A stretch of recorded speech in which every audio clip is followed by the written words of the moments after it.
working environment and the welfare of every individual serving Rivers State. Lagos, we go to next as Joshua has been discharged from hospital. He will continue recuperation at home. Anthony Joshua has been discharged from the hospital after treatment for the injuries sustained during a road accident on the Lagos-Ibadan Expressway. In a statement on Wednesday, Gbenga Omotosho, Lagos Commissioner for Information, it says the former heavyweight boxing champion has been deemed clinically fit to recuperate from home. Omotosho revealed that Joshua, who had been receiving treatment at a Lagoon Hospital, Ikoyi, following the accident, and has been discharged, yesterday afternoon. The commissioner added that the boxer and his mother then visited the funeral home in Lagos, where the remains of the late associates were stationed to pay their final respects. NRS announces transition from FIRS with new logo unveiled. The Nigeria Revenue Service NRS has unveiled its institutional brand identity, marking the official transition from the Federal Inland Revenue Service FIRS to the new established Revenue Authority. The transition marked with the unveiling of the agency's new logo, according to a statement from Dare Adekombi, Special Advisor to the Chairman of NRS. Speaking at the unveiling event in Abuja on Wednesday, Zak Adedeji, Executive Chairman of the NRS, said the new identity represents a significant milestone in the evolution of Nigeria's revenue administration framework. Adedeji says the unveiling reflects a renewed commitment to a more unified, efficient, and service-oriented revenue system aligned with Nigeria's economic transformation agenda and global best practices. He said the new identity signals continuity of purpose, strengthened institutional capacity, and a forward-looking approach to supporting taxpayers and national development. NNPC reports 502 billion naira profit after tax as crude oil output hit 1.6 million barrels per day. The Nigerian National Petroleum Company Limited, NNPCL, says crude oil output, including condensate, increased to 1.6 million barrels per day in November of 2025. In its monthly report summary for November, published on Wednesday, the NNPC says the production level increased by 1.27% from 1.58 million barrels per day recorded in October. However, natural gas output dipped slightly to 6.96 million cubic standard feet per day in November, compared to 6.99 MSCFD, which is million standard cubic feet per day in the previous month. The NNPCL equally reported a profit after tax of 502 billion naira for November, representing a 12.3% increase from 447 billion recorded in October. According to the oil firm, revenue for the period stood at 12.11 trillion naira, up by 138.86% from 5.07 trillion in the preceding month. The figures the NNPCL says reflect the aggregate of group revenues, including intercompany transactions. Null and void. NMPP NWC says suspension of Kanu chairman undemocratic. The National Working Committee NWC of the New Nigeria People's Party NNPP has rejected the suspension of Hamishu Dugurawa, the Kanu state chairman. In a statement by Ladipo Johnson, NNPP spokesperson, he condemned Dugurawa's suspension and described the action as misplaced, undemocratic, null, void, and of no effect whatsoever. Their action indeed amounts to a gross anti-party activity as it violates the extant provisions of the party's constitution. The statement reads in part. Vanguard newspaper, court declines to stop implementation of new tax laws. Adjourns case till January 9. A High Court of the Federal Capital Territory, FCT, has declined to restrain the federal government from going ahead with its January 1 timeline for the implementation of the new tax laws in the country. The court, in a ruling delivered by Justice Bello Kawu, turned down an ex parte motion filed by the Incorporated Trustees of African Initiative for Abuse of Public Trust. Justice Kawu held that the court lacked the power to stop the implementation of legislation already signed by the appropriate authority without concrete evidence of any wrongdoing. He stressed that the litigant failed to adduce any evidence to warrant the grant of a restraining order against the federal government. 2026 marks more robust phase for economic growth. Well, President Tinubu, and he has a long message for us, so let's try. In fact, let me go and drink water and come back.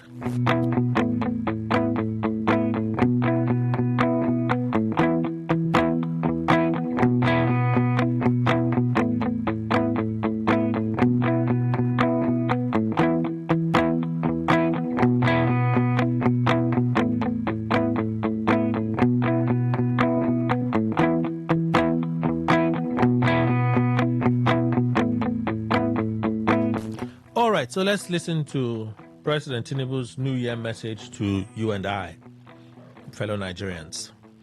President Bola Tinubu has promised that the year 2026 marks the beginning of a more robust phase for the country's economic growth, noting that the new year will be a more prosperous one for the nation, the citizens, and all who call Nigeria home. The president, in his New Year message titled 2026 marks the beginning of a more robust phase of economic growth, also noted that the reforms embarked upon by the government are moving the country in the right direction with more concrete results on the horizon for the ordinary citizens. Fellow compatriots, I welcome you all to 2026 with gratitude to God and confidence in our collective resolve that this new year, will be a more prosperous one for our nation, our citizens, and all who call Nigeria home. During 2025, we sustained the momentum on our major reforms. We had a fiscal reset and also recorded steady economic progress. Despite persistent global economic headwinds, we recorded tangible and measurable gains, particularly in the economy. These achievements affirm our belief that the difficult but necessary reforms we embarked upon are moving us in the right direction with more concrete results on the horizon for the ordinary Nigerian. As we enter 2026, our focus is on consolidating these gains and continuing to build a resilient, sustainable, inclusive, and growth-oriented economy. We close 2025 on a strong note. Despite the policies to fight inflation, Nigeria recorded a robust GDP growth each quarter, with annualized growth expected to exceed 4% for the year. We maintained trade surpluses and achieved greater exchange rate stability. Inflation declined steadily and reached below 15%, in line with our target. In 2026, we are determined to reduce inflation further and ensure that the benefits of reform reach every Nigerian household. In 2025, the Nigerian Stock Exchange outperformed its peers, posting a robust 48.12% gain and consolidating its bullish run that began in the second half of 2023. Supported by sound monetary policy management, our foreign reserves stood at $45.4 billion as of December 29, 2025, providing a substantial buffer against external shocks for the Naira. We expect this position to strengthen further in the new year. Foreign direct investment is also responding positively in the third quarter of 2025. FDI rose to $720 million, up from $90 million in the preceding quarter, reflecting renewed investor confidence in Nigeria's economic direction, which global credit rating agencies including Moody's, Fitch, and Standard & Poor have consistently affirmed and applauded. A few days ago, I presented the 2026 appropriation bill to the National Assembly. In that address, I emphasized that the administration has implemented critical reforms that are laying a solid foundation for long-term stability and prosperity. With patience, fiscal discipline, and unity of purpose, Nigeria will emerge in 2026 stronger and better positioned for sustained growth. As inflation and interest rates moderate, we expect increased fiscal space for productive investment in infrastructure and human capital development. We're also confronting the challenge of multiple taxation across all tiers of government. I commend states that have aligned with the national tax harmonization agenda by adopting harmonized tax laws to reduce the excessive burden of taxes, levies, and fees on our people and on basic consumption. The new year marks a critical phase in implementing our tax reforms designed to build a fair, competitive, and robust fiscal foundation for Nigeria. By harmonizing our tax system, we aim to raise revenue sustainably, address fiscal distortions, and strengthen our capacity to finance infrastructure and social investments that will deliver shared prosperity. My fellow Nigerians, the path of reform is never easy, but it is necessary. We remain mindful that economic progress must be accompanied by security and peace. Our nation continues to confront security threats from criminal and terrorist elements determined to disrupt our way of life. In collaboration with international partners, including the United States, decisive actions were taken against terrorist targets in parts of the Northwest on December 24. Our armed forces have since sustained operations against terror networks and criminal strongholds across the Northwest and Northeast. And then the message just goes on. See, it's still on. So you have the link. Anything that you said that we have missed, we'll talk about it as we go. I've tried. Through agriculture, food trade, food processing, and mining, we will stimulate local economies and expand grassroots opportunities.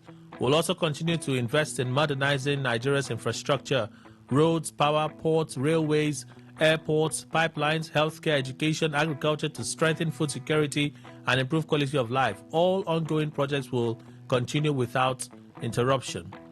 To achieve our objectives in 2026, we must all play our part.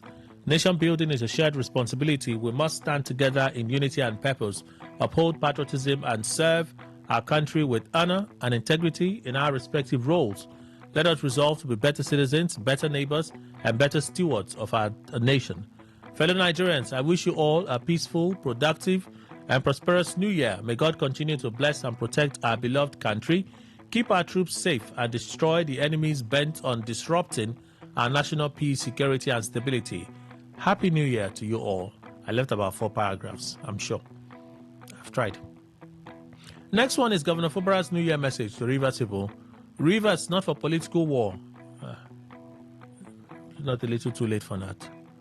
Amidst the growing political tension, Rivers State Governor Siminalayi Fubara has gone spiritual with the assurance that the state cannot go into another round of political war. The governor expressed optimism that 2026 will usher in improved fortunes for Rivers State and its residents, assuring that his administration was entering the new year with renewed strength and confidence. Governor Fubara gave the assurance in his New Year message delivered shortly after the crossover service at the Government House Chapel of Everlasting Grace, Port Harcourt. Reflecting on the past 2 years of his administration, the governor said the period has been challenging, but noted that his government was stepping into the new year with hope and faith. He declared that his reliance is not on the instruments of war, but on prayer, stressing that those who place their trust in God will not be put to shame. He urged residents of the state to remain calm and unperturbed by unsettling reports of war, assuring them that his administration remains focused on advancing the interests of Rivers State. He also acknowledged that some expectations had not been met in the course of the last 2 years, but maintained that the state would experience progress and development in the new year. Fubara reiterated his commitment to governance anchored on faith, perseverance, and service to the people. He also expressed confidence in the future of the country's leadership, stating that President Bola Tinubu would emerge victorious in the 2027 presidential election. Somebody say amen. Premium Times, court sends Bauchi Finance Commissioner to prison over terrorism financing charges.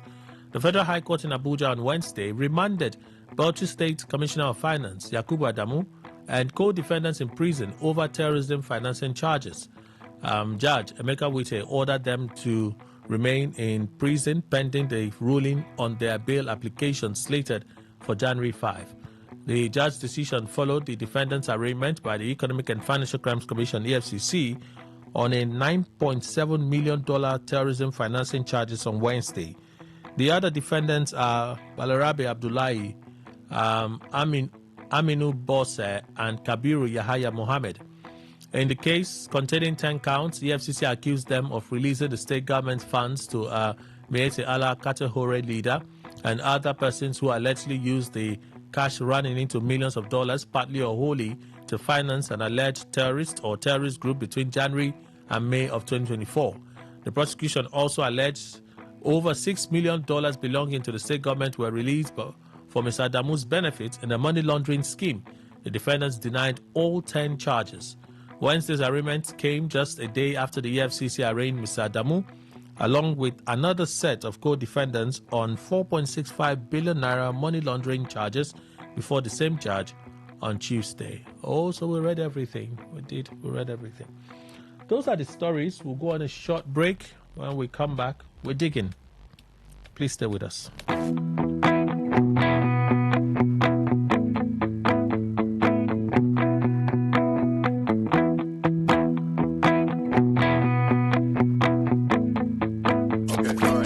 'Need to know about this one is that 95.1 FM.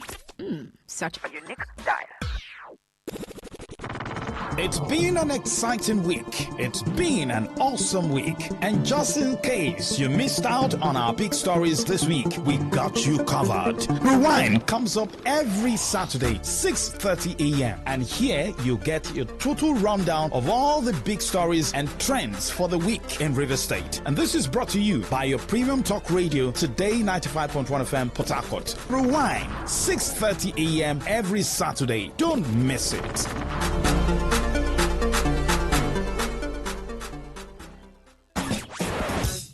Live your truth. Express your love.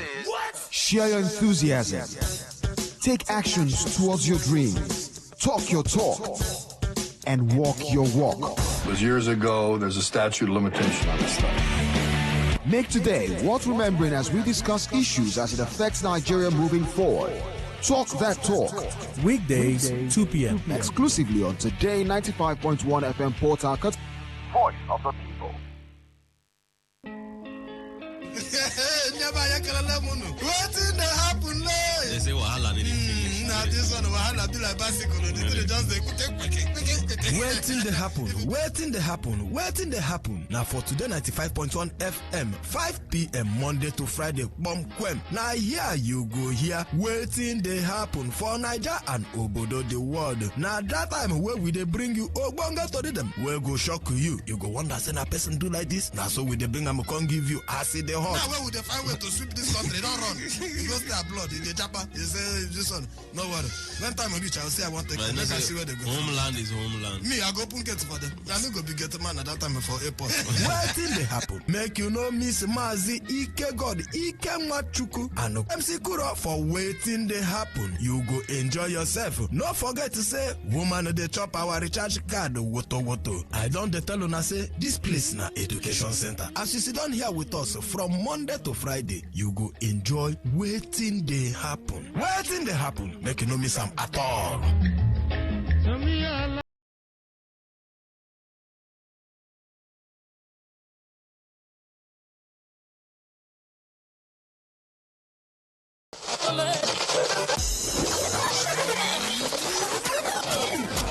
Hello, join us Fridays, 7:30 a.m. on Our Top Picks, and together we'll review the big national stories of the week, all in 30 minutes. It promises so much fun. Our Top Picks, Fridays, 7:30 a.m. Don't miss it.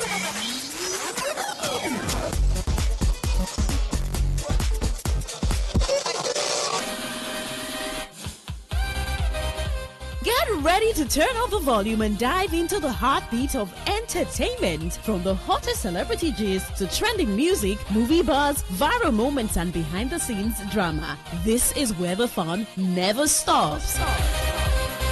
Tuning to Entertainment Today, only on Today 95.1 FM, Voice of the People, your station for pure entertainment. Weekdays, 11:30 a.m. Entertainment Today, where your favorite stars and stories come alive.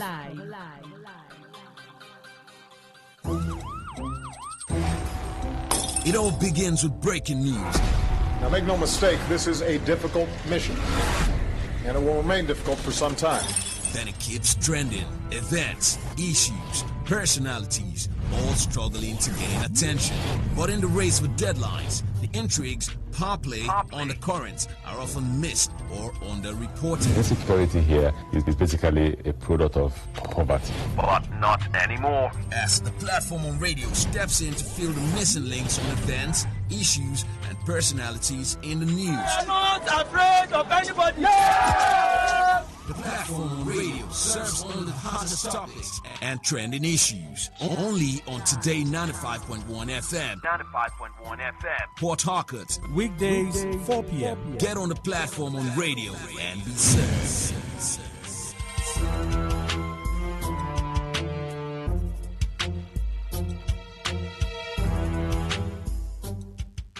Get ready to feel the rhythm, the groove, and the true vibes of Africa. This is not just music. This is high life. From the legends to the latest, we're bringing you the best of palm wine grooves, jazzy horns, and soul-stirring melodies.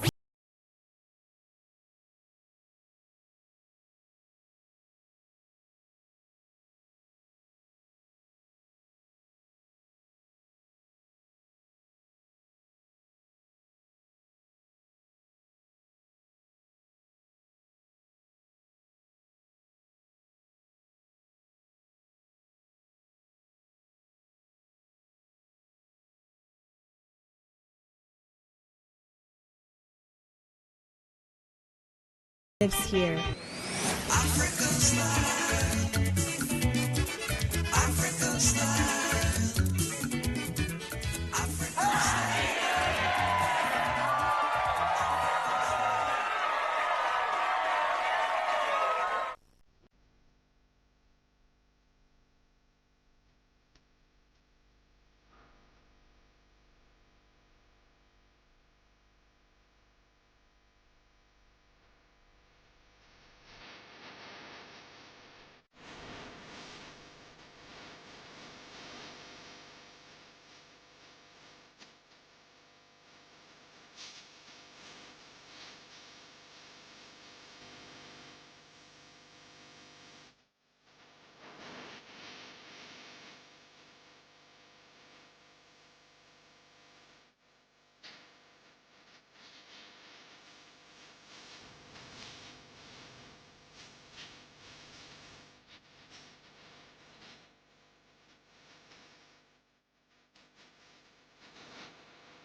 95.1 FM, voice of the people.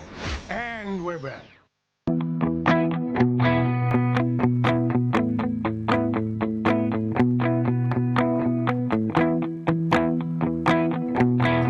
All right, welcome to our New Year edition of our breakfast special. Today's quest on Today 95.1 FM. It's the newspaper review segment.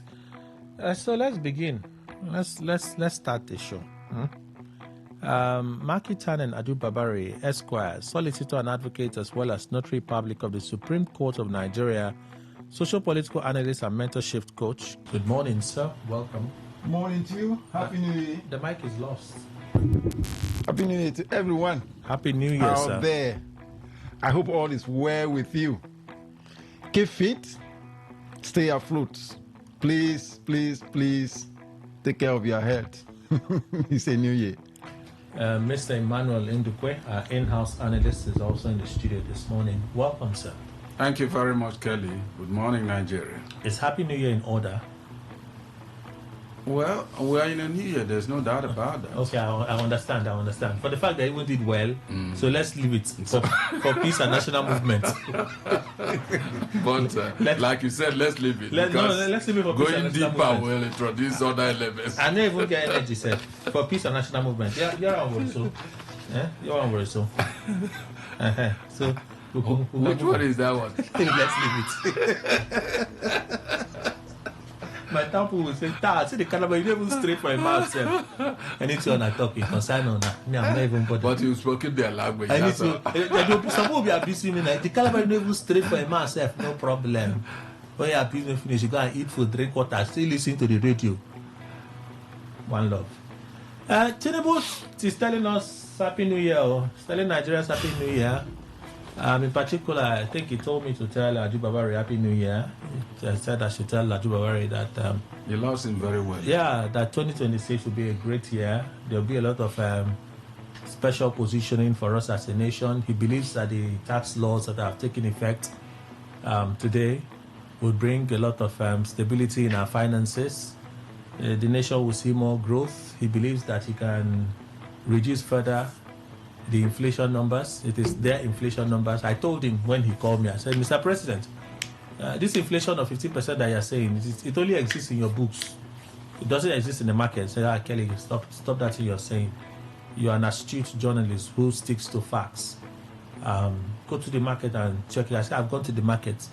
But the president insists, and he says he's going to lower it. I said, let it be true lowering of our inflation numbers, not the fictional one that people write on papers. So to say, Kelly, I've heard you, but we insist that our inflation has dropped. So overall, the president is telling us, in particular, Mr. Ndukwe and Mr. Aju Babari, that 2026 is going to be a very great year for Nigeria. And as Nigerians, he's urging and expecting you to have a positive mindset and to position yourself so that you can benefit of the good things coming in 2026. Aju Babari, do you have a word for the president? Well, if I will catch on a part of that broadcast, the president did emphasize and clearly stated that nation building is a shared responsibility. And on that note... He did not tell me this part, but go on. No, it's there. You read it. No, he did not tell me. No, I spoke with him. Okay, all right. So is it only speak? I thought you went there, sir. I will anchor my position. Sound like jealousy.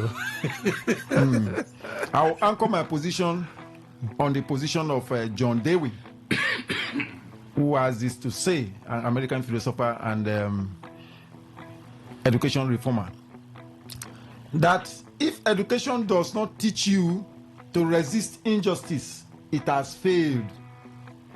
If education does not teach you to resist injustice, it has failed. It's very unfortunate. The president's speech reminds me of his Christmas message. Okay. Just anyone who is listening to me should pay attention. That his Christmas message was like, of course, I made it very clear. And I tell people, pay attention to character. Don't be carried away by what anybody says. Because the character, which is the action, is superior to what the person says. No matter how intelligent you are, your action is what portray exactly your content, because no one can rise beyond his or her content or capacity or mindset.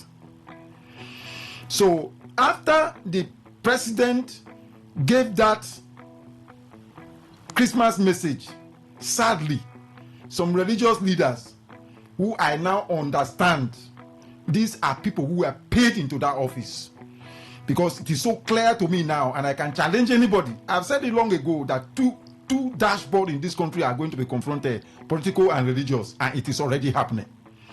It is now clear that the political class have entered into the church and have taken over with what is going on. Because with what is happening, all that the president is saying, it's just like talking about you are going to do this, you are going to do this, and there is no justice. You can get court judgment, but without justice, it's only judgment of court that is encoded in justice that brings peace. Judgment devoid of justice cannot bring peace. Okay. So if you tie it to what the president has said now, he's talking about tax and the rest of them, is equivalent to that Christmas message that the midnight resulted into strike in Sokoto. And we are in. And I'm expecting further and better New Year gift in that direction. Okay, so it's somewhat you align with the president now. Sorry? In some way you align with the president. I am telling you that the president is not honest. Do you know that he's the petroleum minister? But his speech was a build up to what the US in collaboration with Nigeria did on the eve of Christmas. No. Did you listen to his speech? He delivered his speech in daytime. Yes. While we went to bed, like the Bible will say, while men slept. The strikes were in the night. Good. And what did he say in that speech? He said in that speech, he said every citizen has the right of free worship. Fine. And downplayed the issue of Christian genocide. And then went ahead to attach, you know, when you do this thing on a digital platform, you can attach me. That means I'm going to see it. He attached Trump. Attach tag. Yes. Tag. He tagged Trump. Tag Christian Association of Nigeria and the rest of them. Right? He didn't attach anyone to this Islamist direction. No one. I was very, very careful to listen to it. And by midnight, do you notice that when this thing started, delegation came. They sent delegation to America first of all. Then people came from America. They felt they could play around them as they are doing to us here. But these are men who have conscience. These are men who have empathy. Who know reality. So in that case, you actually do not believe that the strikes were carried out in collaboration with the Nigerian state? Well, anyone who believes that will believe that at his or her own personal risk. Oh, that's interesting. So let's come back to the president's New Year message. Yeah. This thing is equivalent. Just like you mentioned that when you visited the market. The inflation. Yes, at the last time you went to the market. The president was insisting in that conversation I had with him. Yes, but he may be telling you that you are looking at it from Port Harcourt angle. That he is telling you what is on the ground in federal capital. And maybe Lagos. Lagos, yes, where he just returned. But he's even out of the country now. Is he out? He's out of the country now. We talk from overseas. Is he France or where? I won't tell you where. No. That's privileged information. Okay, so I he may go there to consolidate. You know, he sold us out to France. I don't know what that means. To come and collect us. I don't know what that means. That's not what they're telling us. Okay, and I want Nigerians to wake up. In fact, I am looking at the skyline. I want to see Israel. All right. And I want to see them do that performance they did to Hezbollah and some other terrorist groups. So basically, if the president as petroleum minister, until now that I talk to you, Kelly, except you prove me wrong, our petroleum product is not refined locally for the benefit of all Nigerians. It is. Which is the foundation of this economic holocaust, anchored on immunoeconomics. But it is refined locally. Where? Dangote. Leave that one. You said it's not refined locally. Yes. It is refined locally. It's refined locally. Dangote. Is the one that is supplying everything to us in Nigeria. Yeah? Is Dangote not in Nigeria? No, Kelly. Sir? Let's be fair to ourselves. We know that people are listening to us. Yes. You have already, in fact, I met you this morning by stating clearly as per realities on the ground. When I leave the studio now, I am going to visit the market. As I came now, I was passing. I attempted to do a kind of pricing. That was a tomato. Okay? If you stretch your neck and you want to price a fowl, you will understand exactly what we are saying. Okay, so do you understand? Yes. So basically, there is nothing, as far I am concerned. Well, the president is just speaking grammar. Of course, this thing was written for him. Yes, he's just speaking grammar. All right. And Nigerians, we should wake up and use our brain. We should wear our thinking cap. Enough is enough. Well, I think one problem I have, if that is a problem, is that when politicians, it doesn't matter the office of the person, speaks, I do not pay much attention, but I will not disobey if it's something that requires obedience. Because I also understand that God, who is the Almighty, the Supreme One of the universe, tells us, his children, to obey superior authorities, that is government. Except otherwise, that particular government is coming out with a procedure that will now make me not obey God. Then I better obey God rather than that government. So if the president comes out, or any other person for that matter, especially within Nigeria, to speak of how glowing things are and all that, I don't pay attention. Kelly, you know the reason. I, Emmanuel Ndukwe, I am an active member or active citizen of this country. I am not a lazy person. And I'm struggling as much as I can, yet nothing is coming to my table. So that, of course, shows me that government is not sincere in whatever it's telling me. If, for instance, the president is saying that there's a drop in inflation rate or whatever, is it on which commodity? Rice. Was it specific? Rice and beans. Thank you. If it's rice and beans... I'm the one that said that one. Oh, okay. I thought because you had a privileged information with him, anything you are saying about... A conversation with him. A conversation with him. Yes. I thought everything about the conversation, whatever comes from your mouth, now is that privileged one. Well, if this one is an we didn't talk about one, this one. We just talk about inflation in general. Okay, go ahead. If this one is an unprivileged one, no problem. See, Kelly, so long as active as I am trying, and nothing is coming out from all my efforts, I do not agree, because there are several Nigerians who are also in the same boat with me. And after everything, and the president will come and tell you that inflation rate has dropped and all that, I don't see it now. How will I believe such?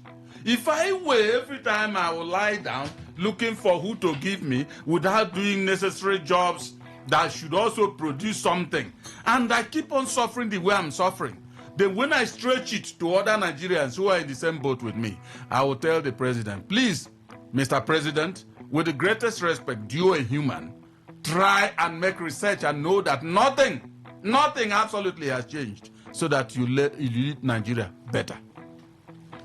So you are not going to position yourself for this 2026 that the president is making all these promises? No, he has not made any changes, and things are not moving in a rosy way. So how will I agree? He said the economy has gained its direction. You see, Kelly... And there's momentum now. Everything, including insecurity, has been gaining positive momentum in the eyes of government officials.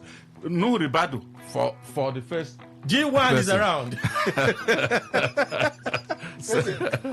G1 is around. Ladies and gentlemen, I haven't seen G1 in the studio for more than 6 months. My goodness. Is it? Happy New Year, G1. Good to see you, sir. Wow. He's now wearing red cap. Have you joined AGC? Happy New Year, Chief Oh, Kelly. no, it's NPP is red cap now. Have you joined red cap? Kelly, I'm a chief. Mr. Duke, sorry, I couldn't help myself. No problem. The moment I saw him, I became excited. No problem.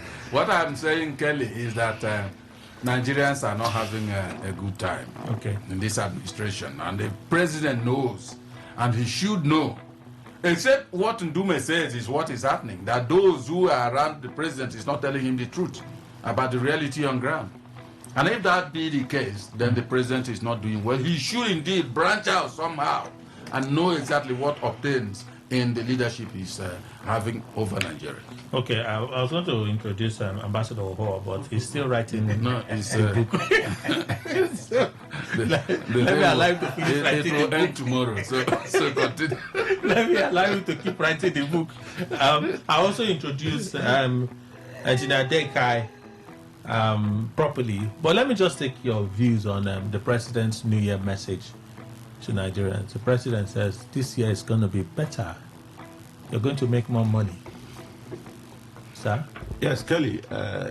Happy New Year first to each and everyone listening to me. First and foremost, my family, beautiful and lovely family. Dekai's family, Dekai's dynasty, and every other good people of from Bere, where I came from, to Kana, River State, and Nigeria, and all the world over. Kelly, yes, a beautiful speech by our president, a very lovely one, and the father of the nation, like he said. You're a chief now.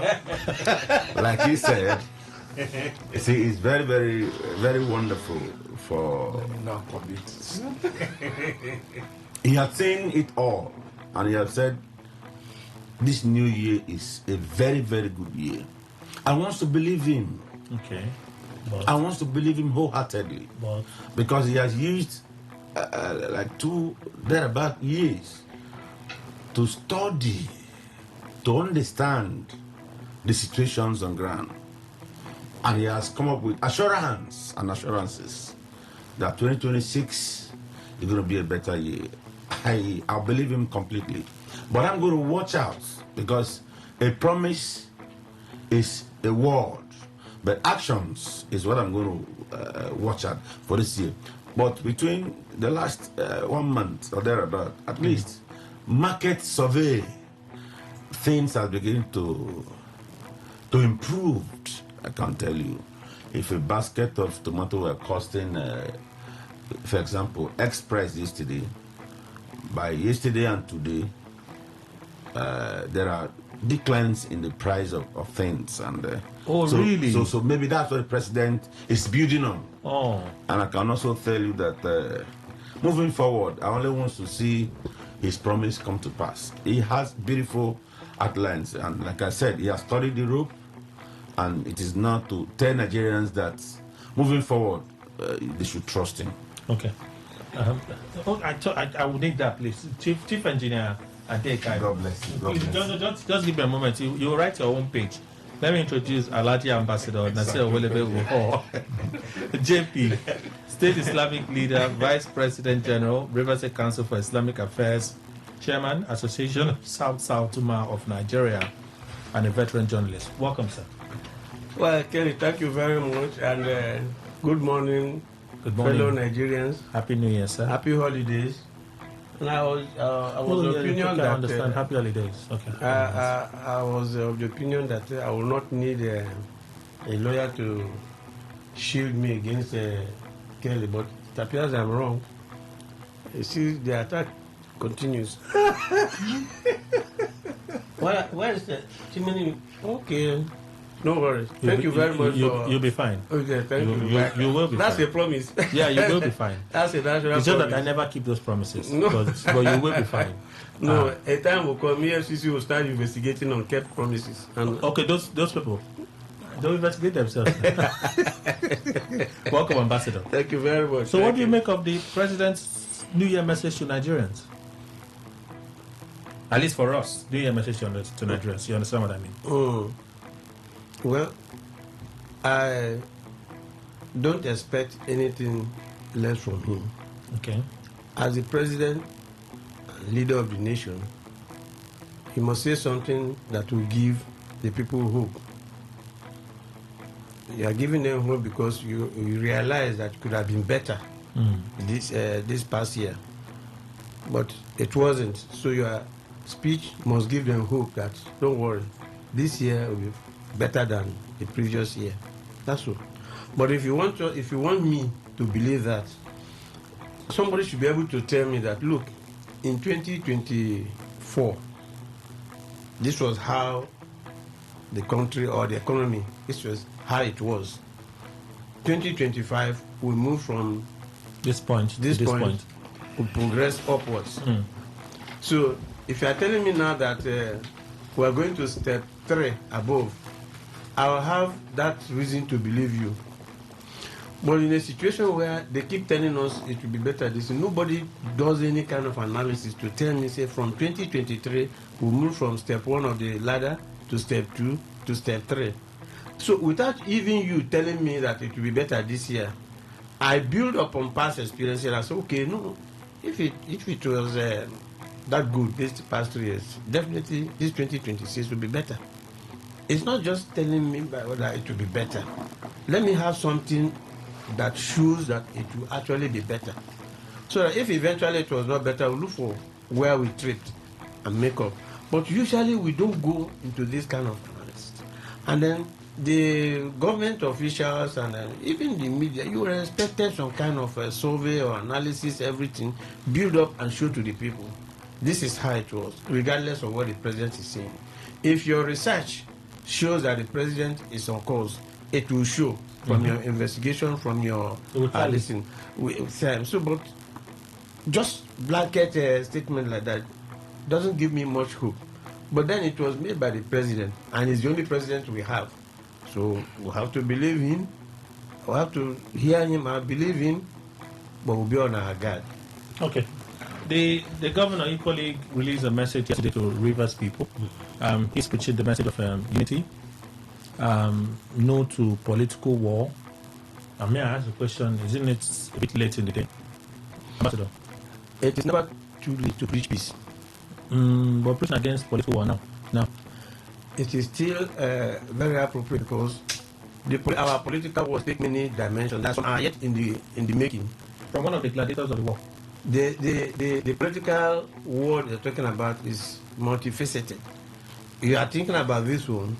Those purveyors of war, political war, they are busy incubating another. You remember I told us here, when there was that kind of enthusiasm, there's peace, they have settled, they are all together now. I looked at the pictures they took, that's all can listen. I'm a journalist now. I analyze pictures and give captions to pictures. I saw that all those pictures were posturing. None was actually real. And I said it.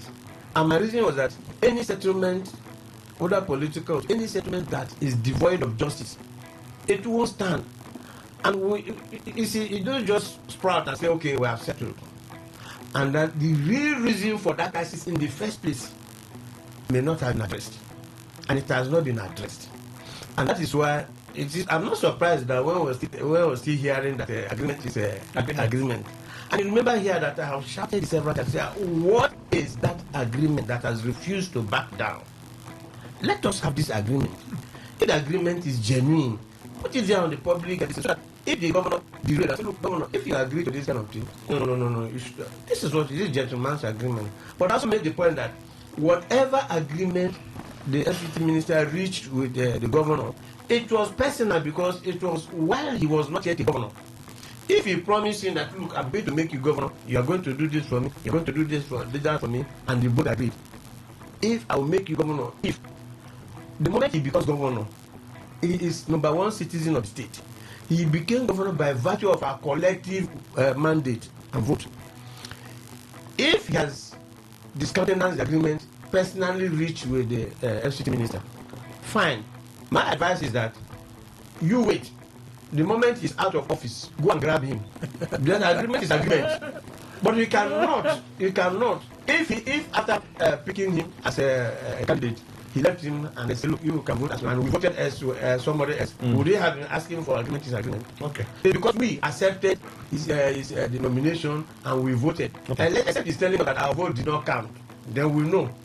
But let that agreement, number one, it is about time. We Rivers people should demand that agreement signed, that has refused to die or that has refused to be implemented. Let us know. Because they are using this agreement to destabilize it. We have to go for the news when we come back. Please stay with us. Come back at the Whether it's happening in Port Harcourt, South Sound, Nigeria, or around the world, we've got you covered. On air, online, delivering balanced news and unbiased analysis. Today, 95.1 FM. Today, 95.1 FM, Port Harcourt. News update.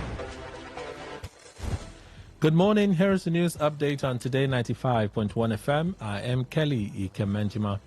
The Inter-Party Advisory Council has called on Nigerians to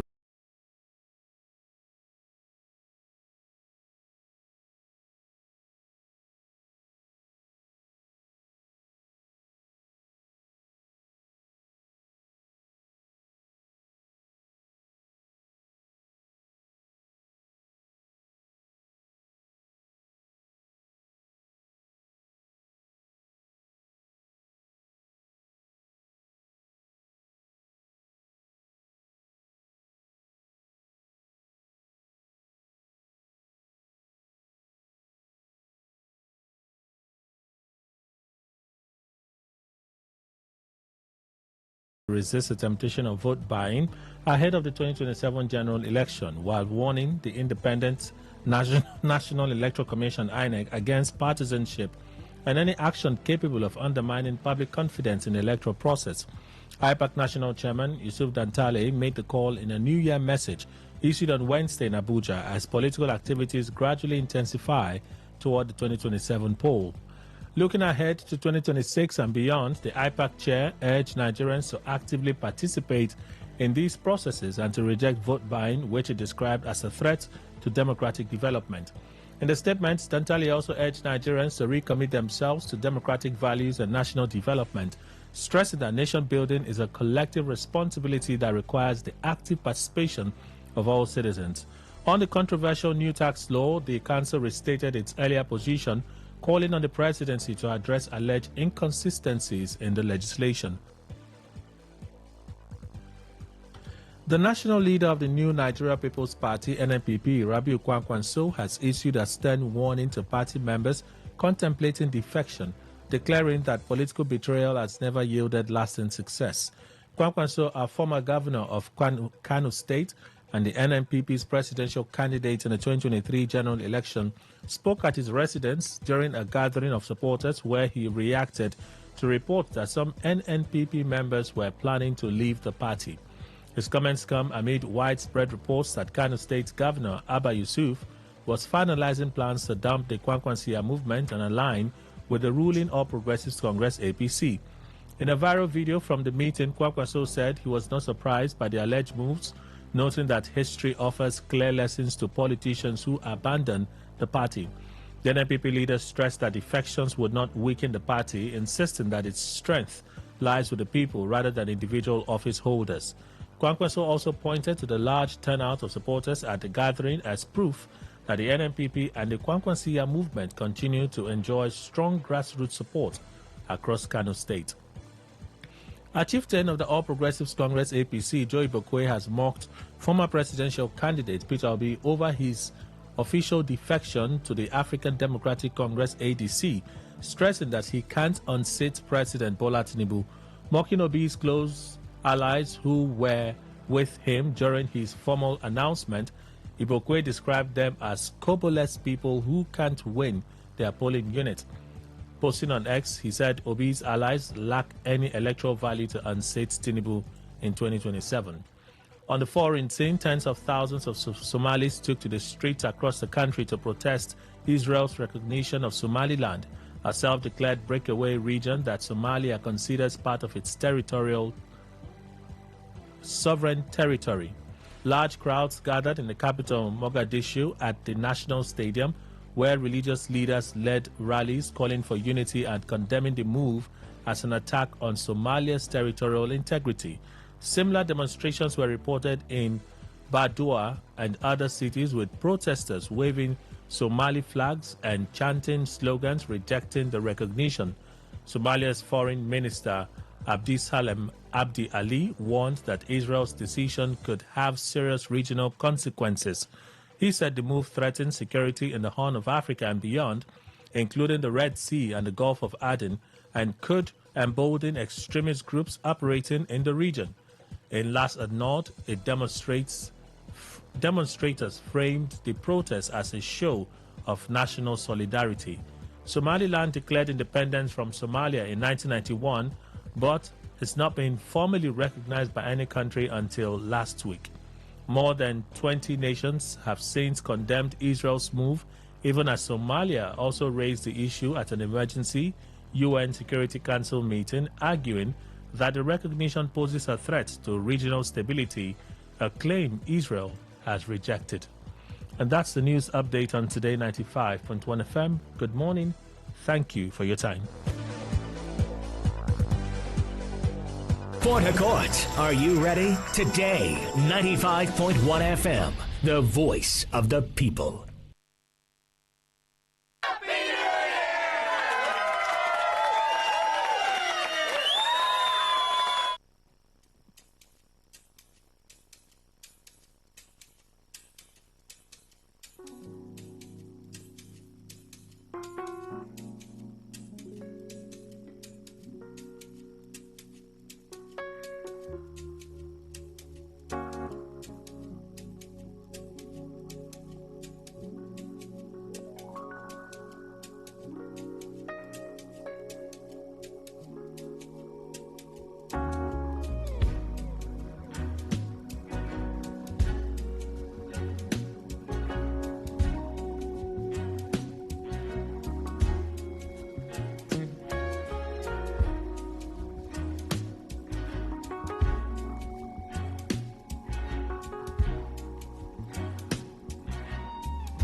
Papa told me keep your head up high, even though your body full of bite marks from all them canines. Steady moving, I'm just living life. But so many people in my business, so many chicken eyes. But my fears are easier to face now. In the front of my head says, steady chasing my paper, drinking my drink with no chaser. My steps are guided by Jehovah, and 44 looking over.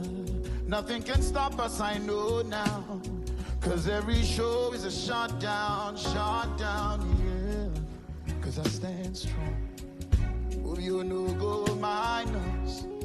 Oh, you let me 9+. Big fish flow like the ocean, no, 'cause I stand strong. ATBG day my back on. Oh, you let me 9+. Can't deny my devotion, oh. 'Cause I stand strong. Oh, you know my nose. Big fish flow like the ocean, yeah. I stand strong. Keep my back on, and let me 9+. Can't deny my devotion.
Rivers State.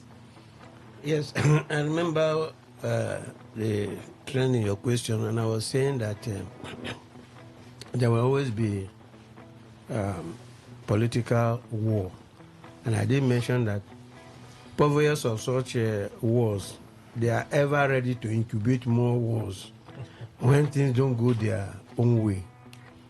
And what the governor was saying was correct, but as far as I am concerned, there can be no peace without justice. And I've made the point that previously when they in quotes, they have settled this political issue, everywhere is peaceful, and then the state can now move forward.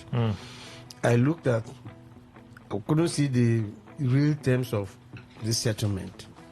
However, they concocted it in Aso Rock and wherever, it did not show any depth beyond the fact that they are now together, they shook hands for the camera and all that. But at the end of the day, it didn't work out. Why? Because the issue of justice has not been addressed. Justice in what sense? The FCT minister is alleging that agreement is agreement. It has not been kept. Nobody knows about it. But in spite of this agreement, he has also accepted the peace moves and peace settlements. So that will imply that whatever grievance he had over the non-implementation of the agreement, this underlying invisible agreement must have been taken care of. Now to come back again, go back to our trenches again, indicates that no, something is left. So we don't know because we don't know the content of that hidden agreement. But it is now time for us to demand, because no matter what you settle at Asoro, it appears that as long as that initial hidden agreement is not addressed, there will be continue to be political war. So there is a political war. You can use any kind of this thing. When you have crisis, it's war. So was the governor trying to manage the situation in putting it as unsettling reports of war? Any report or any action geared towards crisis that would disorganize the intentions of the government or the deliverance of good governance is akin to war, whichever way you look at it. So the bottom line still remains that what exactly is the problem? What exactly is the problem? I believe that is issue of justice. Issue of justice. All right. Tell us what this agreement is all about, so we can make informed judgments. We'll get to that part. Yes. Let me introduce him properly. Chief Engineer Kiadon Richard Dekai, MNSE, 2019 governorship candidate, publicity secretary concerned, and patriotic ex-governorship candidate, River State, G1. The governor's New Year message to Rivers citizens: if you can, ignore it, remain calm, unperturbed. Can the people help it? Because he may somebody will just say something, they will trigger him, and he goes out on an occasion, and then he spills something. The other group will state it, they will fire back. Yet a week has been speaking for more than 7 days straight. I think so. From last week Friday, just after Christmas, Friday, Saturday is okay, it's not up to. Today is Thursday, so tomorrow will make it like 7 days straight. He's been speaking. So when you look at that and the governor's statement here, how do you reconcile it? Yes, Kelly, a very beautiful statement from His Excellency, the governor of Rivers State, a man of peace, a man that was designed to liberate the people of Rivers State. A very peaceful nature, dispositions that he has continued to display right from May 29, 2023 dates. And he will continue going by what he has said, that there should be no war. And in fact, I summarize it by saying that's only how development can come to Rivers State.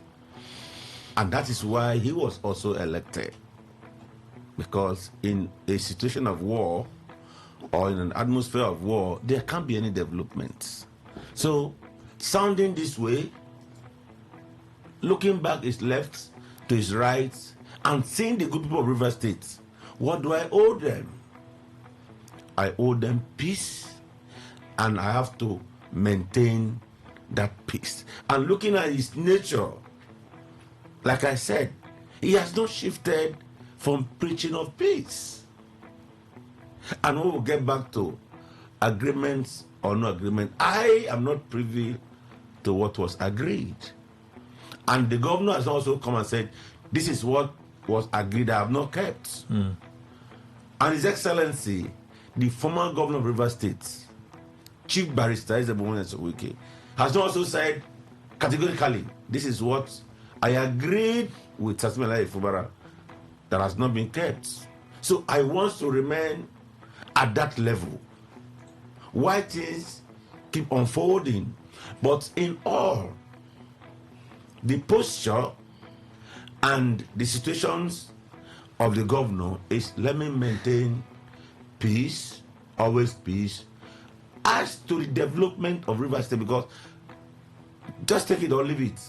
When his tenure will end, either 2031, 2027, or anytime soon, it is his name that they will call at that administration.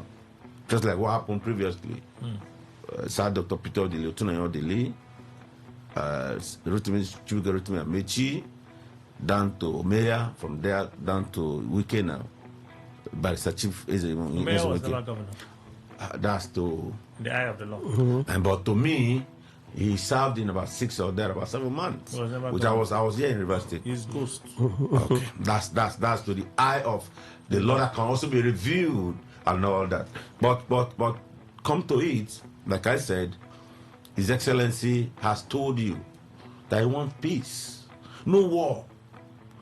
Whoever drums war, you could see everywhere in the states has become as calm, as quiet, and moving forward. I don't know how you may choke or poster anything you want to, because face change. Whose face changed? I don't know how he wants to posture it. But like I said, the governor is a man of peace and is preaching it. All right. And that's only how development can come. We are not interested in anything. I'm not always interested in anything. What we need to do is that how many roads were constructed, just like what it did for the civil servants across board. You really must have changed if all of a sudden you're no longer interested in the politics. But let's move on to okay. Yes, Kelly, I will make a special application to you. Okay. And I want you to please, even if this is only the issue I want to speak on, I'll be satisfied. Okay. Because at the foundation of this very topic is my profession. Okay. Like you rightly pointed out, the governor has been on the rant for a stretch of 7 days. The former governor. I call it rant. Because why I use the word rant, and I do so unapologetically. He's a former governor of Rivers State who led the state with iron hand. I call it 8 years of terror. He is a live bencher. A live bencher is supposed to be a person of the highest legal distinction as of right, both in learning and in character. He is an honorary awardee of a doctorate degree in law. He is an honorary awardee of doctorate degree in political science. He forced the body of benchers in Nigeria, that prestigious body, to give him a position of a worthy ambassador of the body of benchers in Nigeria. You say he forced? Yes, I say so. Okay, we had this conversation before and he couldn't establish it, so let's leave it. Let's leave it at that. Because so that you couldn't establish let it. Me so advance. Yes, let me cover the ground. Okay. Now, this is it. It's very unfortunate. I'm from Gokana. I listened to Manu Sabe, who is a lawyer. I listened to him carefully and his rant. Okay, you see what is? He too was ranting. Yes. You see what is paining me, and I want lawyers in Rivers State to pay particular attention to what I'm saying here, because globally, whenever there is a drift in the society, that is as things are going wrong, people look up to lawyers. I give you a practical example here. In the history of the English law, I think that was 2014. For the first time, lawyers in Wales, in UK, there is a dichotomy. You can't be a solicitor and advocate like I put my name. You either be a solicitor or you be an advocate. Lawyers, that is solicitors and advocates, for the first time in Wales and England, went on demonstration with their wig and gown, which a senior advocate, I'm very sorry, I would have used, I don't want to use certain words, because when somebody does not meet up what he is supposed to stand for, it is painful. And that reminds me of something that Peter Obi said some time ago, and it makes so much serious meaning to me. When he said, remember, educational qualification is not a measure of integrity. But that's true. There are many criminals who went to school with educational qualifications. I don't know. It makes a lot of meaning to me. Because today, you see people who have master's degree, doctorate degree, when you interact with them, you realize that these are pure academic concom, empty. Okay. Do you understand it? Okay. Now, there is an issue here. In fact, I was thinking that my professional colleague, in the person of Wike, will apologize by action to Rivers people for the harm he did to the future of Rivers State through IBAS. If you listen to that Supreme, though we can say it that in law, strictly speaking, it's a dead judgment because the court finally, that is Supreme Court, out of shame, because what happened here can only happen here, and it's a shame that Supreme Court was held down for 6 months. Kelly, if you understand the implication of what I'm saying, why did lawyers go on that what do you call it demonstration in UK? Contrary to what is happening here, there is a constitutional set amount of money, because the best hand are used to defend the poor in United Kingdom. That what complicated the case of Ekurimadu. He is the first person to be convicted and sentenced under Modern Slavery Act in the United Kingdom. And the judge, after reading the 51 arukutus that was sent on behalf of Ekurimadu, told him that ordinarily I read the 51 arukutus on your behalf, but I will not let you know, he's a lawyer. I will not let you go, because if I let you go, I'm sending a wrong signal to the society. Your daughter Sonia cannot meet her health need on the foundation of the exploitation of the poor. And he was convicted. Of course, you know the kind of worm that speed when it was realized that the guy that was claimed to be a cousin to the daughter were all fake. So you are aware that Nigeria even organized to go and release him recently. UK said no, because they are very convinced that if he comes in here, he will not be allowed to continue the jail term by serving it. Here we are in Nigeria, in Rivers State. There are even a young lawyer, what we call greenhorn, knows that there are agreements that are unenforceable. Let me ask you, I know you have a lot on your mind, but I'm still trying to streamline the conversation in a certain direction. Yes. And I'm deliberately go ahead restraining myself not to engage in some of the positions that you have vehemently held. Okay. Because we've had those engagements before now. Right. So I don't need to jump into them anymore. Are you saying that everything that the governor in his New Year message to Rivers people has said, the problem can be traced back solely to Nyesom Wike, and Nyesom Wike has the ability to allow this state to enjoy peace? Is that what you're saying? That's what I am saying. In fact, I'm squaring it on the crisis that have bedeviled Rivers State, even the state of emergency, which I was making reference to now, which the Supreme Court, even if the judgment is dead, so to say, technically, which is a shame, you are aware that the Supreme Court said that what Akpabio did, because there was a rape on the Constitution said 2/3 majority. If you listen very carefully to the justice of the Supreme Court, they emphasize on that. I'm not sure they did. They did. No, they did not. Oh my God! I would those who are listening to us. The summary of what happened. They dared particularly on this very one and said that was the closing commentary from that summary that is in circulation. Let's not, please. You understand what I'm saying? No, I understand what you're saying, but I don't want to get in there. We'll pull ourselves in directions that will not be profitable. Okay, let's leave it. Now, going ahead, you agree that this state suffered. That 6 months state of emergency was not warranted. The wastage of the resources of Rivers people, particularly for the future, were unwarranted. And you see, at least like G1 said, borrowing your words, I think I have a firm belief within me that the governor is having in mind to develop this state. Okay. You know, the first road that was commissioned in this state was done by Oti. Kelly, take a visit to Abia State. You can't compare Abia State to Rivers State when you talk about resources. Okay. And what possibly could have been achieved here. Go to Abia State and see what has happened in that state. Okay. And there's our neighbor here. Okay.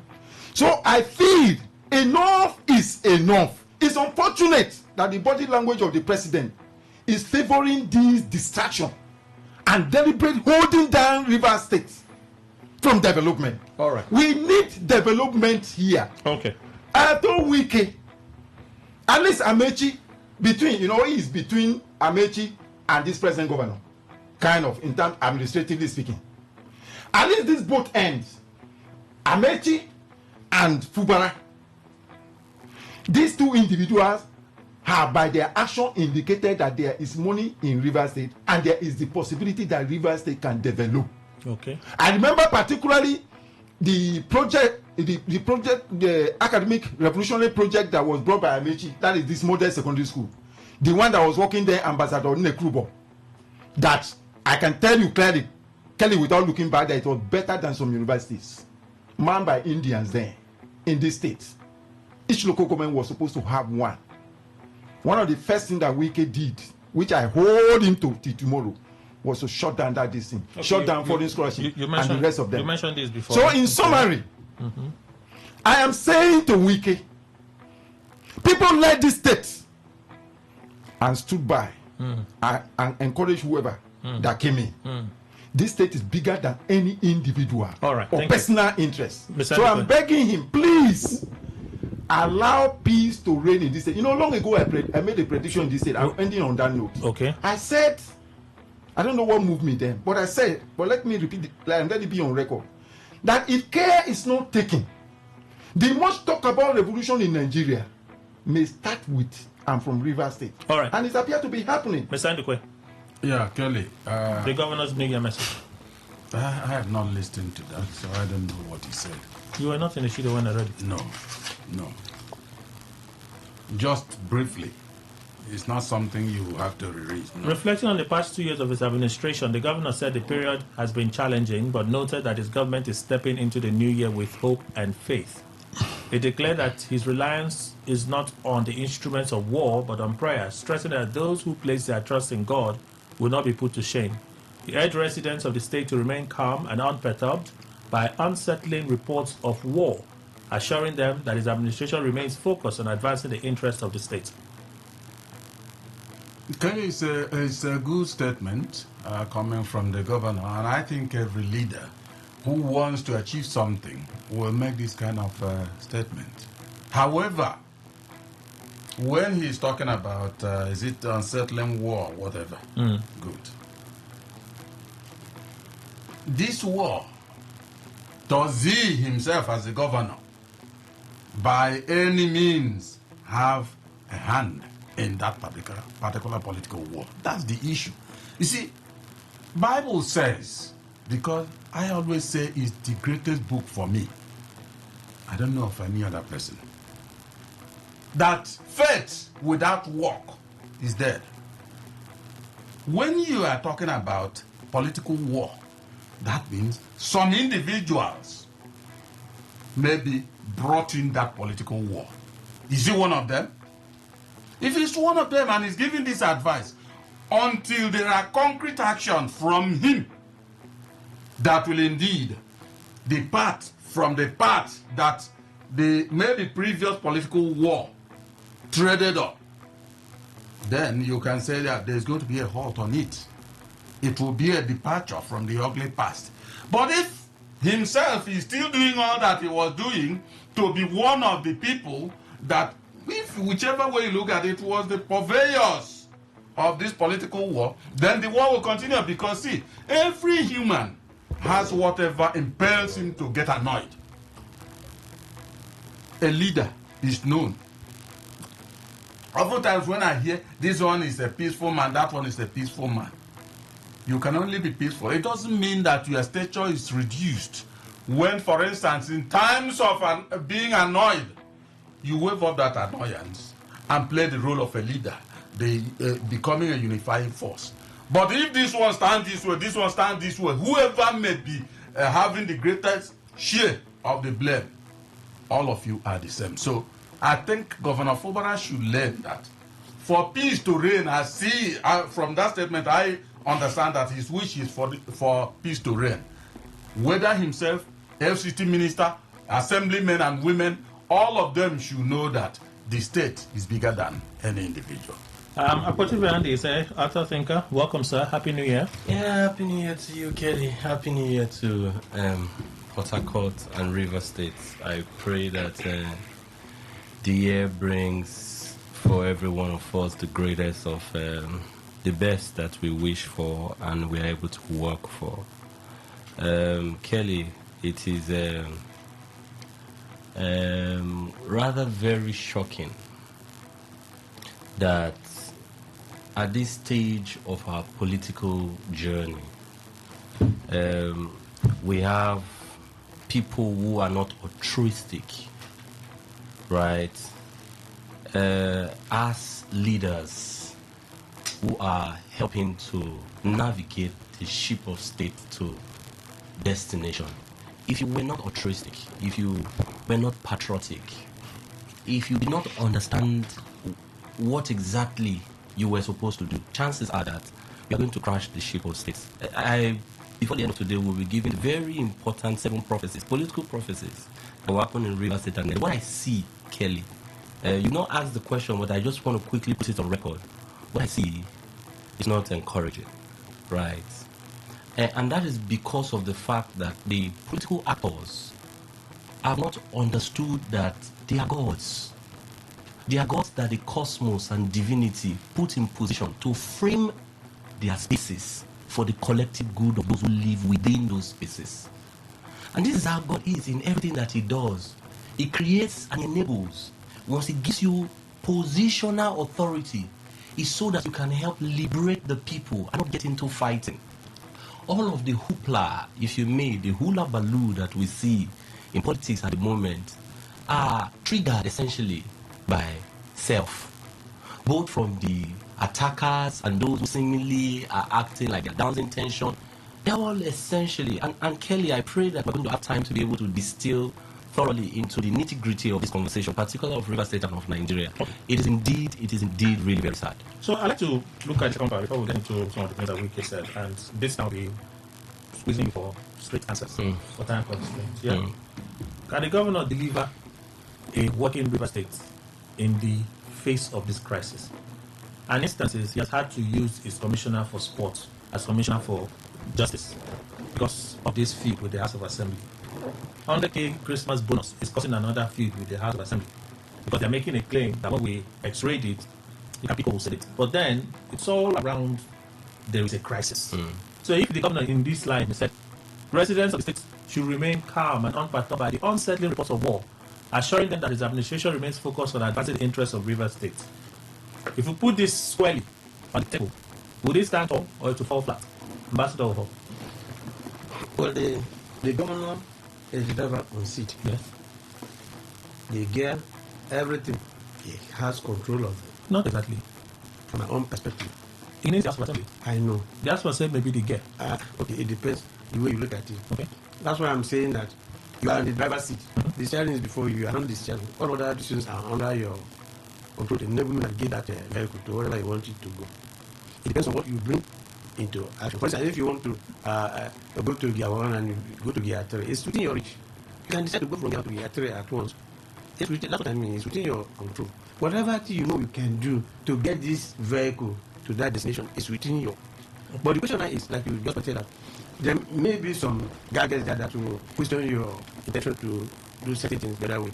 What do you do about it? That is why I don't know whether to use the word statesmanship or I don't know what word to use in order to bring out the full meaning.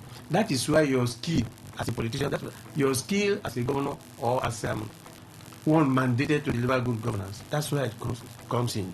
You put all these things together and see how you can navigate through these bottlenecks. That is what you must do to get this vehicle to that end. So if he doesn't find that way, if he doesn't look for that solution, what he's saying here is not what he's saying. He has to, because it's not just a word of mouth.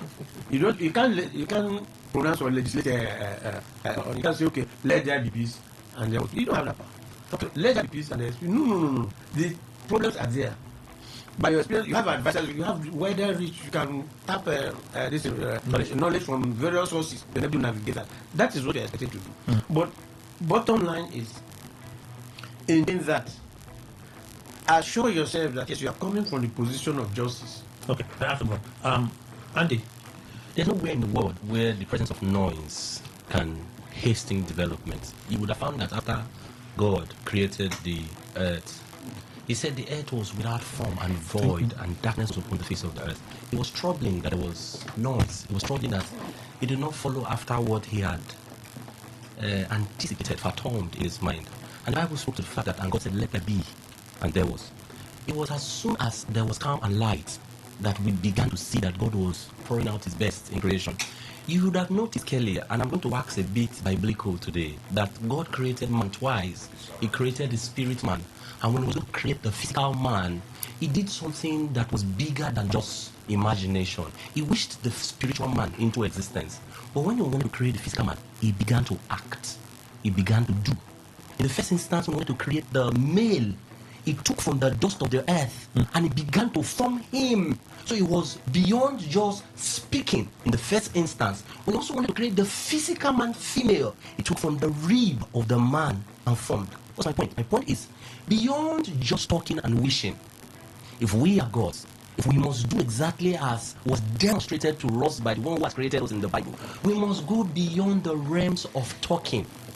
We must see how to distill this tension, this noise, and this cacophony of, if you may, of violence that we hear everywhere.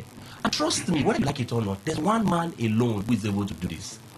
The one who for such a time has been made the governor. Beyond the speaking of we want peace, we must begin to see, like God, how he takes his hands and puts it in the mud and starts creating the object called peace.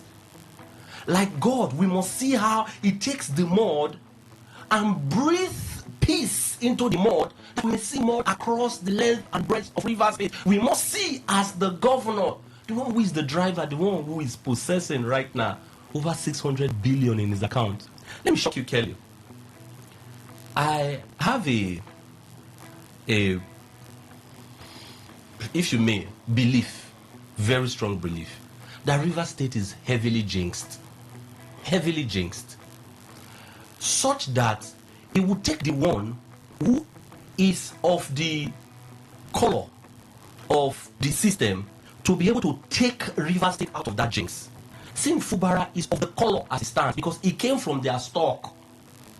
He came from the stock. If you notice, a lot of times, I heard you people having conversation yesterday, right?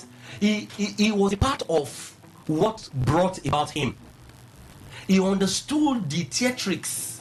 He understood the quote and unquote, and I must say this, the misgovernance. Okay. The ill practices that brought him into being. All right. It therefore is the only one, and if you check the scripture, you will see that the scripture is right with what I'm talking about. He's the only one who has got the capacity to be able to liberate. And if you permit, yes, and if you permit me, I'll be providing some of these solutions today. If he's listening, he must quickly act. If not, what I see. Chief Dekai. Yeah, Kelly, a man of peace. He has outlined those peaceful dispositions. It's political year, and the governor from 2023 actually perfects the rope of governance in River State. His experience of 6 months rest and thinking, representing all that has happened, has given him a very good ground, a fertile ground for him to navigate, to put from gear 1, like I said, to gear 2, slow and steady. So I can bet you, I don't see a crisis in River State. It's a political period where A can say, I want to vie for such positions. B can say, it's my own, not to me look or not my tongues, kind of. But we can always get that point. So A can use his own driving tactics, and B can use his own. But the governor, as it is to stabilize the ship and the vehicle. And that's what he's doing. The assembly. So there's no impediment whatsoever. No. On his way, it's very smooth sales. Because we have the UP, which is the president of the Federal Republic of Nigeria. And he's an APC member. Okay. So I don't see anything that's going to stop whatever he's doing. Because he has a cover. He has everything from the presidency. And he's a peaceful man. And he's doing perfectly that peaceful nature of driving the vehicle. Even when you get to a bumper, he slows down, change the gear, and certainly move on. Yes. If you watch at my disposition, that's one of the things my father could not do. Once my frame of mind is not in the proper direction, you will know. You see, I'm speaking from this angle because I'm a lawyer. I don't know who made this statement. Nothing is as frustrating as being a lawyer in a state of lawlessness. You can capture it. That is it, the lawyer is not lawless himself. No. You see, one makes law. I'm sure you had, let me drop something here. You had somebody's son who studied in the Queen's domain in Lord Dennings's place, saying that he's not going to practice law. Okay? If you don't understand, there is nothing as frustrating when law is reduced to the level of art. But that may not be the reason why he says he's not going to practice law. I'm telling you. See, let me tell you. But that may not be the reason. You can. That's your own this thing. But I'm telling, as a lawyer, what makes a lawyer happy, right?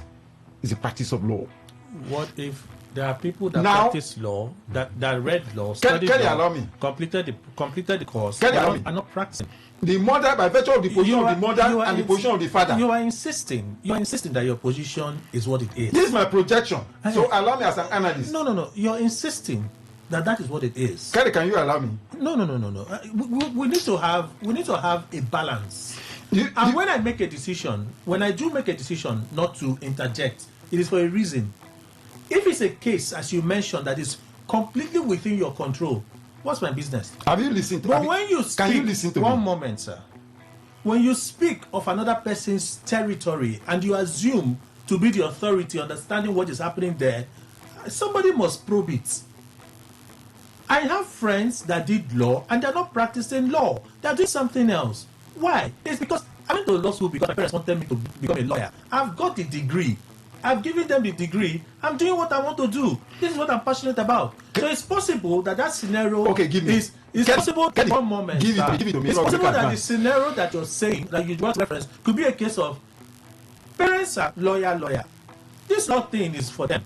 I've gone to the quiz, whatever. I come back. They can keep the certificate. I don't want to be a practicing lawyer. Couldn't that be another scenario? It's possible. Oh, okay. Now I say it's possible. We are saying the same thing, though. No, we are not. But continue. Okay.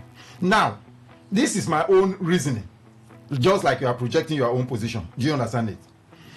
Now, if you know how tormenting it is, so to say, if you are moving from where things are working, where there is due process, when we talk about rule of law, which is the foundation of democracy, law does not respect anybody. That's why Jeffrey Archer could go to jail for 4 years because of perjury. That's why Ekweremadu for organ trafficking. Why can Sim Fubara, yes, the executive governor of Rivers State, right, usher development in the state in the face of a conflict? Can he achieve that? Fine. Now look at this. The point I wanted to make before I made this deviation is this. You know, I've been in this studio, I've spoken to you before. The governor, somehow, if I were in his position, Kelly, take it or you leave it, I would have failed. Because I ordinarily would not believe that things could get to this catastrophic end. We are in a total state of lawlessness. So we are not in democracy. Take it from me. And sadly, the president, you know, I look at Akpabio, I look at Wike, I look at Attorney General. These are lawyers. I forgive the president because I will take it that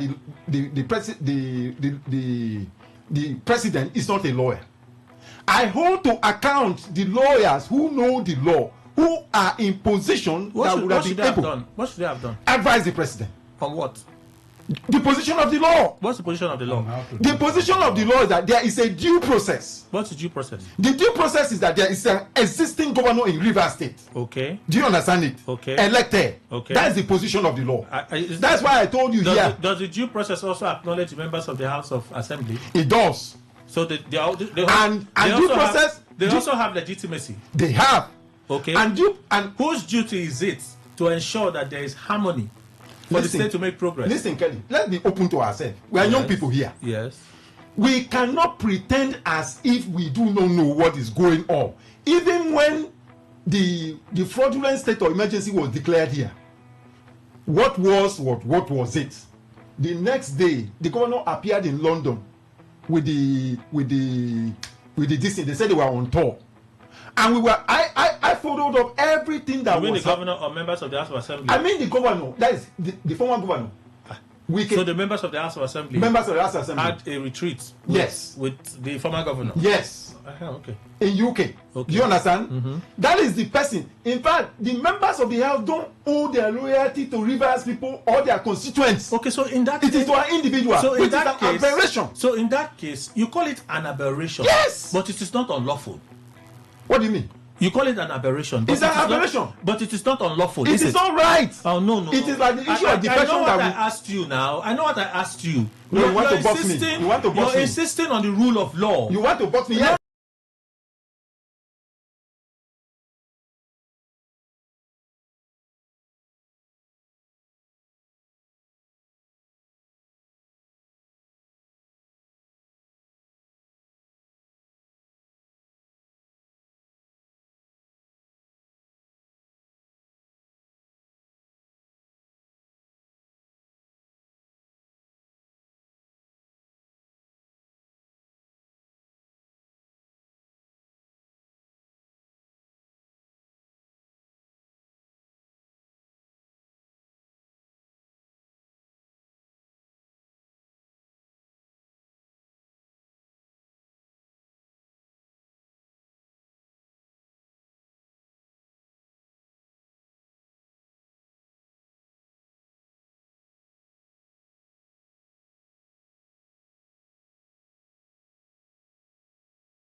No. You're insisting on the rule of law. Yes. And I'm asking you, if the lawmakers are not loyal to one man, is it unlawful? It's wrong. It's unlawful. How is it unlawful, sir? Why it's unlawful is that the supreme position is the people they represent. Oh, no. This is about ethics. This is moral. I'm asking you, how is it unlawful? That is my question. You cannot.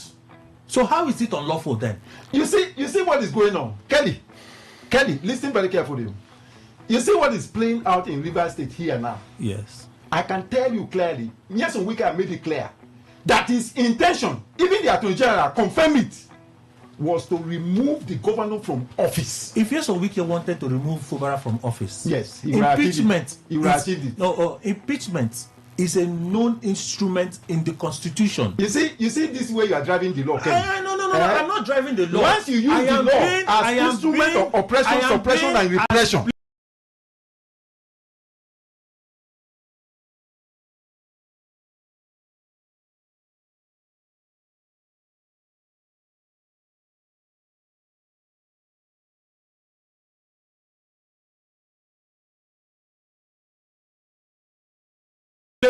As ABC. If Nyesom Wike plays his politics, politics? Oh, hold on, sir. Politics played everywhere. No, what is politics? Explain to me. Trump, as president of America, has to play politics with members of Congress to get what he wants. No, I'm asking now. I am telling you now, Trump, as president of America, would have to play politics with Congress to get what he wants. If you don't play politics, they will not come to your table and tell you, okay, we are lying down at your feet at anything you want. Politicians are here. If you want to be truthful, that's how it works. See, let me tell you, Kelly, I don't want to drag this house. I am saying to the governor of Rivers State, yes, that is Sim Fubara. Yes. For the now, you are the governor of this state. You have seen all that has been ganged up against you, even from the 8-point agenda to now. Okay. You've seen the position of the members of the House. You've seen all the odds. You've seen what this state has suffered. You are not going to be there forever. I am making this passionate appeal to you. Please, whatever you can do to move, because even this 60 billion or whatever that is there, they are ready to destroy it. Okay. And nothing will happen. But please, whatever you can do to move this state forward and develop this state. Visit Abia State and see the dichotomy and the difference. Please go ahead and do it. That's what Andy you were saying.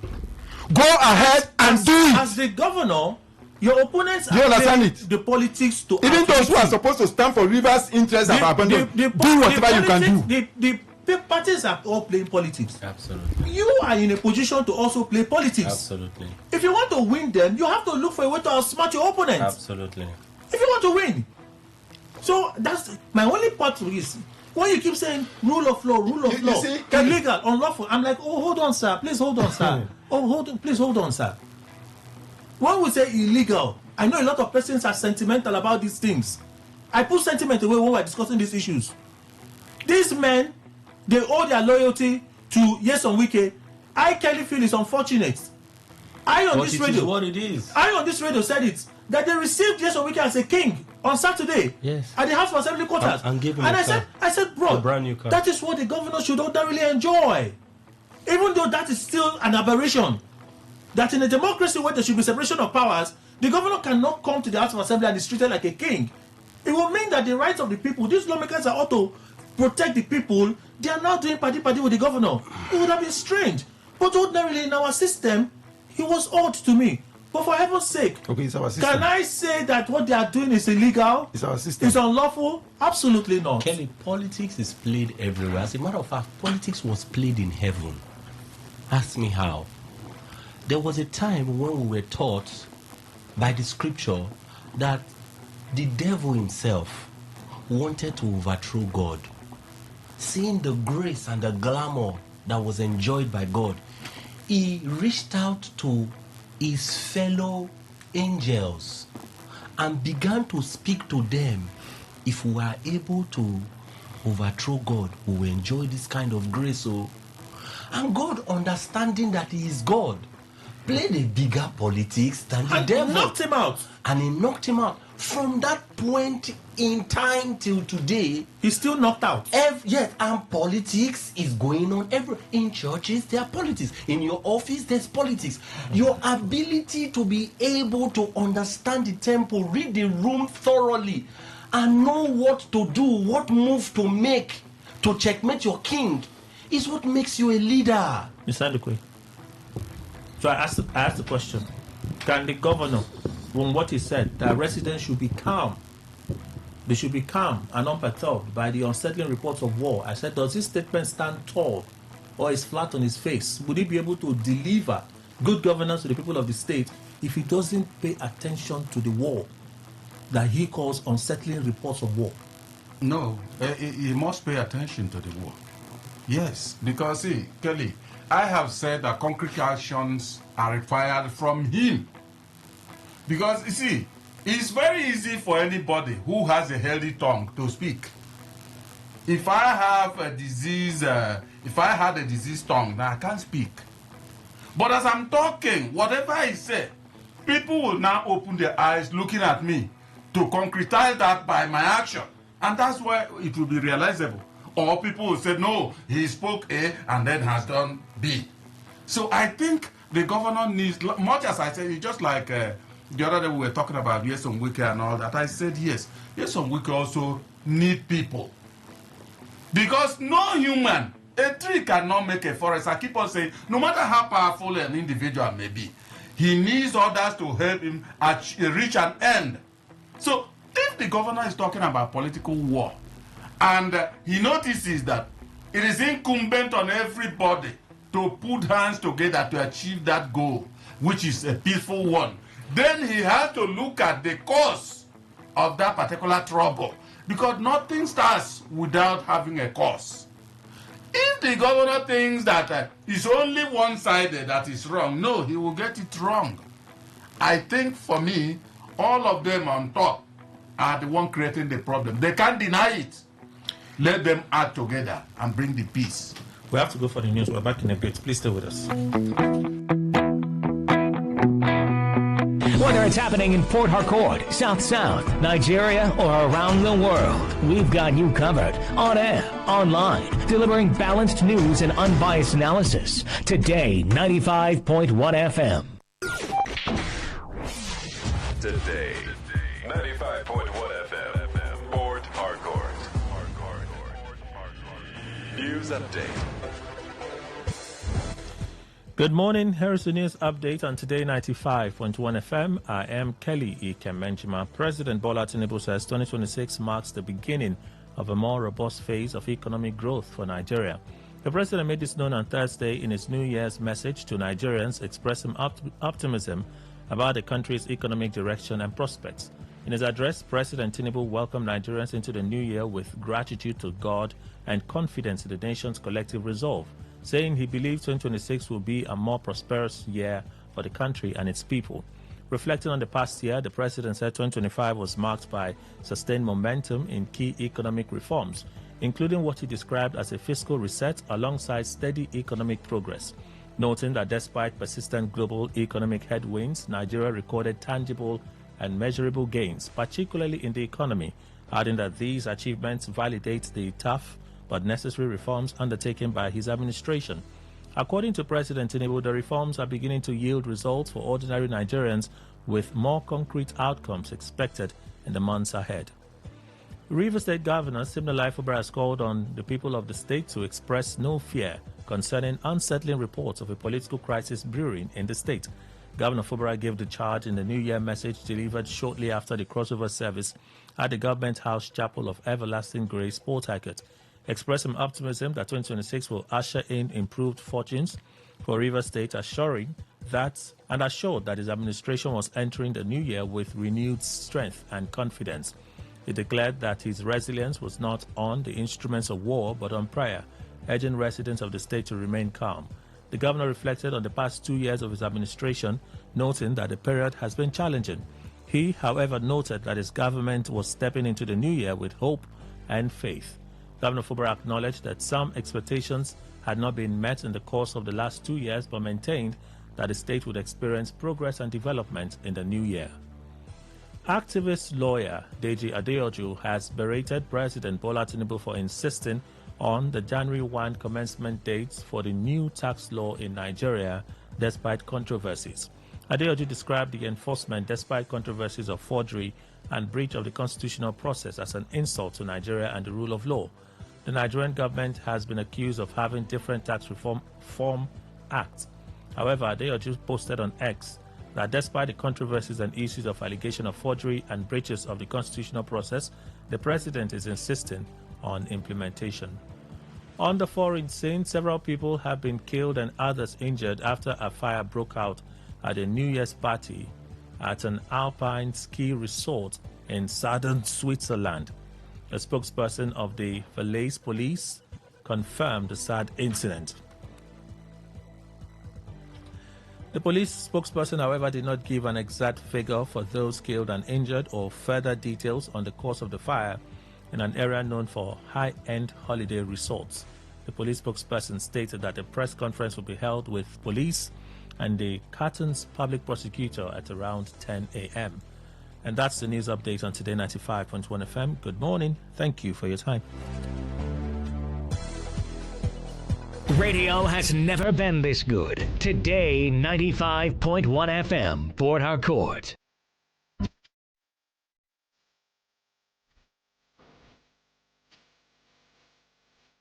The Ogunokom Unity Cup 2025 Grand Finale. The highly anticipated Grand Finale of the Ogunokom Unity Cup 2025 comes up on January 2nd, 2026. This year's celebration promises to be extraordinary as the Kings of Reggae take center stage for a spectacular live performance, proudly powered by Grand for Life Entertainment at the Ogunokom Town Square.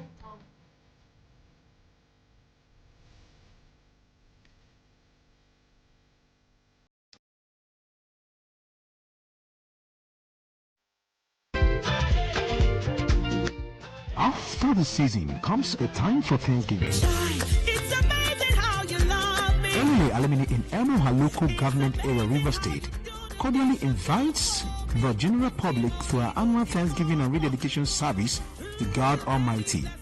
Theme: Grace to Grace, as taken from the book of John chapter 1 verse 16. Ministering the Holy Ghost through Prince Tony Dogo and Reverend Dennis Odo. Date: 2nd January 2026. Time: 11 a.m. prompt. Venue: State School to Feed Ilili Alumni.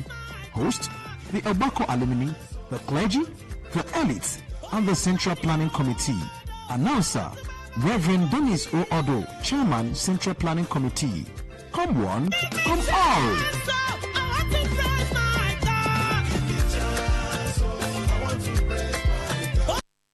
This is Today 95.1 FM, Port Harcourt, voice of the people. Turn the dial and turn up the thrill. We are not in the same league. We are rewriting the rules. Here on Today 95.1 FM.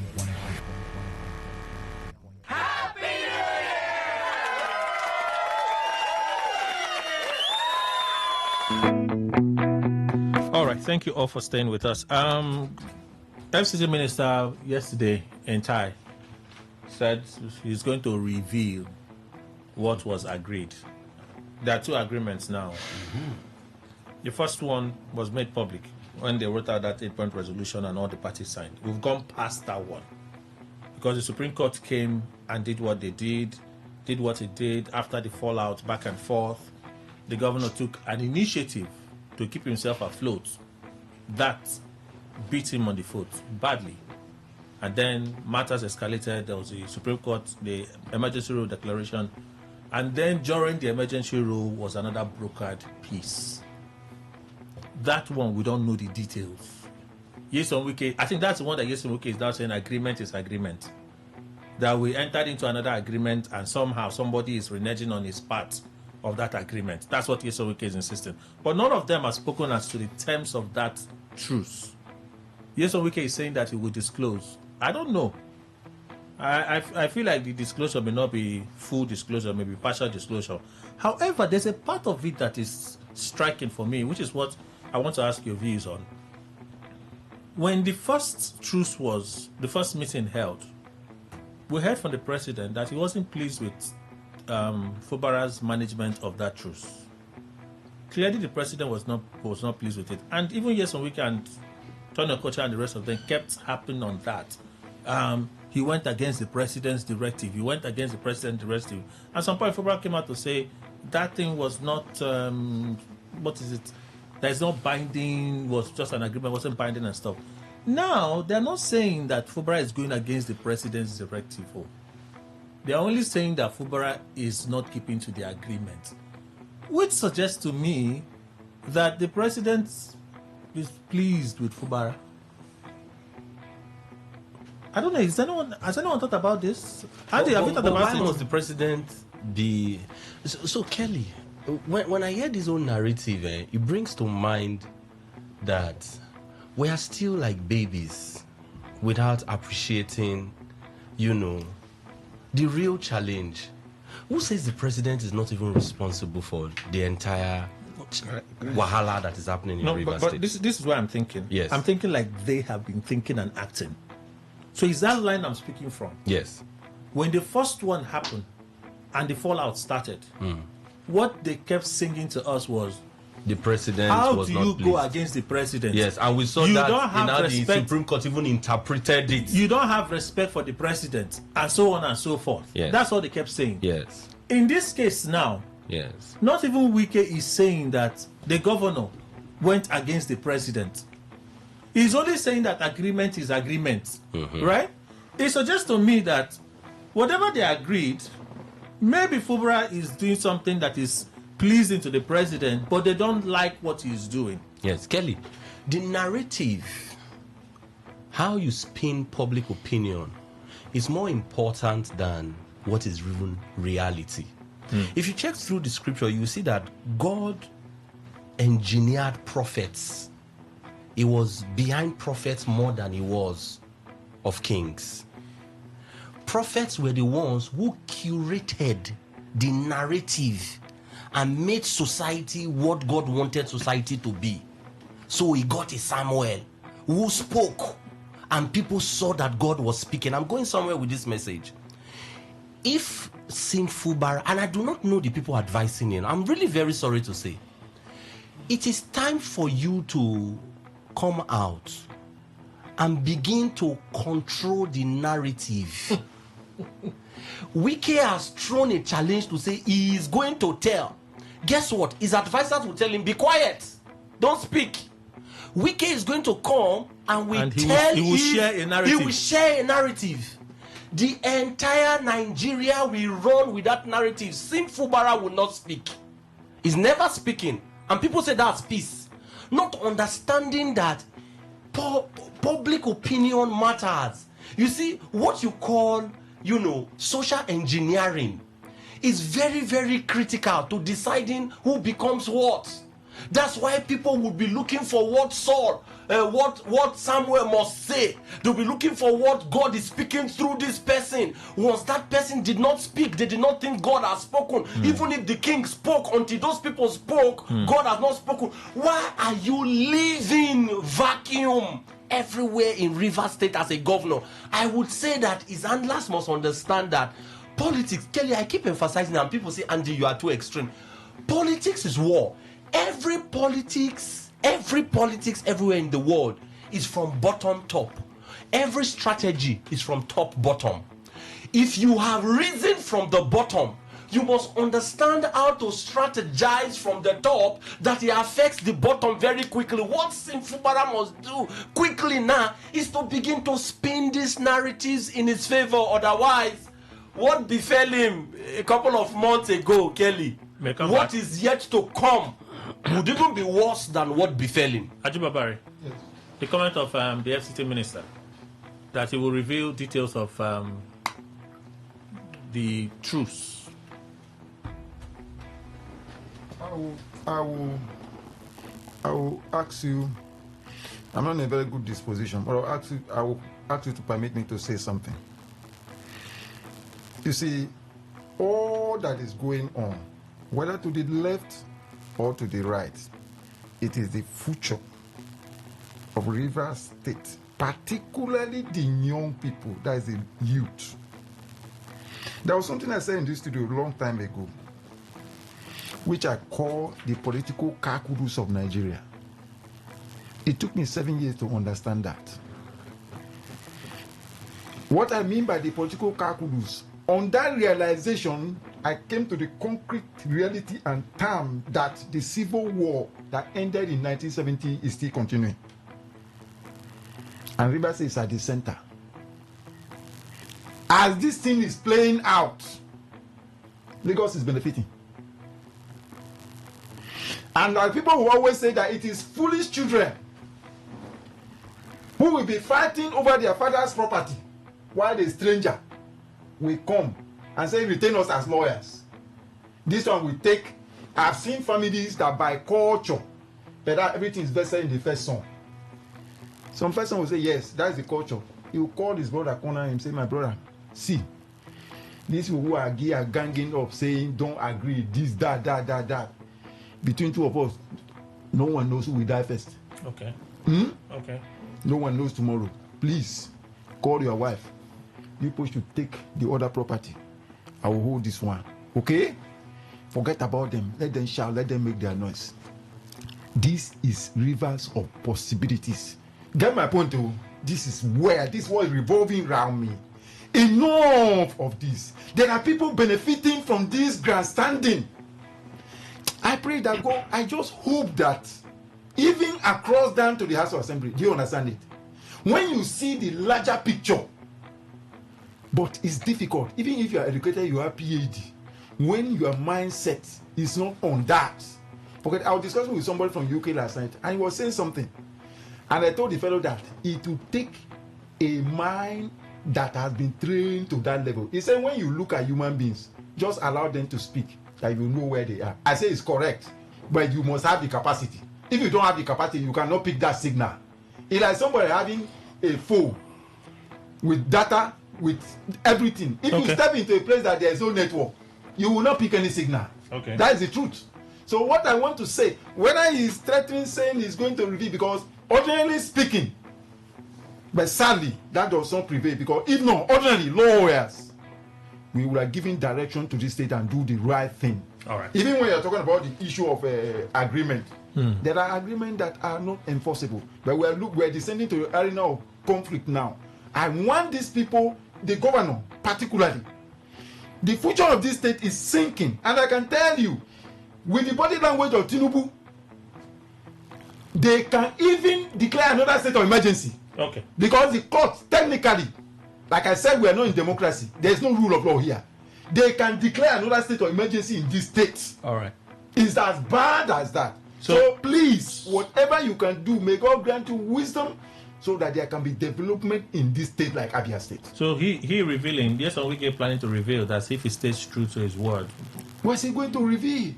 Let them tell us. What has he been keeping quiet all this while about? Both of them to be keeping quiet now. Yes, Chief Kelly. Dekai. It's political time, like I keep saying. Everybody have to make up his own strategy to get results. The very perfect one wins the day. The governor and the camp of FCT, no one knows what was agreed.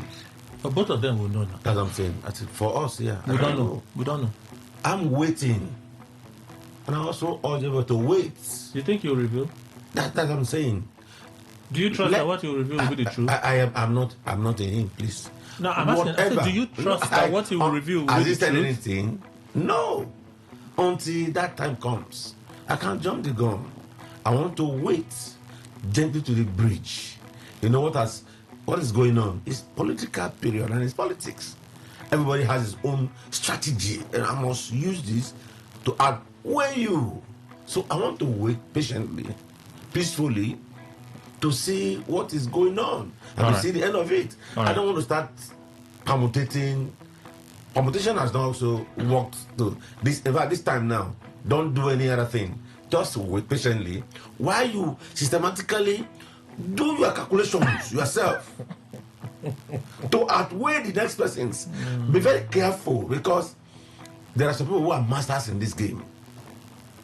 You can give it to the FCT minister, from chairman to this day. He knows a lot. So if he said, please, let's go this direction, and he said no, he also knows where and how he can pin hand. So let's wait until he says anything. Then Rivers people will not say, oh, we'll not look at turn to governor. Governor. See, that's a problem. I'm coming. Governor. If governors, no, this one you said is not, cannot be, was not. Let's wait, please. You know, when you say this word, it's like what Andy said. You have to, if you can't control the narrative, you've lost the war. Have a good hold on majority of it. Don't wait for someone to set the ball running. When the governor, I said it passively here that the governor may have started this round. Whether it was out of anger, he said that he was waiting for the FCT minister and Ferdinand and Abraba to call for a meeting. He didn't want to go behind them. I said, you have started this wahala. No, other things were already happening behind the scene. No, but those things were happening behind the scene. Yes. They were gossip, but somebody spoke. That one, lawmakers took it up. I don't know how. See, it's difficult. At this point, because one thing I would have expected, maybe because they are doing so much solidarity with the president and all of those things. Let me not speak. Let the president not be displeased with me and all of those stuff. By the time you came out from that first truce and you came back to Rivers State, rather than shaking hands and doing all those fake smiles, talk to Rivers people. Do some of the things that they were asking to do. We by ourselves will be saying, oh, maybe these were the things that they agreed to. Maybe these were the things that they agreed to. You come out, you do press conference, you hint us.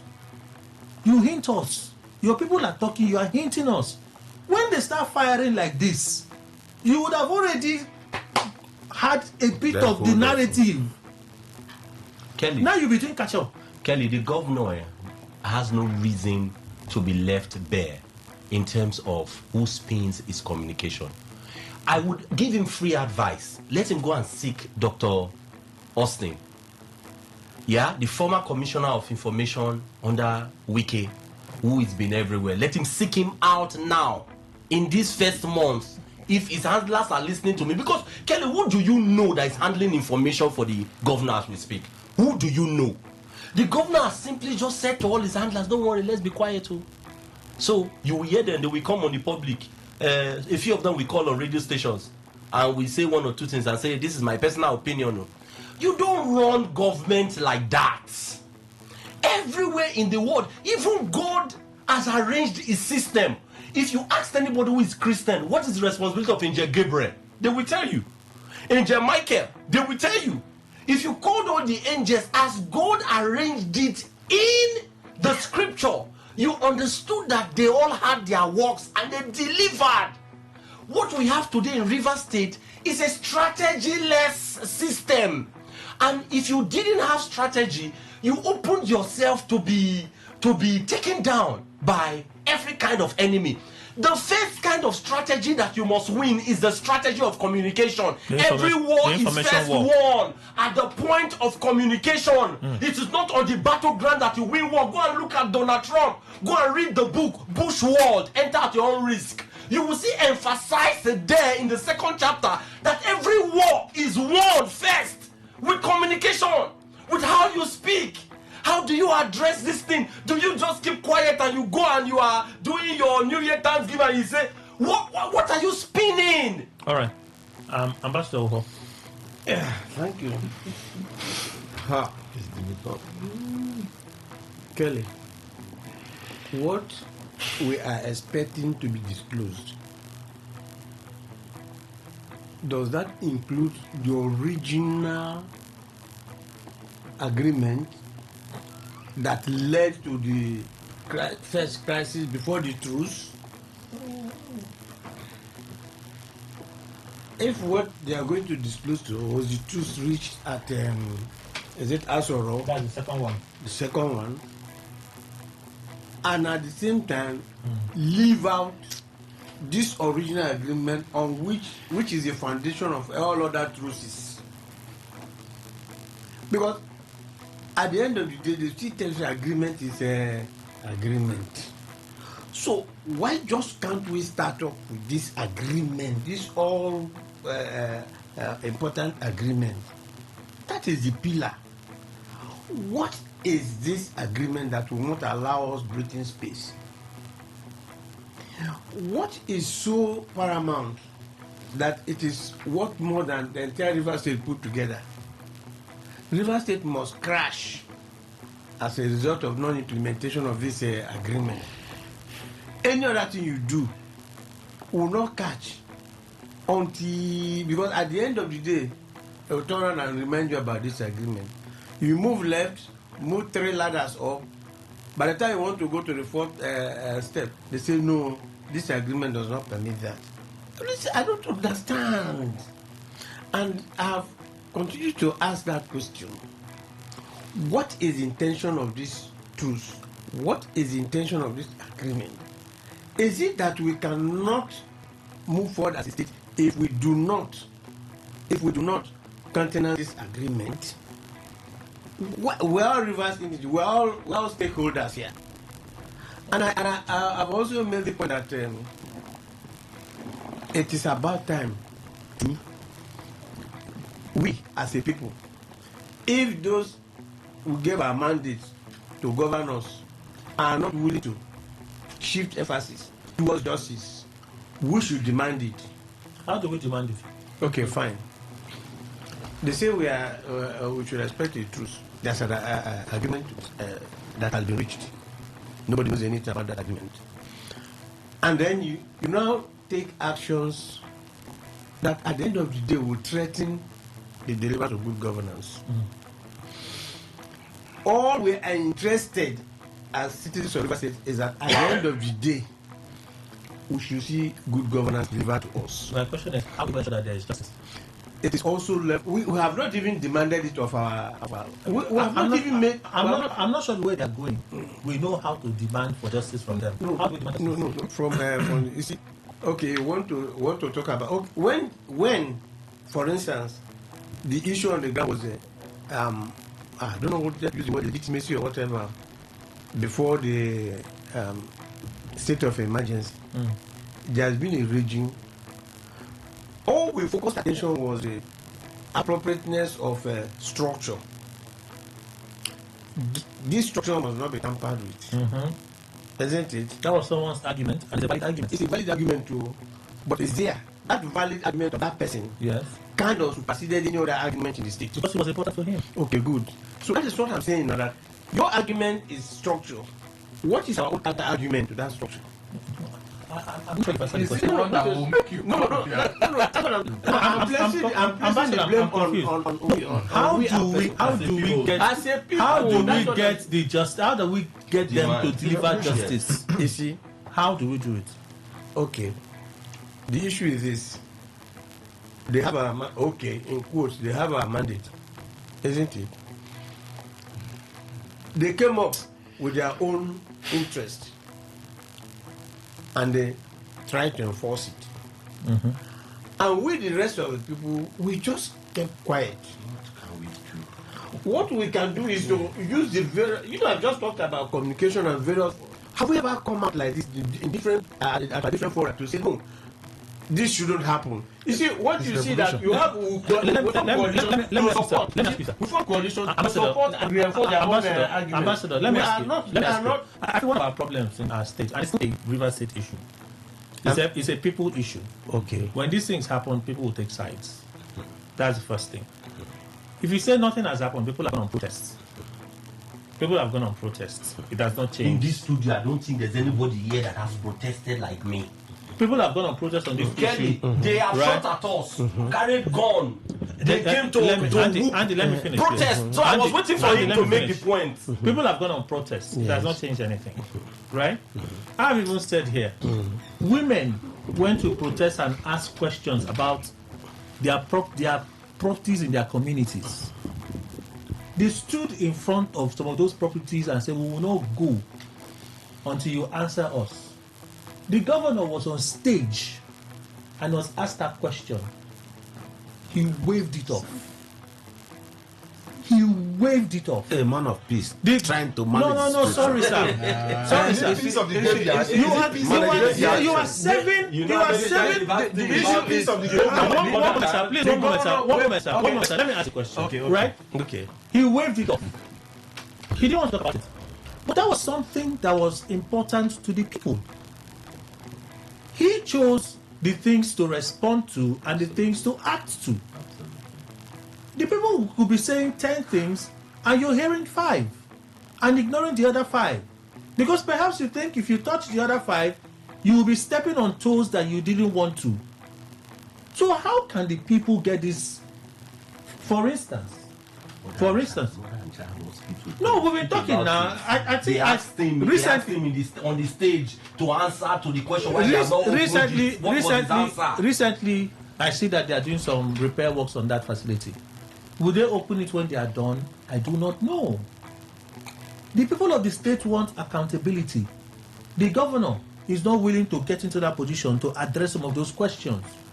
A yes on Wike in this situation would have addressed everything himself. He doesn't a long time ago. He doesn't need Dr. Austin Tam George, who is the best person for the governor now. A yes on Wike would have addressed it his own way a long time ago and turned it in a way that would come his interest. When he started shouting, this one sold our oil this one sold our oil that, Riverside did not go to investigate, but he sold a narrative to Riverside early enough.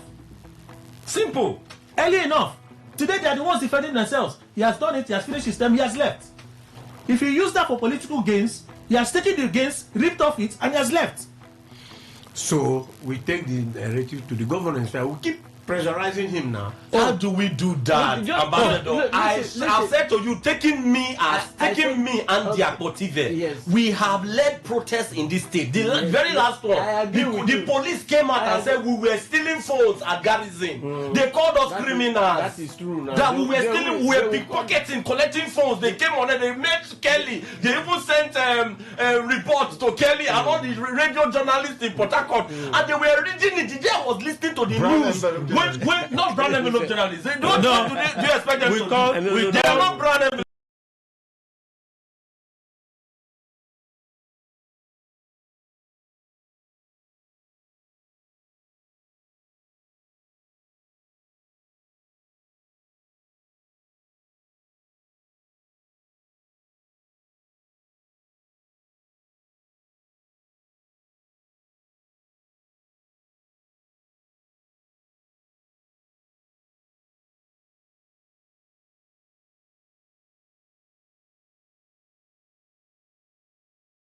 We called Iringe Koko live on the radio. Yes. We called Iringe Koko live on the radio.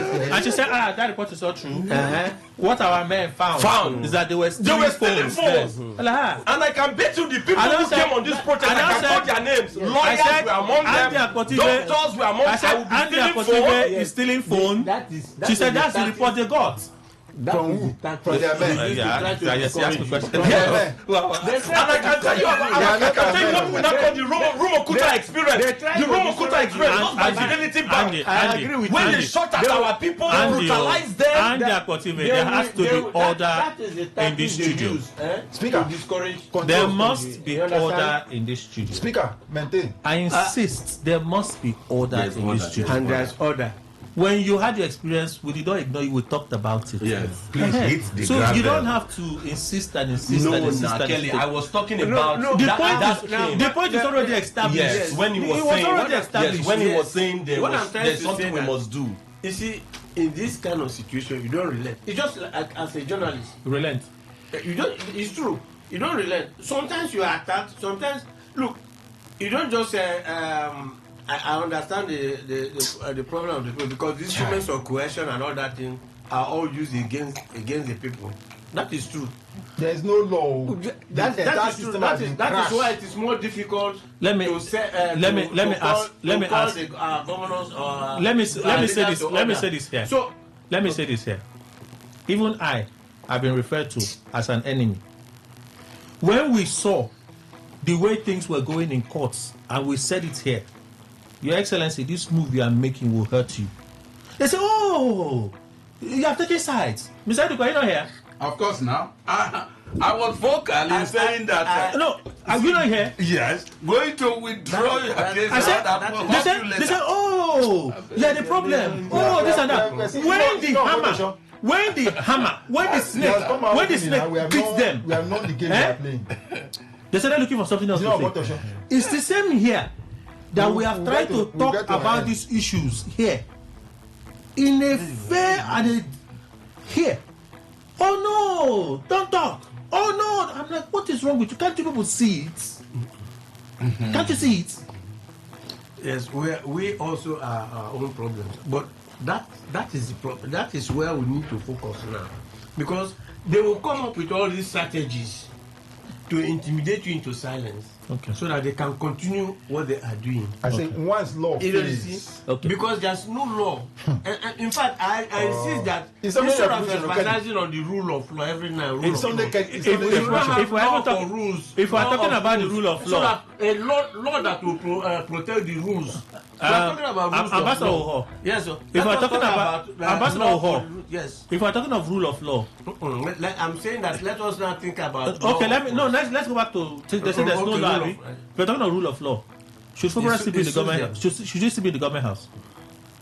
If we're talking of the rule of law, should this still be in the government house? Nayana people who hates me, should this still be in the government house? If the Supreme Court, like it or hate it, say Rivers State has not demonstrated any governance. You have not managed the state like there's a government.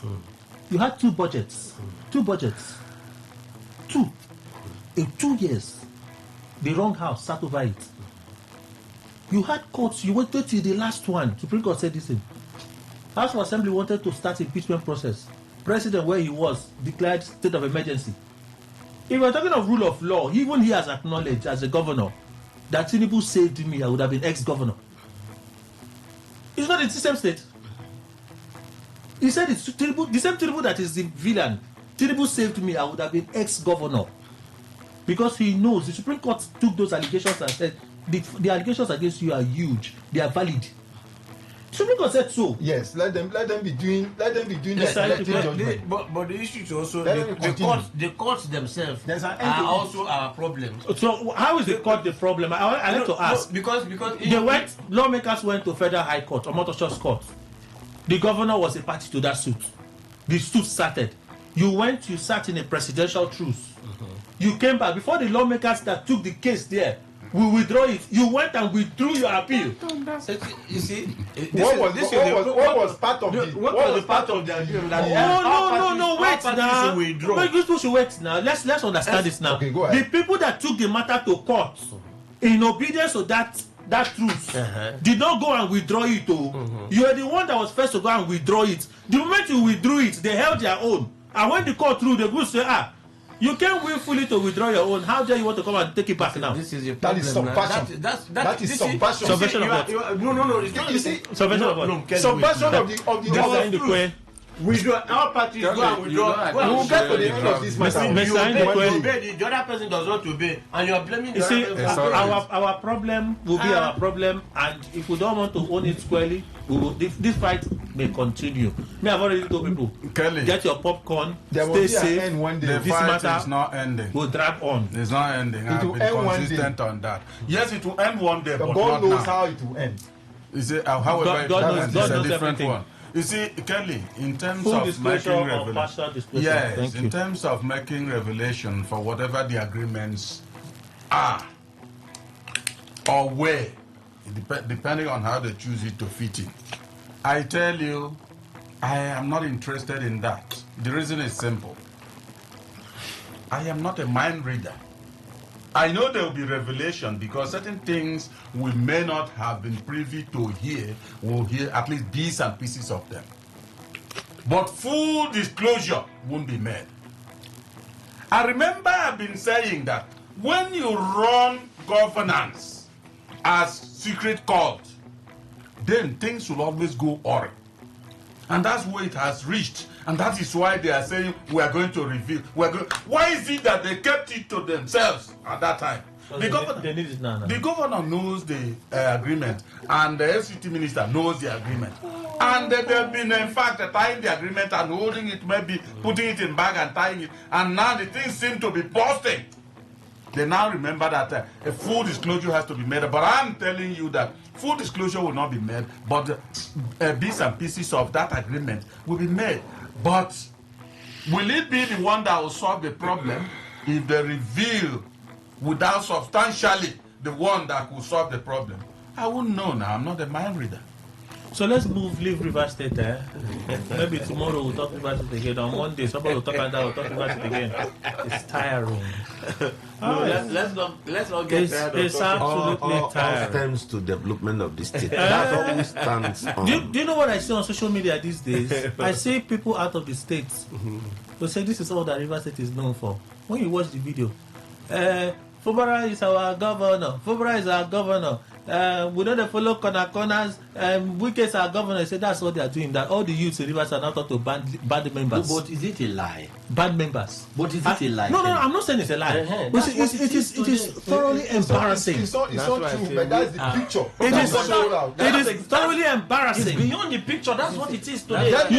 You see the different sides. That's how they'll be doing social media, hailing the governor, dancing. Hey, I say Chineke. It's partly the fault of the governor because he has not even engaged the youth. The governor. If they will get factories, they go to work. Yes, he has not even engaged the youth. We line up in Anoba to go and collect 2,000. They say it's 2,000. Come. Governor is coming here. Oh, FCT is coming here. 2,000, 3,000. Kelly, they don't have work to do. Kelly, on my show, I advise the governor free of charge. I say he has to have two arms right now. The arm that is focusing on governance and the arm that is focusing on politics. The arm that is focusing on politics must be led. The person that must spin the communication must be led by Dr. Austin Tam George. I advised him free of charge. They are not listening to me. That was how I advised him before to say something heavy is coming. Oh. He did not listen, except he did XYZ. He didn't do it, and he was given 6 months. I'm saying to him now, he has to have two arms: governance and politics.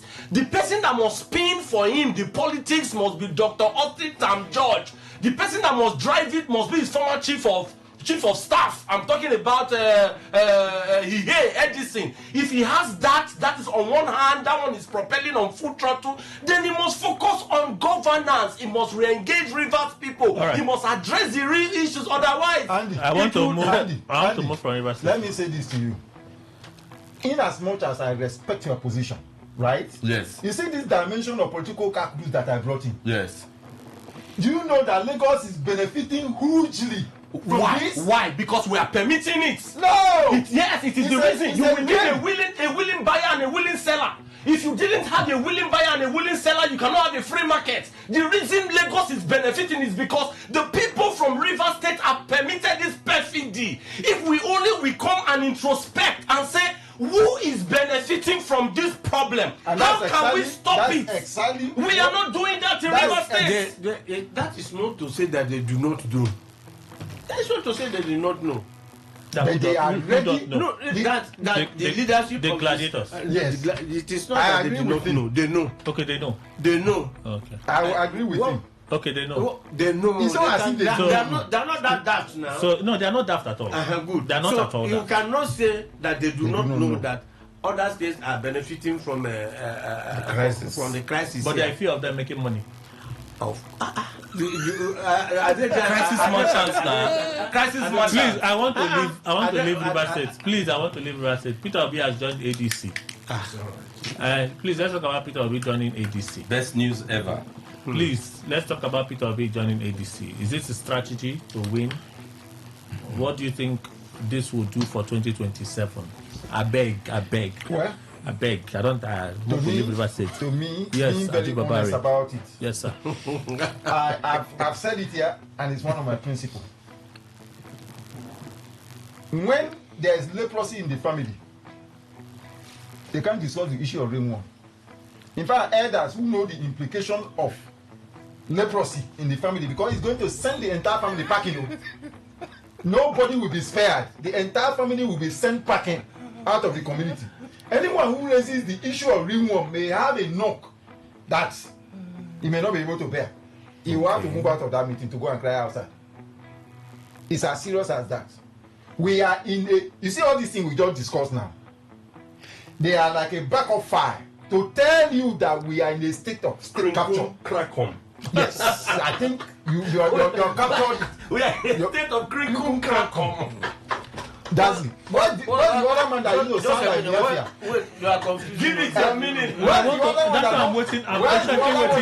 Because I need him to land so I know where he's going to. I beg you. Come down to our level. I'm not a lawyer. No. I'm not a legal term. We will take the altitude of Lufthansa. We will not take helicopter. Okay. Because it is bad. We are in a bad state. We are in a state of state capture. What Peter Obi used to call that lunatics are taking over the asylum. That is where we are. And unless something drastic is done, you see what has happened on the other hand, that US and Israel likely are coming in. That is the same thing that should happen on the political district. Because let me tell you. So can you liken Obi joining ADC as like that one? It's a desperate move, yes. That's the way I look at it. And I just hope, because you see, we have entered a bad market, Kelly. And I blame it on my constituency. Very sorry. One of my senior professional colleagues. If I say I follow for that, you consider I don't sue you. You say what? If I say I did for that, you consider I don't sue you. Very sorry. Where for carry go? We go there for court 3 years. We will go court. And after I go to miss court, they adjourn. I go waste your time. You know that. As long as you're not in detention. Do you know that? You know that. You go now. I go wasting time like this. Every day the matter go to court. Go get a restraining order. 2 minutes. My professional colleague. 3 minutes. My professional colleague. One senior lawyer in this town called me. I don't know how he got my number, and warned me that I should go and drop a post because I said shameless Supreme Court justices. They are the people who brought us to where we are today. They are, and I insist on it. I said I should go and drop that thing that they would derope me. Unfortunately, he had died. You see, this thing, a lot of people who are going to die is the state of mind. Okay, so Obi joining ADC now. This issue, we are in a desperate situation. We are in a desperate situation. So whatever can be done, whatever can be done. Okay. Do you understand? Okay. To take the asylum from the lunatics, it has to be done, though. So this Obi's move now may just be one of those things that needs to be done. Sure. Okay. Yeah, Kelly, you see, we are talking of political situations and political period now. And looking at the ADC, want to focus on it. The formation of the ADC till this moment, they are looking to take over power from the APC. That's their sole aim. Yeah. And they need every other arsenal that can help them get to that target. There have been series of meetings and discussions all this while that has culminated into Obi now entering into ADC. It is going to be a boast if ADC was graphically from here to here. It has risen to some certain level. And I also think they continue in that grounds to see that they woo other people. Like yesterday when he defected with about a senator and all that. I hear Emeka may be coming back to the party. I see. Abaribe has joined. Yes, Abaribe joined him yesterday. And all that. You understand? Are you serious? Yes. And all that. So it is a boost to the ADC party. Okay. And it has also given them a little bit of confidence that from where we were yesterday, getting Obi and the obedience into our folds, because he didn't move alone. I saw a letter circulating that all obedience across the entire Nigeria should collapse into where he is now. So it's a boost per se, and it's going to give ADC the confidence to say, okay, now we have one big fish who Nobody knows, but maybe we contest for the presidency and all that. So it's a boast to them. Yeah, it's a boast to them. But how far they go from here becomes what we can wait to see. All right. Andy. Hopefully that APC being a strategy is waiting for them and the power and the party in power. So let's wait patiently and see as things unfold. And I have no doubt in my mind that Peter Obi is the Messiah that will fix Nigeria until I emerge. Okay. I have no doubt. He's the forerunner, like John the Baptist, for me to come and fix Nigeria. There is no other Nigerian politician that I've seen that demonstrates what they say. They live it. There's no other politician. Kelly, I have not been a member of any political party in Nigeria. I'm strongly considering, because of this move Peter Obi has done, strongly considering joining the ADC. Strongly. I'm waiting for just two things to happen. So why didn't you join the Labour Party then? No, there was no way, because the Labour Party did not have even what it would take to win the election. No, what I mean is because of Peter Obi, right? Now. Because of Peter Obi. Yes, because we had seen the formation of the Labour Party.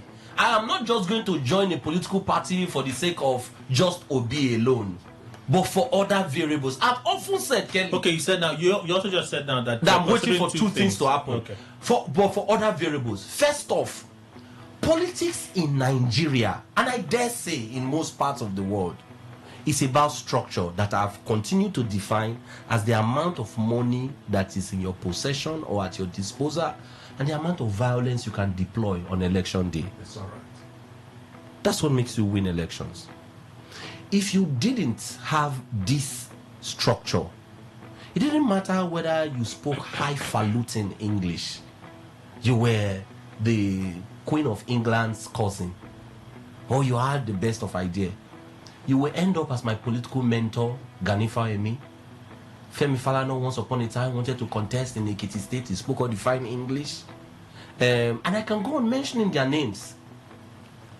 But those who understand the game in Nigeria, who are able to strategically do the things that are important to clinch power, are the ones who are going to get it. Peter Obi, for the first time by my reckoning, is understanding what it would take to be a politician and to win election. Because the people that are in ADC, I would explain to you, there is an Atiku Abubakar who has got the reach. I don't know, I don't care what you say or what you think. I don't think there's any Nigerian politician living other than Olusegun Obasanjo that has got more reach than Atiku Abubakar. Anybody can challenge me to that. Very first statement. Atiku would reach anywhere and everywhere. Christian, Muslims, everybody. Like with Olusegun Obasanjo, Aremu Okikiola Obasanjo. If you have him, and you have the people who are ready to do the gira and they are the strategists, like the El-Rufai and the Chibike Rotimi Amechi, inside that system, do not forget how long the worst president in the history of our country vowed to be the president and never won. The worst president by my reckoning. There's nothing Bola Tinubu will do now that will dwarf the nonsenses that were done in that administration. President Muhammadu Buhari, the worst president in the history of the world, in the history of our country. Now, as a matter of fact, I can even say in the history of the world, if you understood what that man did to us, did to our country, but you would say he's continuing. I do not care what this president from even does. That's how pained I am about the fact that that man became our president. I don't. If you let him make tax 45% for every 300,000 UN, I don't care. It is that disturbing for me that Nigerians gave their vote yes, I'm going somewhere with that. It was when you had the marriage of a Chibike Rotimi Amechi play with Rotimi Amechi. Forget the thing that's happening in Rivers State. A lot of people feel that Rotimi Amechi is just one small boy who is a push around. You know, see, I always say, when tree near tree, monkey will be said to be a smart jumper. The reason a lot of things happened and they happened and Rotimi Amechi looked like he was a political neophyte was because of the fact that tree not near tree like the other ones. Okay. Now these people are there. Okay. So I thought that this was the best move that Obi has made. And the fact that he went to Enugu to go and decamp was very strategic. All right. Kelly doesn't want me to go on. Yes, we have tried. Okay, let's other people go on. Kelly, I'm always on my own. There is nothing spectacular about what Obi has done. Nothing, absolutely. It's just like the defection. Of course, Rotimi Amechi was in APC. He went to ADC. Atiku was in PDP. The same, Erufa, all of them, they had parties and they went to ADC. You see, when APC came, I think in 2014, they galvanized themselves to take power from PDP. And they succeeded. That is exactly where Tinubu will tell you the end justifies the means. I tell you, you see, whether you have the greatest credential or not, are you going to be able to upstage the Tinubu and take over the governance of this nation as president? What is happening? That is what Nigerians should focus their attention on. But I'm telling you, for now, whether Obi goes there or Amechi or all of them, the question I want to ask, Kelly, have we any idea of who will be their flag bearer? Yes. Oh, you will have the idea. Peter Obi. Okay. If it happens to be Peter Obi, was he not well positioned in Labour Party? See, what drew him back is more than, what drew Peter Obi back is more than the party he belonged in 2023. And that same thing that drew him back is still going to draw him back on this. And I want to believe that Tinubu, having complied with what the White House wants him to do, will continue in governance. Quote me tomorrow. Ambassador. They don't comply. Lie to them. Well, at least to the defection is understandable, it's predictable, and all that. You see, best of the same feathers.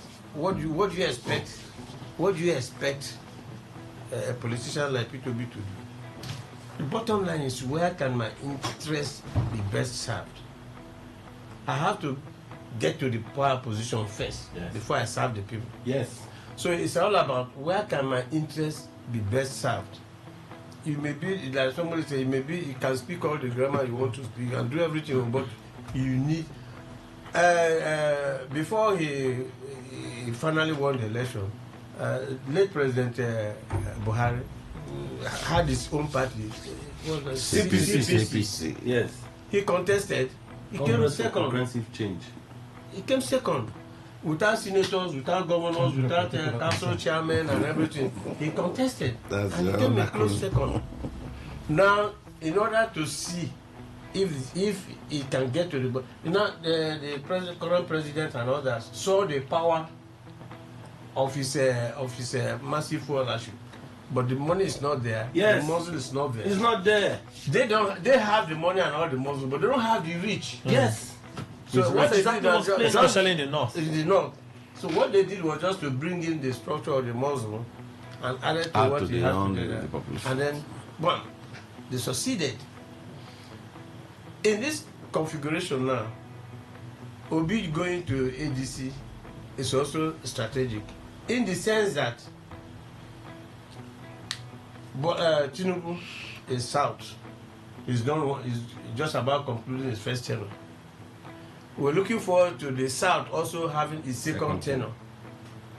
Therefore, if anybody from the north shows up, let me just say Atiku or any other person, look at so you are not allowing us to have our second tenure. What happened during in 2014 or 15 might repeat itself. In 1914, when the North was supposed to go for second tenure, President Jonathan said, "No, give me this time. Let me conclude." They gave him. When it was time to quit, he said, "No, we're going again." And the people said, "No, it can't be. You have deprived us of our listen." Then we wanted to push her because he had people who thought they could pull the thing. He went and failed.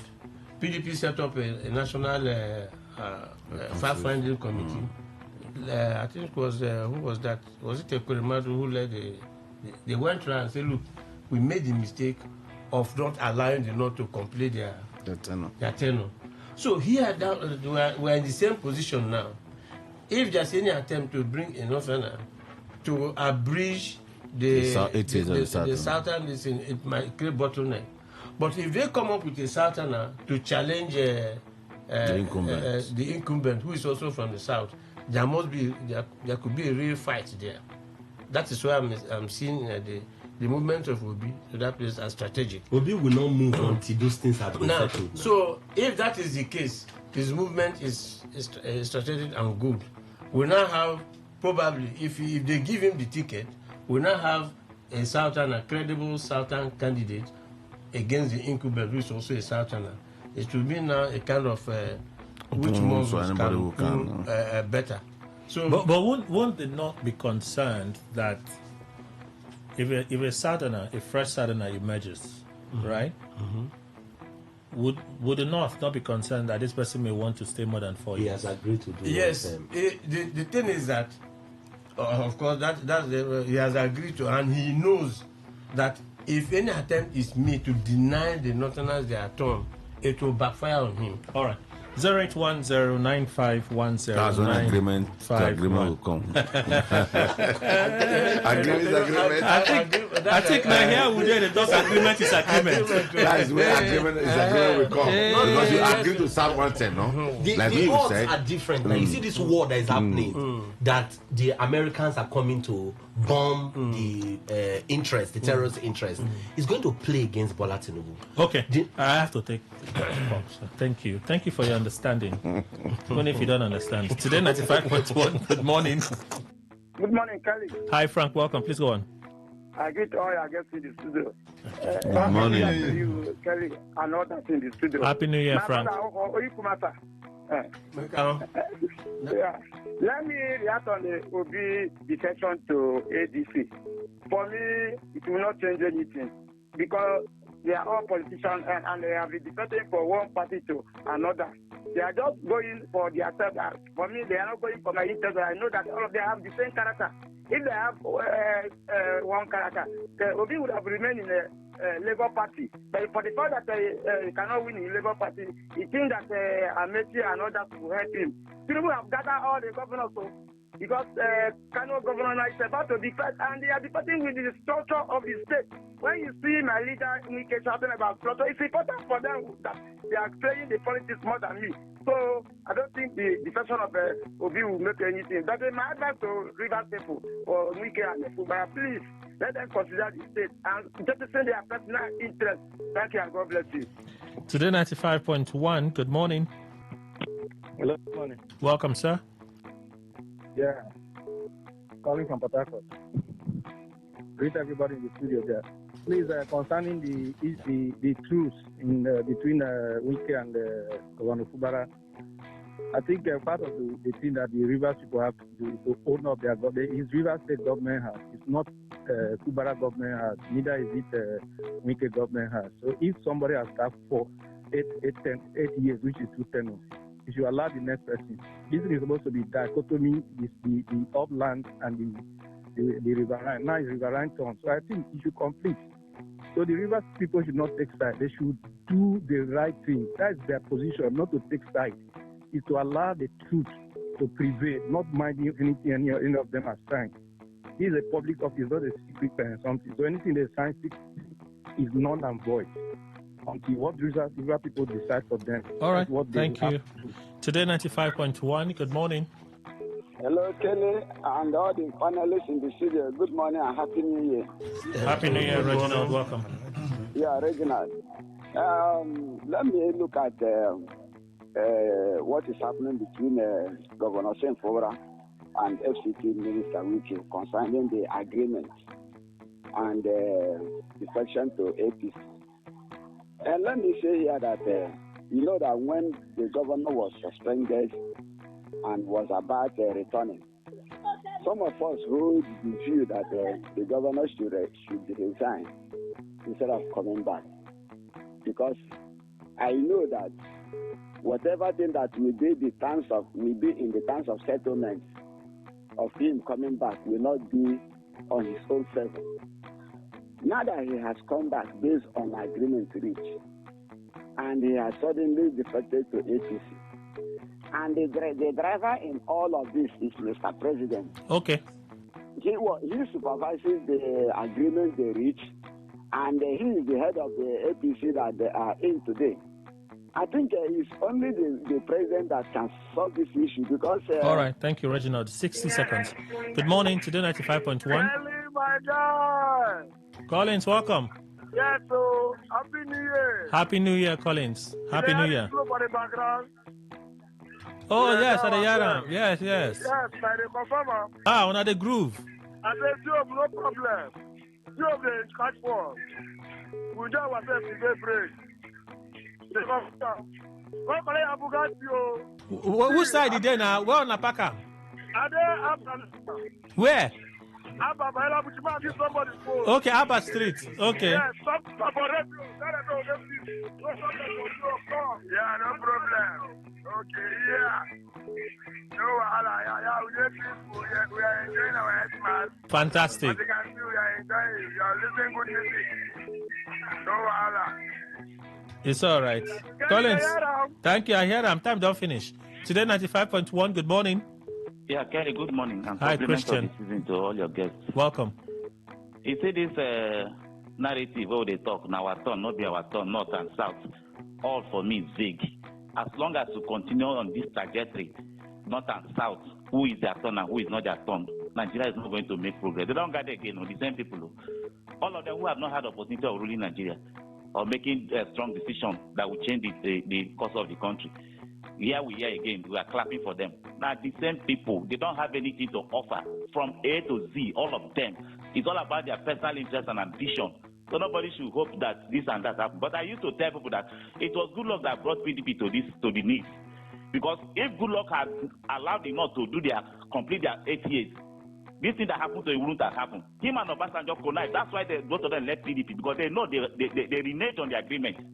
And today we are thinking that it's wicked. Hello? I'm listening to you, sir. Hello? We're listening to you. Okay, sorry. I had this thing. The issue of that of Wike. Your time don't finish now. Christian. No, sir. Sorry. Today 95.1. Good morning. Yeah, Mr. Kelly. Welcome, sir. Happy New Year. Okay, Happy New Year. There was Kelly. I know I have this love for you, but sometimes they go another way. I know you are a journalist. The point I'm trying to make is that in this 2026, as a sound journalist that you are, what I expect from you to do is that this is your state. I'm not from here. This is your state.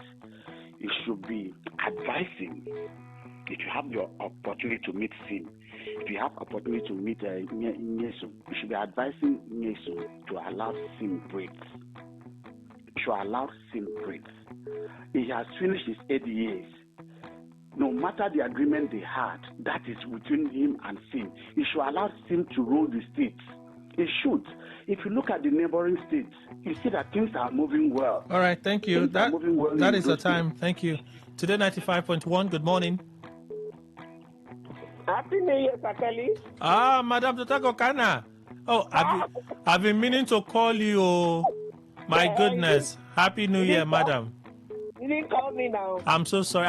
Yesterday I said call Madam Dota. You told me something. You want to eat yam now? What are you going to yam? No. That one is separate now. That one is constant. But I meant to call you. You told me something privately one time. Something about trust. Something about trust. You remember? I was going to call you. That was a private conversation. Okay, we'll do that. I'll still call you. Yes, sir. So the issue now. Please do. Charlie, my position this one is all about when we talk about this emergency that has come and gone. I don't know if there's anything. Oh no. Oh, Madam Doctor, I'm sorry. Network knocked the call off. So sorry. All right, phone line is still open. We're still taking your calls this morning. Just a few left, so we can read messages. Hello, good morning, welcome. Good morning, Kelly. This is Didi. Hi, Didi, please go on. Yes. Merry Christmas and Happy New Year in advance. Happy New Year. Yeah, we're in the New Year now. Happy New Year, Didi. Are you angry? Oh, Jesus. This is serious, so wow. Sorry, I've forgotten I'm already in New Year. Okay, let me go straight to the point. So, you were asking why Fubara was standing as if there is no war in the States. Well, me, I'm not surprised, and I'm no longer surprised because it's obvious now that loyalty has shifted. Wike is only making all these noise because he's sensing the fact that Fubara is working with the president. The president is really the one calling the shots now. And Wike knows that it's no longer going to be business as usual. For that reason, he's trying to buy the heart of the masses. And that's why he's pushing that narrative. You were asking why Fubara is not speaking out. Fubara cannot speak out until the president asks him to do that. Fubara is not somebody that can fight with him. He is not built for that. Anything Fubara is doing now is what the president asked him to do. So I'm not surprised. And on the other hand, I want to say that the agreement that is coming out to tell us now is what he wants the masses to run with. All right, Didi. Thank you. Thank you, Didi. All right. 2 more calls, this one and one more. Good morning, Today 95.1. Hello. Happy New Year, Mr. Kelly, Chief Ndukwe, and the guests in the studio. A blessed one to you all and a bad one to all the bad politics and shy and their evil, satanic whatsoever agreement that we are not even knowing what it is all about. Mr. Kelly, you see, sincerely, I'm beginning to be afraid whereby a man keeps saying agreement is agreement, and he's not telling us the agreement. Now, let me ask, when you want to make peace, you choose to do things to your own favor and your own people, and you leave the governor and the people of River State aside and say they should honor such agreement. Mr. Kelly, see, some people, if you look at the way they behave, we call them witches and wizards. The truth, that is just the truth. Because when you are doing something that does not favor the people, now you want the governor, I don't know what they want the governor to do, whether to be sharing money. There are so many pending things that is affecting the state. All right, that Sam. this man has not come to speak about. It's only agreement, it's agreement. Is it to Thank share you. Today 95.1, good morning. Yeah, Mr. Kelly. Welcome, sir. Happy New Year. Happy New Year to you. Mr. Kelly, you see, this Mr. Peter will give his defection to ADC. Me, I'm seeing it that is a welcome development because normally a Labour Party already has been destroyed by Abure. Abure has destroyed, has sold the Labour Party out to APC. So I think if the life of Atiku, Erufai, and every other people give him the support, I believe we will achieve the good Nigeria that we are praying for. Because let them give Igbo man chance to rule this country. Since how many years we are in democracy, claim we are in democracy, none of Igbo man have ruled this country. All right. Go and check how Igbo people are selling their business. Okay, so let them thank you. Try them too in governance and All right. see Thank if you. they will make a difference. Thank you so much. There you have it, the calls we can take. Let's read some of your messages. Facebook, Real Talk. Okay, Gerard Emeka, apparently you're not ready to be part of the conversation, so that's fine. Amen, Arasowan. Mr. Project should allow the people of Rivers State decide. You can't have your way all the time. Lowu John, why has suddenly Why has he suddenly decided to reveal the contents of the so-called agreement you were holding so dear in your belly? I sincerely love the sound of the music playing in your head now. Please keep your agreements to yourself. Thank God ability Atwebu. Whatever agreement FCT minister had with the governor when the governor was in PDP has been washed away. Now the governor is APC. It's only APC that will decide whether the governor will recontest or not, and not the FCT minister. Lumak Nnam. All right. Sunday Asua. Okay, don't speak for yourself, sir. Sunday Enwi say it's dead on arrival. When they entered into that agreement, Rivers people were not there. Why is he wanting to reveal it now? Okay. All right. Alabo Bio Bele Ibene is a partial disclosure. All right. Somebody at least gave me small chance and responded to my question. All right. On the general post Facebook, Obi defecting. Okay, this is an opinion poll. Obi defecting has no effect. He's a serial defector, and nothing has changed. From ABGA to PDP to Labour and now to ADC. He has one strategy destroyed and scattered. All right, Sam Ekere. Mr. Obi doesn't have what it takes to resist rigging, especially with the likes of Tinubu and Wike involved. But I'll be waiting to see how he'll do it. David Chi, Cole, welcome development for him. Seems like the whole presidency is going crazy over this move. Something is definitely happening in the camp of Tinubu. Christopher Moore, for me, I must try another party. If not APC, my brother. Okay, not sure what you're saying. Dave Asula, from ABGA to PDP to Labour, now ADC.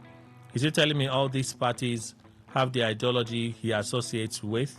Or he's just another politician that will go anywhere in pursuit of power? All right.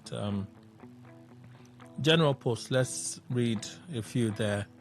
Oyema Sylvester Kanayo, Happy New Year to you all and Today FM family. Wike promised to reveal the agreement he had with Fubara before the suspension of emergency rule. I put it to you and the good people of the state that Wike will never reveal anything, but will continue to disturb the peace of the state. All right, those are the contributions from Facebook. Let's read some messages. Traditional SMS. I still must say that Asuta Mbata too fell to the lowest ebb morally, even without points, even without of points, even with the out of point inferences. Such clearly explains the caliber of men surrounding deceiving and misleading political pocket liners, particularly the undiscerning ones, just for their own personal interest. And I would bet many will keep falling for such folly. All right. Happy New Year to you, sir. I see your message. Special Douglas from GRA. Thank you so much. Okay. All right, Rashid, you said someone should please help me and tell Wike where to fix it, that nothing lasts forever. Rashid Lawal, you sent that message. Peace without justice is surrender. Peace without freedom is slavery. Peace without stopping the aggressor is just a pause before the next war. My New Year message to the government. Boko Darlington, you sent that message. Thank you. Good morning, Kelly and the panelists. On the president promising Nigerians a better 2026, I'd like to agree with him. Just like G1 said, things are actually dropping market-wise. We should be positive for once about this nation called Nigeria. Matthew from Transimadi sent that message. A few more. Greetings and Happy New Year to all in the studio. Friday Olu from Uniport. I'd like to align with the thoughts of Mr. President that 2026 will be better, but serial failures of similar promises leaves me wondering if the president's statement is an informed one or just a wrong mental vision with no supportive explanation of the shape and size of the betterment and the proof thereof. Thank you, sir. I do not know what politics the Minister Wike has not played and still playing. If this is described as politics, this nation is in big trouble. Kanu, you sent that message. Thank you. Greetings, Kelly, and Happy New Year. Wike should, for once, let this be because he's more or less acting like someone who is contesting another governorship election. For me, the handlers of the governor are not doing him any good by making him being mute. To crown it, Andy has said it all, so let the governor start talking. Honorable Malon, you sent that message. Okay. The war is not over. Governor Fubara is advised to be wiser than the serpent. From His Eminence, Manager Sir Festus Tigbani, you sent that message. Thank you.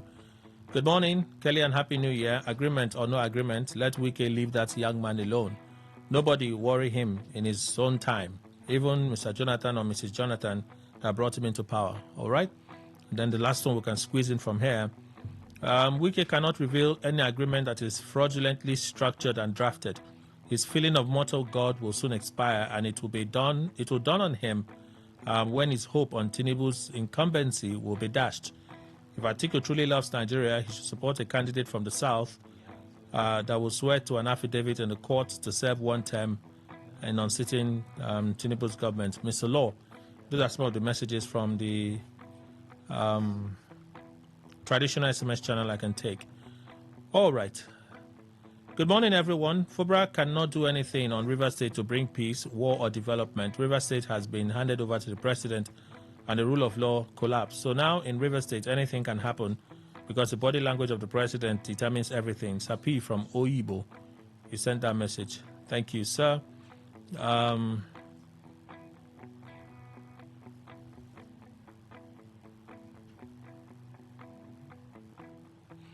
All right, Ejima from Army Range. Good morning, Kelly. Happy New Year to you, everyone.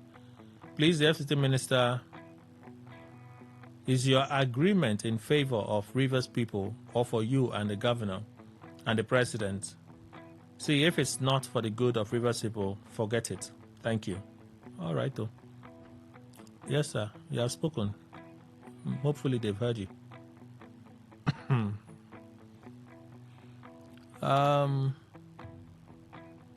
Michael in Eneka, deeply disturbed by the political noise in River State. If certain people making this disturbing noise are doing so because they are politicians, as some folks try to make me believe, what then are the people getting into political offices in other 35 states in Nigeria? What then are the other people getting into political offices in the other 35 states in Nigeria? It's quite disturbing that certain political actors are just out to heat up the atmosphere, making everybody in River State appear to be a troublemaker. All right, can't read everything. Happy New Year to you, sir.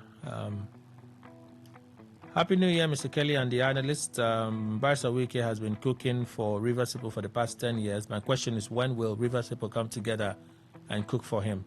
Barnard from Port Harcourt, that's your message. Thank you.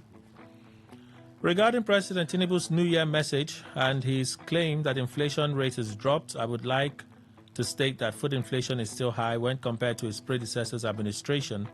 For example, a bag of fries in 2022 before 2023 was about 20K, and Naira exchange to a dollar around 400 Naira, but today it's 1,448, and a bag of rice is 40,000 Naira. John Owagugu, you sent that message, so you disagree with the president. Yeah. All right, so I see a few more. Let me just read, and then we'll play the voice notes. Happy New Year to you, sir. This one. Good morning, Kelly and the panelists. My prayer for River State is that may only God prevail in this state from now to 2027. Happy New Year. All right.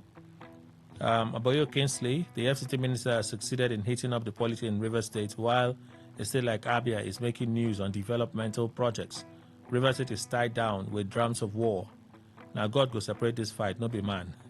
I congratulate Peter Obi on his bold political steps. May God crown his efforts with success. Aboyo Kingsley from Rumokusa, that's your message. Thank you.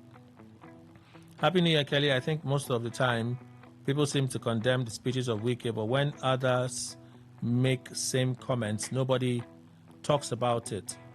Bala said there will be war and people are not talking about it. If the statement was made by Wike, by now the whole country will be shouting and condemning him. Too bad. James, you sent that message. And then this one.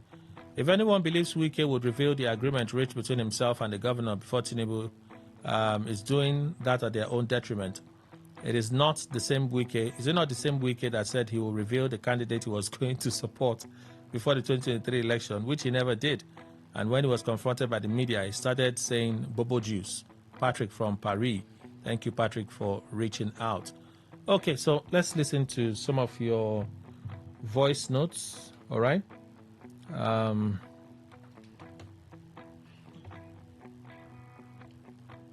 go back a bit and begin with this one. So this would be the first one. Kelly, my name is Charles. I personally believe that the strategy the governor is using is the best.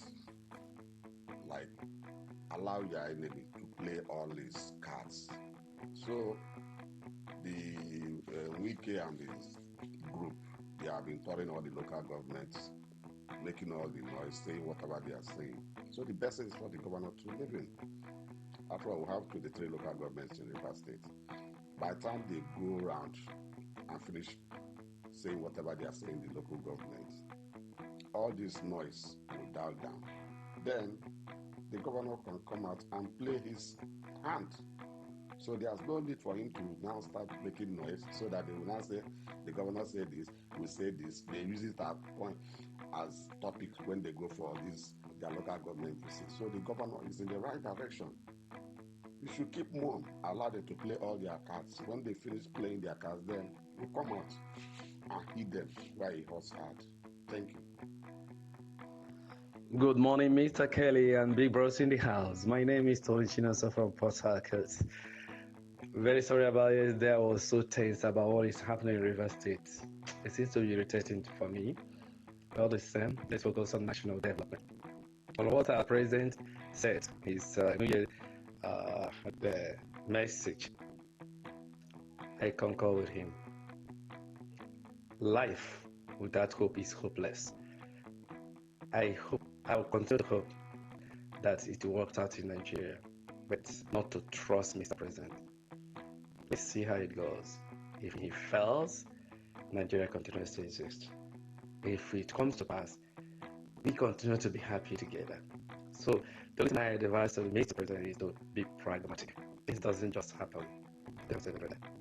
Morning, Kelly, and all the guests in the studio. And Happy New Year to you all. I'm Joseph by name. Please, Kelly, help me tell Mr. President that it's too early for all these his stories. I'm not interested in all these his stories. What I'm interested is how he will do to fix Nigeria. Let things be easy for the common citizens of this country. This is so-called tax reform bill. He should please scrap it. He should scrap it and allow us to breathe. That is what I want from him. Thank you. Kelly, Happy New Year. My name is Emmanuel from Ewafe. Kelly, I have seen people defect from one party to another, governors or sitting governors. No noise, nobody cried. Why is it that P2B just defected? A president issued statement. The essay on Gota in River State is talking from left to right.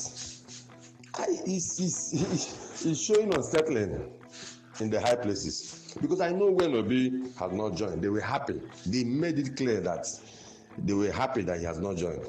Now, this is to show that there is serious problem in Paradise. They can't hold it. That has shown that they thought they will not come together. For me, it's good for me because I heard very clearly that the disagreement, I think Atiku will be behind him, not as a vice president who will support him. Thank you and Happy New Year. We are moving forward. All right. Happy New Year to you as well. I think that's the last of the messages we can take within our timeline this morning. Read from Facebook, read a general post from Facebook. Wow. Thank God ability attribute. You sent one at 8:47. You copied it, sent it again at 9:59. You copied parts of it. Oh, can you imagine? Can you imagine?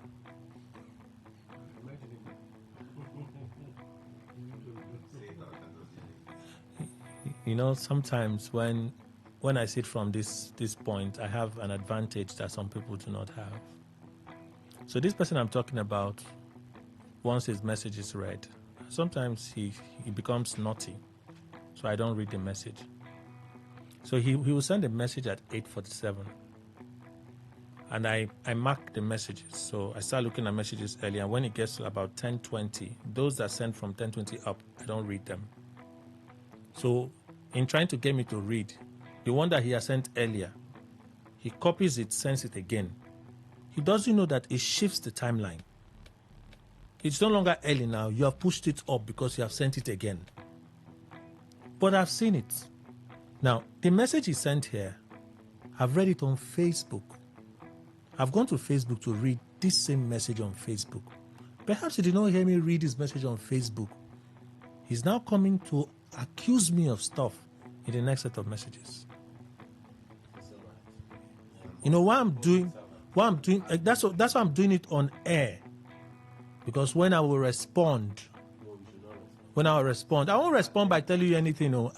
I said it the other day that you want to play, keep playing, I'll ignore you. This is about the third or fourth time I'm calling your name. I won't do it again. You hear me? I won't do it again.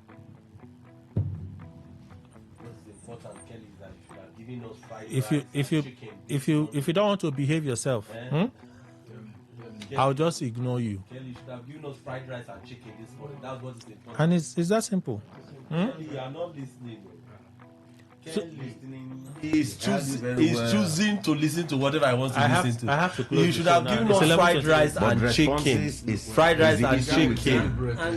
Fried rice and chicken on New Year morning. Kelly, the one of yesterday. Fried rice. They kept me here at 11:30. Kelly, fried rice. If and anybody's chicken. in fried rice and chicken, Kelly, with all the blessings and with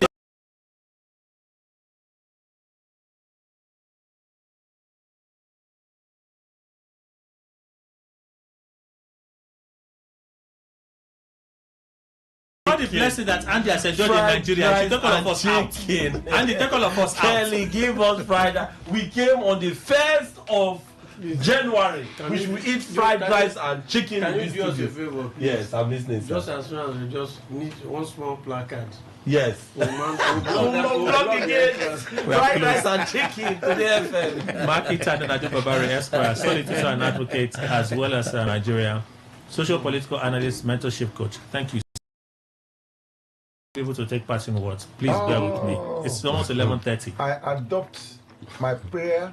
Okay, that's a passing word. I adopt my prayer made by Dr.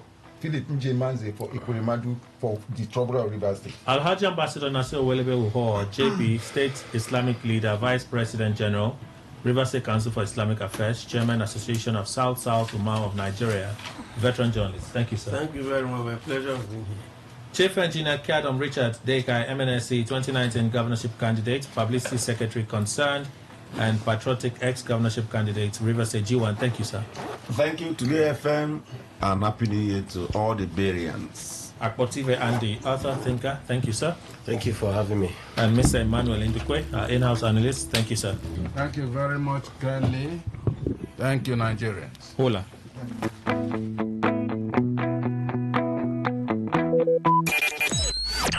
Talk radio. I listen to a lot of talk radio.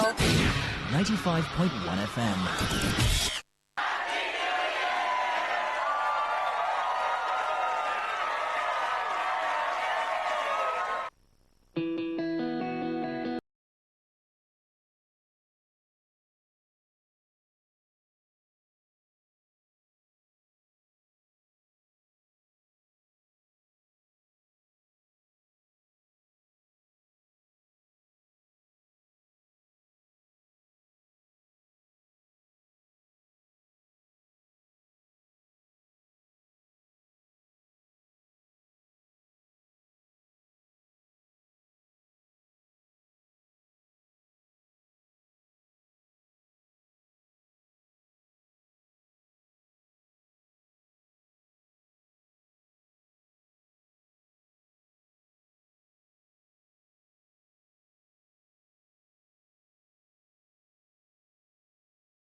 Get ready. It's the world of broadcasting as Today 95.1 FM brings you entertainment, information, education as they unfold every day. Today 95.1 FM. Do you know that I'm a petroleum engineer? Do you think I used to climb some tree alone in this village? So, and you say you've not benefited anything from Nigeria?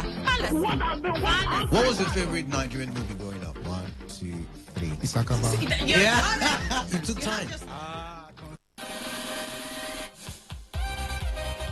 Get ready to turn up the volume and dive into the heartbeat of entertainment. From the hottest celebrity gist to trending music, movie buzz, viral moments, and behind-the-scenes drama. This is where the fun never stops. Tuning to Entertainment Today, only on Today 95.1 FM, Voice of the People, your station for pure entertainment. Weekdays, 11:30 a.m. Entertainment Today, where your favorite stars and stories come alive.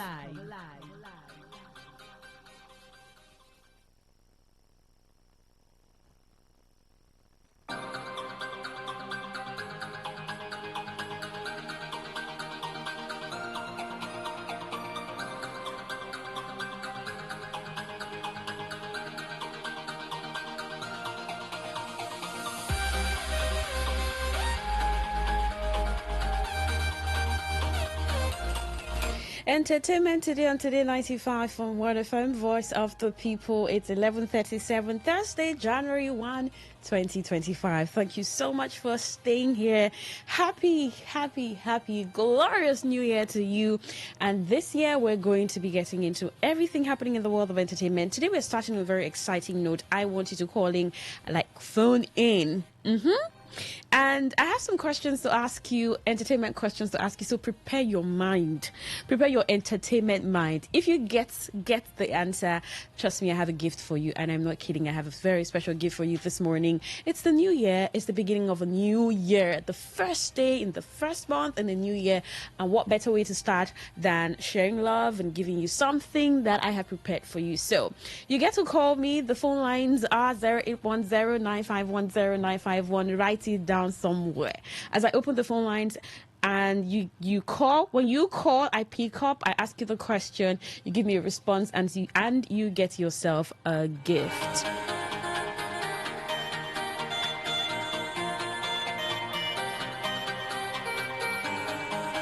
Let's see what's happening on the news on the foreign scene, where the writer of Oscar-tipped movie Hamnet has said she always saw Paul Mescal taking on the role of Shakespeare in the film adaptation. Maggie O'Farrell records seeing Mescal in the role of Stephen Dedalus in James Joyce's A Portrait of the Artist as a young man in Dublin before his breakout role in the hit show Normal People. Based on O'Farrell's award-winning novel of the same name, Hamnet is a fictional account exploring the lives of William Shakespeare, his wife Agnes, and their family. It delves into the impact of death of Agnes and William's son, Hamlet, and how it could have influenced one of Shakespeare's most enduring masterpieces, Hamlet. O'Farrell was born in Coleraine County, Londonderry, to Irish parents, but grew up in Wales and Scotland. O'Farrell joked that upon hearing the cast, she had said to director and co-writer Chloe Zhao, "Did you actually do any auditions, or did you just go on holiday to Ireland?" She's a dream to Agnes. "I saw him years ago at the Gate Theatre playing Stephen Dedalus, even when he stood out a match," she said.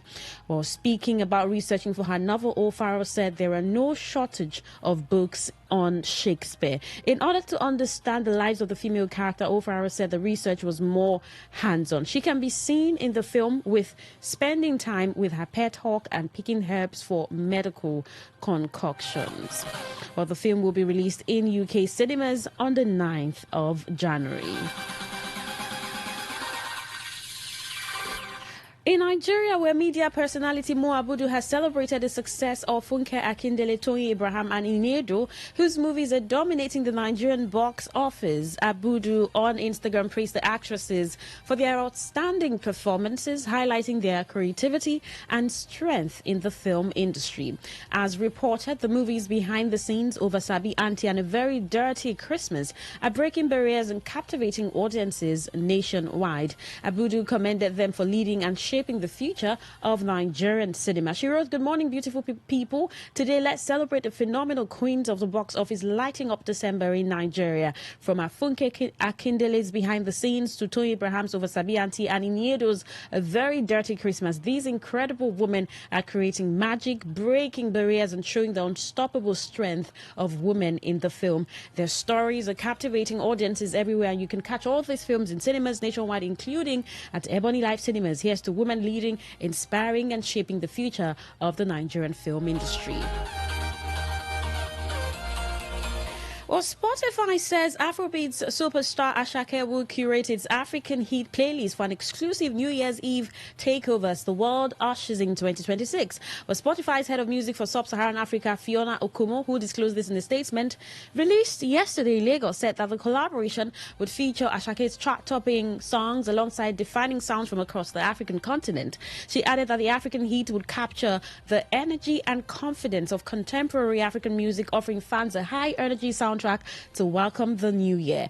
African Heat is about capturing the energy and confidence of African music as it exists today. Now, according to her, African Heat, which boasts over 1 million followers, has evolved from a playlist into a global movement, serving as a key platform for African artists to reach new audiences while spotlighting the continent's most influential songs and cultural milestones. With Ashake, one of the most streamed artists on Spotify in Sub-Saharan Africa, fronting the playlist, the takeover celebrates the expanding global footprint of African music on the world stage. She noted that the choice of Ashake reflects his dominance over the past few years, marked by multiple era-defining albums and sold-out international arena tours. By tapping into the Afrobeat star, African Heat further reinforces its role in pushing the genre from a regional movement into a leading global cultural force.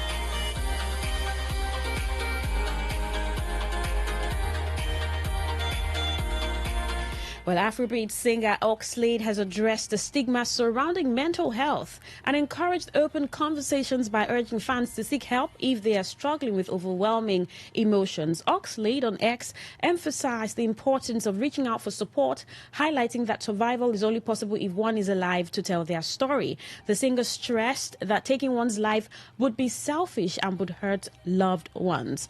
Oxlade assured fans that difficult times are temporary and that support is available. He wrote, "Don't hurt the ones you love by depriving them of your existence. I am here to let you know this too shall pass. I got a news that sent shock waves through my spine and to my brothers.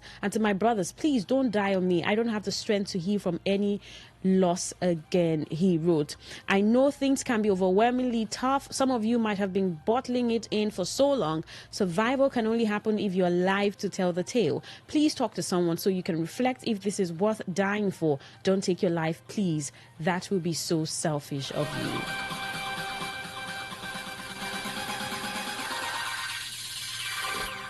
Well, after this song, we're going to play a song, Burner Boys Question featuring Don Jazzy. When I get back, we'll take a look at 10 highest paid musicians of 2025. Now, this record is important because at the end of 2026, we're going to be bringing up another record. So from January up until December, there's 12 months of the year. We're going to see releases. We're going to possibly see tours by artists. But here in Africa and outside of Africa, we're going to see all of that. And most importantly, I told you that I have a gift for you, and you. Depending on how many persons I'm going to take your call today, I have a question for you. You tell me what the answer is or what you think the answer is, and you get a gift from me. Courtesy Today 95.1 FM, saying a happy new year to you. However, if entertainment had a New Year resolution, what do you think Nollywood should do better this year? What should musicians stop doing? What social media content do you need to see less or more of this year?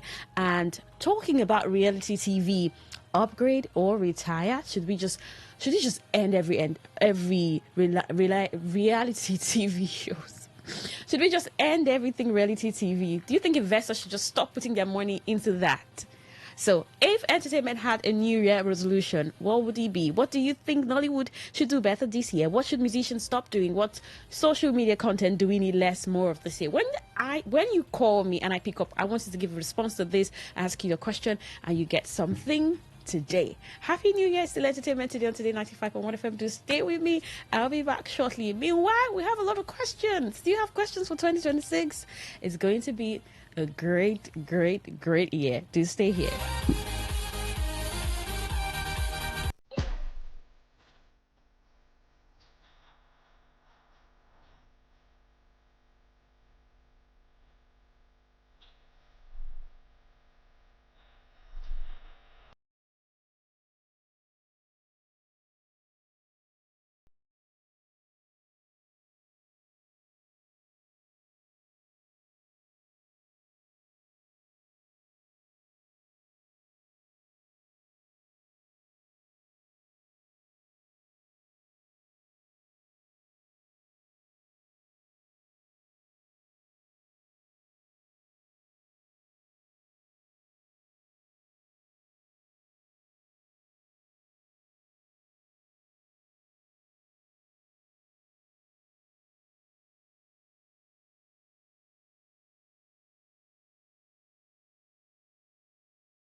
Entertainment today on Today 95.1 FM, Voice of the People. Thank you so much for staying tuned. Now that time has come. I want you to call 0810-951-0951. Keep your arts together. I hope you're ready for these questions, right? Very simple questions, but then you can give a response to it and then you get a gift. Happy New Year to you and welcome to 2026. So the number to call is 0810-951-0951. Happy New Year. Welcome. Happy New Year to you. Happy New Year. Good morning. How is your day coming already? Well, boring. My family traveled, so I'm home alone. Oh, goodness. Sorry about that. Okay, let's do this quick. All right, let's start with this first. The question I asked earlier is, if entertainment had a New Year resolution, what do you think Nollywood should do better this year? Now, this is no gift to this, but just give a response to this first. Okay. Let me come from two angles. One from the should I say Nollywood Asaba? I don't know if they are separated Okay. or joined. Okay. But I think that we're more civilized now. So sometimes it gets really boring. Okay. Seeing most of these epic movies where you have all the guards, the palace maids, and all that kind of traditional setting. Okay. Now, I'm not saying that we don't have. Okay, let's be fast rulers about around it. that. Let's just tell me, what should they do I'm better? thinking that we should improve on that. I don't think we have too many of those kind of lifestyles Okay. now. Okay. So, what song did you listen to? What song did you listen to the most last year? What song did I take that again? Sorry. What song did you listen to the most last year? More of Davido. Davido. Which of his songs? I might not know the title, but this is very popular one that he had to sample right in a day. Oh, okay, okay, great. What network is this? This is Airtel. Airtel. All right. Thank you. Happy New Year. Enjoy the rest of your day.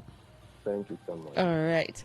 08109510951. That's the number to call. Happy New Year. Welcome to Entertainment Today.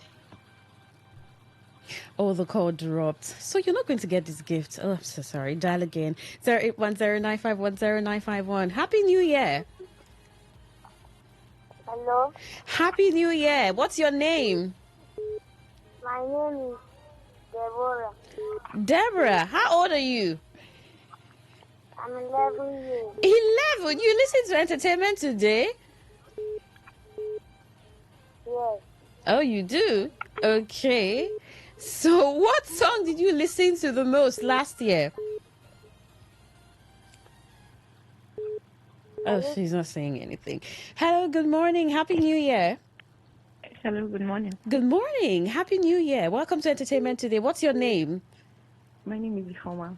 Ifoma. Okay. So, tell me, which Nigerian artist owned last year for you? For me, I'll say, what's this new guy's name? That guy that sang You. I can't remember his name. With You. Omale and Davido did With You. Is that the song you're talking about? No, not With You, just You. You. Huh. Yes, I think he's an upcoming artist. Up and coming artist. How come you don't know his name? Another question, please. Right. What movie or series did you enjoy the most last year? Series. Or movie? It should be on Netflix. This trending movie. I really liked Beauty in Black. Yes. Oh, Beauty in Black. Tyler Perry. Yes, I did. All right. What network is this? MTN. All right. Take care of yourself. Happy New Year. Good morning. Happy New Year. Happy New Year. Why are you sounding like you want to sleep? What is it? The crossover line. Oh, great. You had a lot of praying and dancing to do, right? Yeah. Okay. So what was the most memorable entertainment moment for you last year? I think the Nollywood. No, anything at all. What was the most memorable entertainment moment for you? Like your personal entertainment moment? Are you there? Oh, the call dropped. Good morning. Happy New Year. Oh, 08109510951. Happy New Year. Happy New Year. Yeah, what's your name? Where are you calling from? Okay, my name is Fortune. Oh, Akatam. your name is... Akatam from River State, Unicorn. Okay. Fortune what? I didn't get the other name. Fortune Akata. Okay, great. So which celebrity do you think had the best year? 2025. 2025, celebrity. Burna Boy. Burner Boy. Okay. What network is this? Hello? What network is this? The one you called with? MC. Oh, all right. I think I can just take 2 more calls and we wrap up. Good morning. What's your name? Happy New Year. Happy New Year, ma. Okay, what's your name? Freedom. Okay, Happy New Year, Freedom. Hope you're enjoying your day. Yeah, best wishes. Okay. Old school music or new school music? Old school music. Old school? How? Why? I so much enjoy the lyrics and the messages The lyrics. in the old school. Okay. No problems. So let me ask you this one again. I don't know. I just want to ask you two questions. These are very simple questions. They're just very simple. Cinema or Netflix? Which one do you prefer and why? Come again, please. Cinema or Netflix? Which do you prefer and why? I don't really get you. Cinema, going to the cinemas or watching Netflix? Which do you prefer? Cinema. Cinema. So did you go to the cinema last year? Yeah. Oh, you did. Okay, great. What network is this? MTN. Okay, have a great day. Happy New Year. What's your name? My name is Confidence. Confident. Confident. Are you confident of this year? Yes, I'm confident of this year. I have confidence in God. Absolutely, that's brilliant. This year will be a blessed year for all of us. Great, it would be. It would. So you listen to entertainment today? Yeah, I do. Okay. So let's go with this. What song always gets you in a good mood? Confidence. Davido's song, the one that he sang last year. What song is that? What's the title?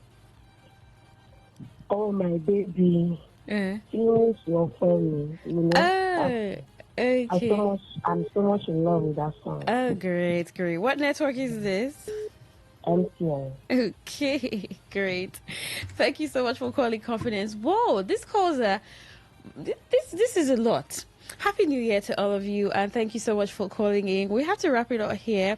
So you just never can tell, right? Just listen to entertainment today, Monday through Friday, 11:30 to 12, and who knows, maybe tomorrow there would be another gifting. So all of you expect a gift from Today 95.1 FM entertainment show. Just something that you can send messages with, call your loved ones and friends, and have a good day. Now let's wrap up with these. Forbes reveals the top 10 highest paid musicians of 2025. I'm just going to do a rundown of them. First, you have The Weeknd in the world's highest paid musician in 2025. Number one, earning about $298 million US. You have Taylor Swift. You have Beyonce.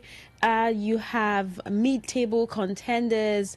You have 22-time Grammy winner Kendrick Lamar locked in fourth with $109 million US. You have Coldplay and Shakira jointly occupy fifth and sixth each at $105 million US. You have Drake on number 7 with $78 million. And you have finalizing the roster where the musicians in top spots 8 to 10 who epitomize the benefits of steadfast audience, loyalty, and niche enterprises. Grammy-winning R&B icon Chris Brown held down 8 with $74 million. And you have The Weeknd on number 1, Taylor Swift number 2, 3 Beyonce, 4 Kendrick Lamar, 5 Coldplay, 6 Shakira, 7 Drake, 8 Chris Brown, 9 Zach Bryan, and 10 Bad Bunny. Thank you so much for tuning in to Entertainment Today on Today 95.1 FM. Do check your phones. You get messages from us. And a Happy New Year, and keep listening to Today 95.1 FM. The World News is up next at 12. Good morning.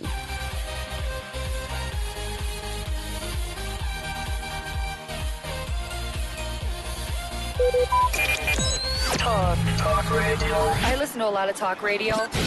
95.1 FM. Whether it's happening in Port Harcourt, South South, Nigeria, or around the world, we've got you covered. On air, online, delivering balanced news and unbiased analysis. Today, 95.1 FM. This is Today, 95.1 FM, Port Harcourt. News.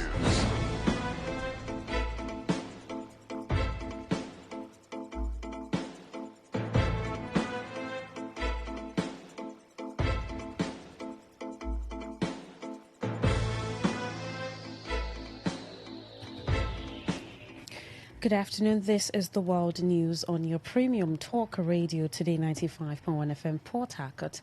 I am Queen Chima. The headlines.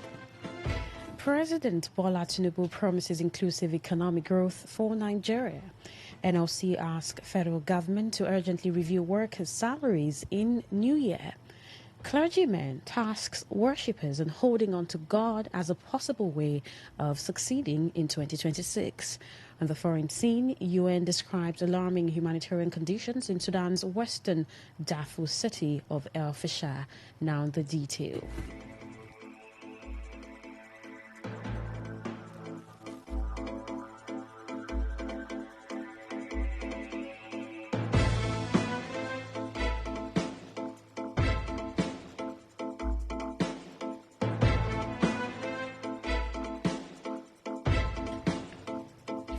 Activist lawyer Deji Adeyanju has berated President Bola Tinubu for insisting on the January 1 commencement of the new tax law in Nigeria despite controversies.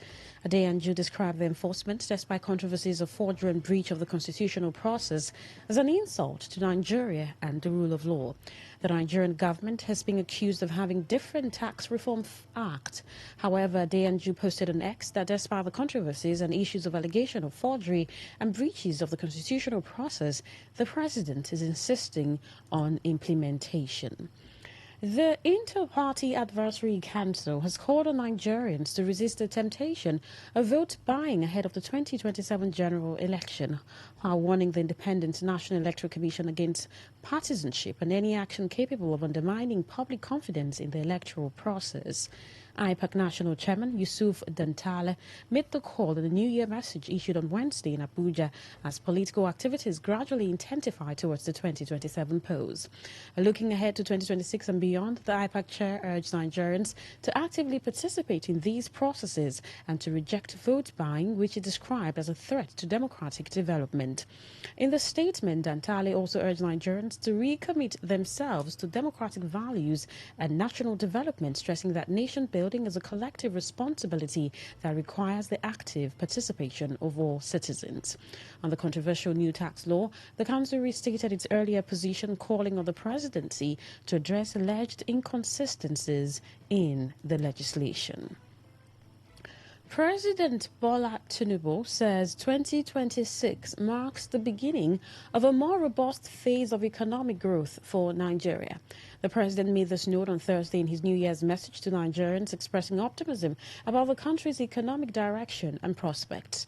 In his address, President Tinubu welcomed Nigerians into the new year with gratitude to God and confidence in the nation's collective resolve, saying he believes 2026 will be a more prosperous year for the country and its people.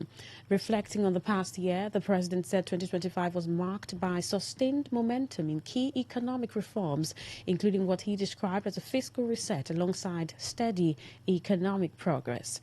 He noted that despite persistent global economic headwinds, Nigeria recorded tangible and measurable gains, particularly in the economy, adding that these achievements validate the tough but necessary reforms undertaken by his administration. According to the president, the reforms are beginning to yield results for ordinary Nigerians, with more concrete outcomes expected in the months ahead. Well, the Nigerian Labour Congress, NLC, has asked the federal government to urgently review workers' salaries in the new year following the wave of escalating inflation and suffering sweeping across the country. The president of NLC, Joe Ajaero, in his New Year address to workers, noted that workers' salaries should be a living wage rather than for mere survival. Ajaero acknowledged that the year 2025 was indeed challenging for Nigerian workers. He said as they stand on the threshold of the 2026, the Nigerian Labour Congress, NLC, extends strong solidarity and firm fraternal greetings to every toiling hand and every citizen burdened by the weight of the current socio-economic system. Ajaero, however, said the challenges did not deter the group from pushing for justice for workers, adding that the new year ushers in hope for workers. He urged workers to be vigilant and patriotic in 2026, adding that the NLC would not fail to organize and mobilize to hold government accountable, warning that the group would stand against manipulations by politicians. According to him, security should remain a top priority for every state to guarantee the safety of lives and property. The former Minister of Transportation, Rotimi Amechi, has urged Nigerians to call for and demand economic reforms that would result in job creation, poverty reduction, affordable healthcare, affordable housing, affordable food, and quality education for all. Amechi, in the New Year message on behalf of his family, extended heartfelt wishes of peace and prosperity to every household across the nation. The leader of African Democratic Party in South noted that the past year has tested the resilience of the people as a nation, with many families struggling under the unbearable weight of economic hardship, the unfortunate rising cost of living, and widespread insecurity. Amechi wished that Nigerians welcome the new year, let the people all commit to making a turning point in the national aspiration for peace, unity, improved security of lives and property, economic stability and prosperity, and the overall well-being of the people by holding the government accountable. He further advised that the people must collectively demand leadership that is responsible, responsive, transparent, people-oriented and accountable to the people, as well as insist on political and electoral reforms that provide a free, fair and transparent electoral process. Amechi, who was a presidential aspirant of the All Progressives Congress in the last general elections, maintained that Nigerians deserve a Nigeria where justice, fairness and the rule of law are respected. He insisted that as for himself, he will continue to stand firm with Nigerians, to speak truth to power, to challenge policies that deepen suffering, and to offer constructive direction that can restore dignity, honor, economic prosperity, improve security, and provide impactful, purposeful political leadership to the nation. The executive chairman of the Economic and Financial Crimes Commission, Ola Olukoyede, has urged Nigerians to enter 2026 with a renewed commitment to accountability and zero tolerance for corruption. Olukoyede made the call in the New Year message delivered in Abuja, according to a statement issued by the head of media and publicity of the EFCC, Dele Oyewale, on Wednesday. He said while the excitement of the New Year was welcome, adding that it should also encourage Nigerians to embrace responsible conduct in order to contribute to national development. Olukoyede expressed optimism that Nigeria would overcome economic hardship, noting that President Bola Tinubu's renewed hope agenda was geared towards national growth. He also wished Nigerians a peaceful and fulfilling 2026.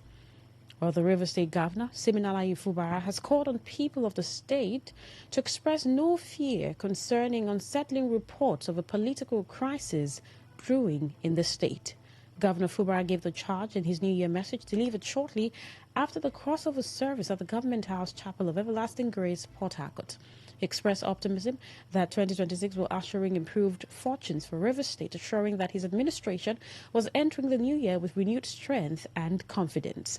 He declared that his reliance was not on the instruments of war, but on prayer, urging residents of the state to remain calm.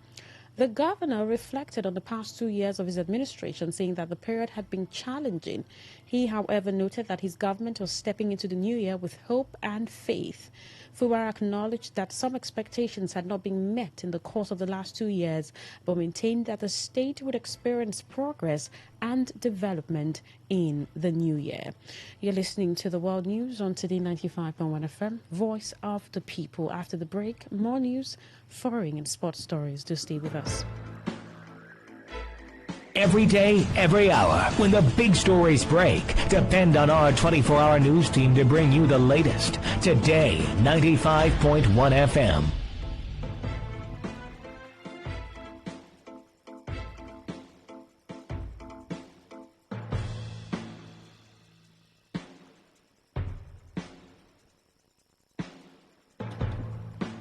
Well, thank you so much for staying with us. Now the rest of our stories. At least 7 people have been confirmed dead following a deadly attack on the Bum community in Chugui, Vuang district of the Jos South local government area of Plateau State. The incident occurred barely minutes into the new year. The Berom Youth Murder Association said the attack allegedly carried out by suspected armed bandits as residents were preparing to usher in 2026. Confirming the incident, the National Publicity Secretary of the association, Ruang Tengwang, said the community was thrown into mourning at a time when others across the state were celebrating. It disclosed that 7 corpses had so far been recovered, noting that search and rescue operations were still ongoing. According to the association, the attack occurred despite earlier security alerts warning that several communities in Jos South local government area had been marked for possible attacks. The BYM said the latest killings further deepen concerns over the safety of rural communities in Plateau State, especially during festive periods meant for peace and celebrations.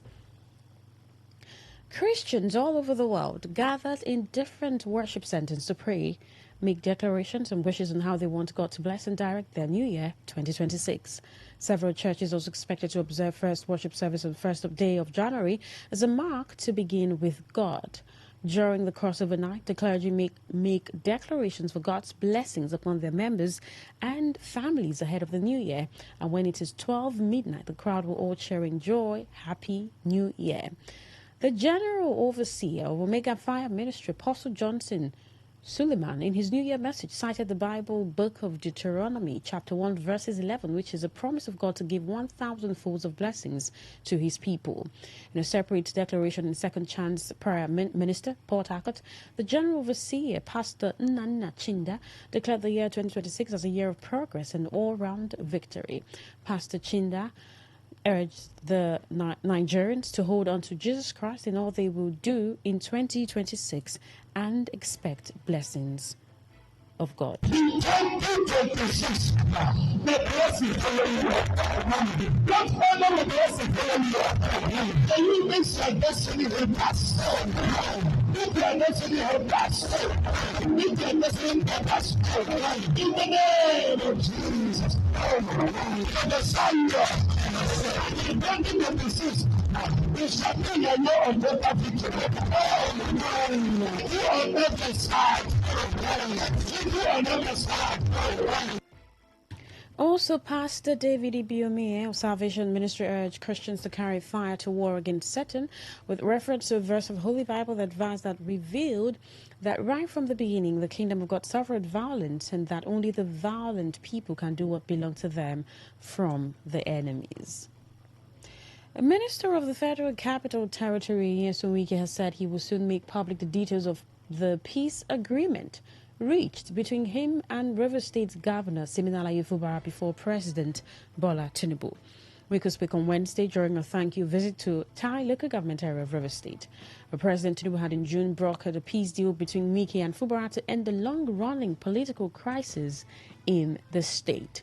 He warned the people of Tai against trusting politicians who do not keep their promises, stressing that such people should not be relied on. Wike also said Rivers people were ready for the 2027 elections, adding that money would not decide outcomes in the state. Yesterday, I was watching television. I heard somebody who was a senator who is supposed to be talking about state politics, national politics, is playing community politics, endorsing somebody in his community, which is not even a word, Senator for 8 years, but nothing you can say you did for your people. You know, when my predecessor was in office, people so much believe in contracts. Any government in power, IGP. The person was there with Victorian. Imagine my predecessor left, I came, he was also there. Now I have left.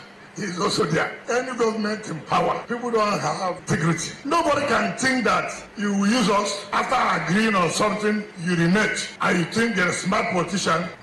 You are clever by half. The people of Anakabo clan in Obiabo local government area of River State says the numerous projects are executed and commissioned by the government of River State across the state towards the end of 2025 a clear testimony that Governor Siminalayi Fubara is a visionary. The paramount ruler of Anakabo clan, Eze Olu Marcus Origi, who spoke through the regent of the clan, Eze Loy Marcus Origi, noted with satisfaction that the government of Siminalayi Fubara has proven to have the interests of the state at heart, hence embarking on projects that have direct bearings on the people. While appealing to the people of the state to continue to support the government of Fubara, the traditional ruler called on the governor to consider the rehabilitation of Anaka internal roads, particularly at Melekuru in the 2026 budget to give residents of the area a sense of belonging. He pledged the support and cooperation of the people of Anakabo to the current government of Fumara. Ezeolu Marcos Origi also used the forum to applaud Ella Edward, a daughter of the clan, for winning the 9th edition of Ada Ikore beauty pageant, saying that she has done the clan proud and commended the organizers for a job well done. The United Nations has described alarming humanitarian conditions in Sudan's western Darfur city of El Fasher following its first visit since the city fell to the paramilitary rapid support forces in October. UN humanitarian coordinator for Sudan, Denise Brown, said the hours-long mission was carried out under extreme tension. Brown said only small numbers of civilians were visible during the visit, but that though the UN believes many others remain detained or injured and in need of urgent medical evacuation. Villages surrounding El Fasher appeared completely abandoned, while those still in the city are surviving in damaged buildings or makeshift shelters without clean water, toilets, or adequate food. The UN says hundreds of civilians remain facing shortages of medicine, education, and basic supplies. Food prices are extreme, with a kilogram of rice reportedly costing up to $100. Brown warned the situation reflects a broader pattern of atrocities in Sudan's war, stressing that further UN assessments and humanitarian access are urgently needed. To end the news, here is a summary of the major stories. President Bola Tinubu has promised inclusive economic growth for Nigeria. The Nigerian Labour Congress has asked federal government to urgently review workers' salaries in the new year 2026. We told you that clergymen have tasked worshippers in holding on to God as a possible way of succeeding in 2026. On the foreign scene, you also heard that UN has described the alarming humanitarian conditions in Sudan's western Darfur city of El Fasher. That was the news as edited by Uchendu Ejo. For comment and inquiries, please call 0818-389-2850. Send your emails to news@todayfmlive.com. You can read our stories on www.todayfmlive.com, Facebook at Today95.1fm, Instagram at TodayFM951, X at TodayFM951. You can also join our YouTube live at Today95.1fm. I am Queen Chima. Thank you so much for listening. Good afternoon and happy 2026. Today's news, today's entertainment, today's sports, today's issues. Today on Today 95.1 FM, Port Harcourt. Please listen to this paid infomercial. Herbal Heritage International, the Kokoroko, for herbal medicine, where they produce strong, correct medicine, they take it, they support the country healthcare system. Countryman, correct, holistic, ogbonge herbal medicine, they know they come out for public anyhow, like a big basket. Full ground, as every Christmas, have been boundary. Sickness self, sabi medicine, will pass them. After all, monkey smart now, because tree near tree is our forest. Heritage International will use the technology of computer testing machine to see and know before attacking that your health condition. We don't become Ubaruba for your life with the correct treatment. Therefore, whether definition or without definition, make you visit Herbal Heritage International. Offices way near you. Herbal Heritage International. Now Hello and welcome to the program Roots and Herbs. Roots and Herbs is a program that discusses health-related challenges and suggests possible ways out from the herbal medicine perspective. Roots and Herbs is put together and sponsored by Herbal Heritage International, also known as Baba Yoruba. Baba Yoruba is currently having a special New Year promo package. This New Year promo package will give you the opportunity to enjoy 50% discount on all their products and services. This offer runs while the stock lasts. And at the same time, it will give you the privilege of meeting Baba Yoruba himself at number 24 Ikwere Road, Mile 1 by Education Bus Stop, Port Harcourt. For details and inquiries, the telephone number to call is 080-33-111-946.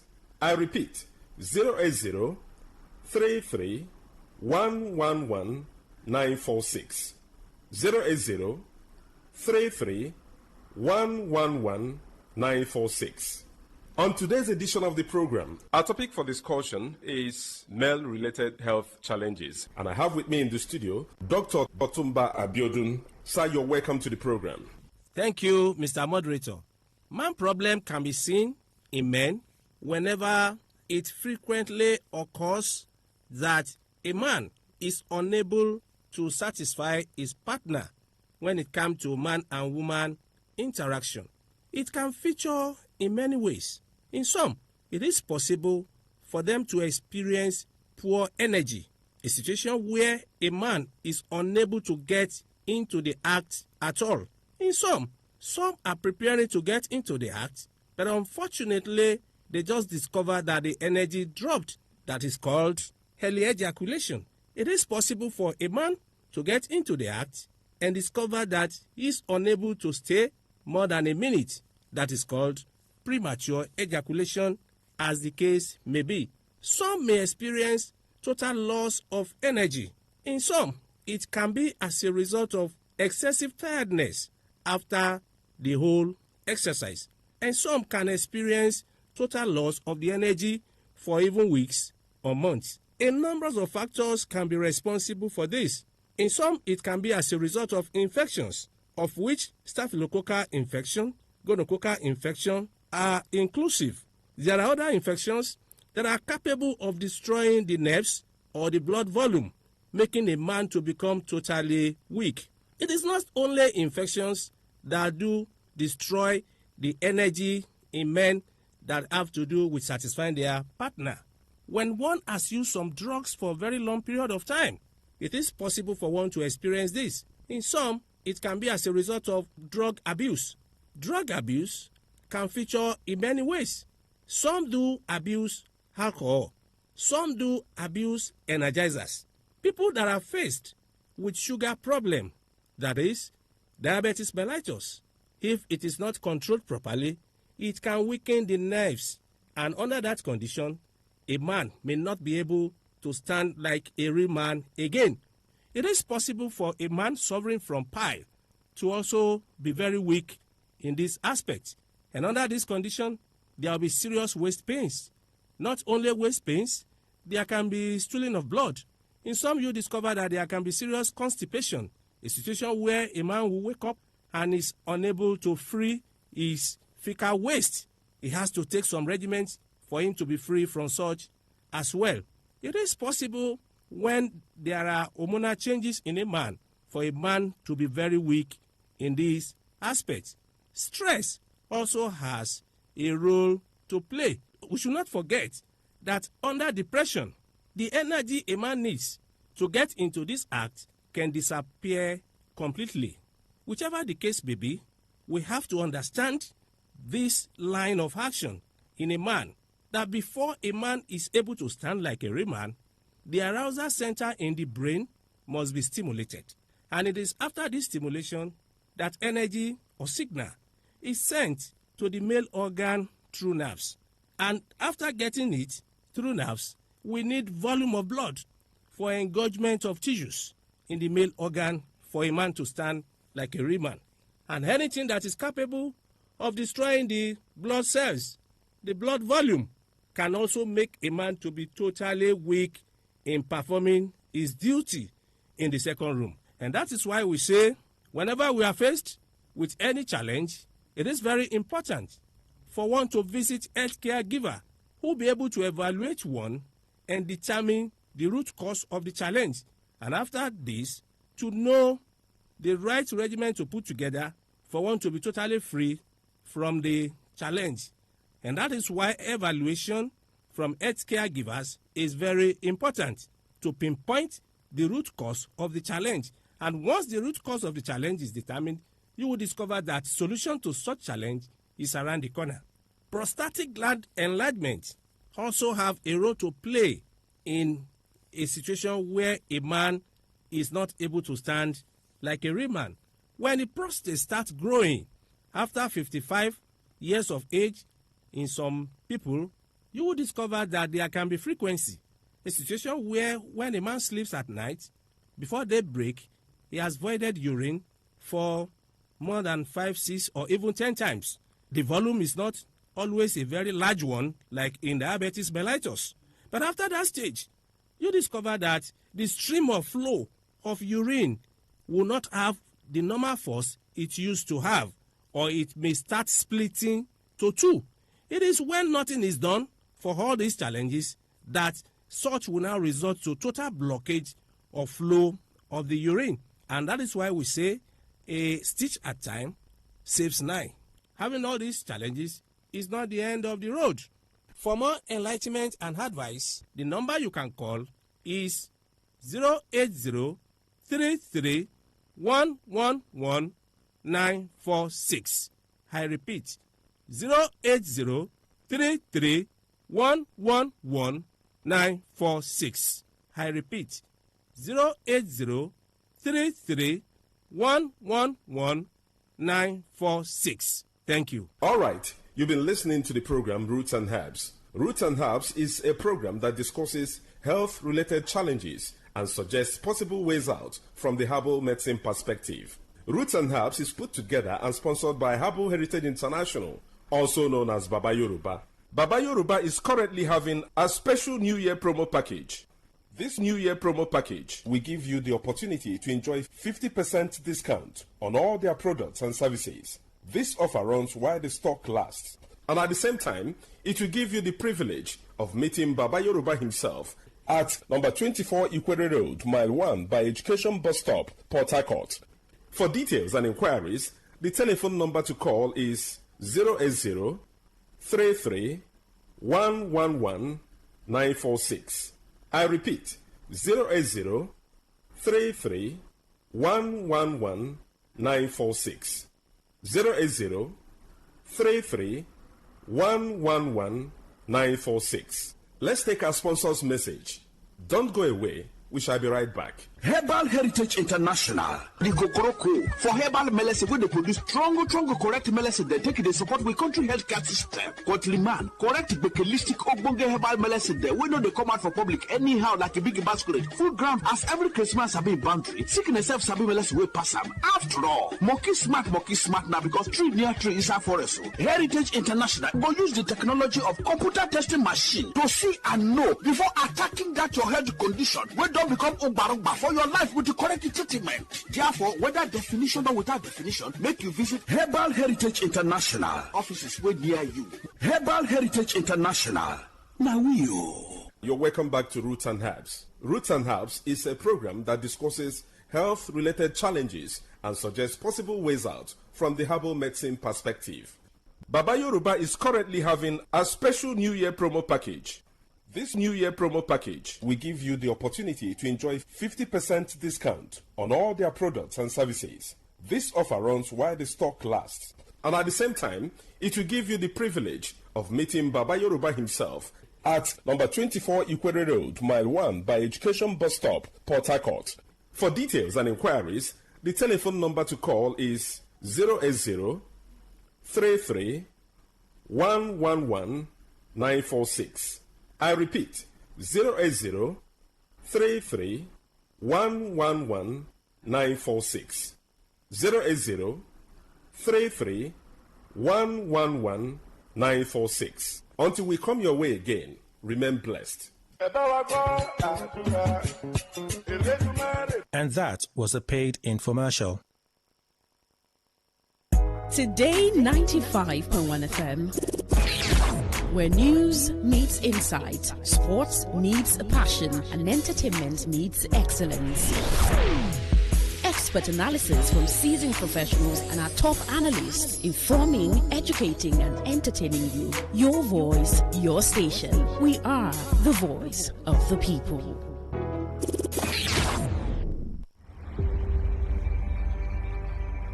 Maybe home is somebody's smile when they look at you for the first time. Maybe home is being a home to something you love and adore with all your heart, and that is what life, friendship, and love are all about.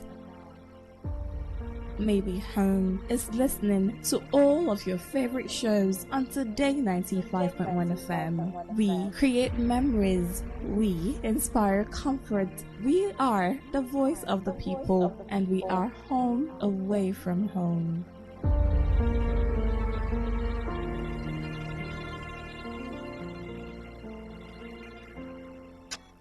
People fixing the world.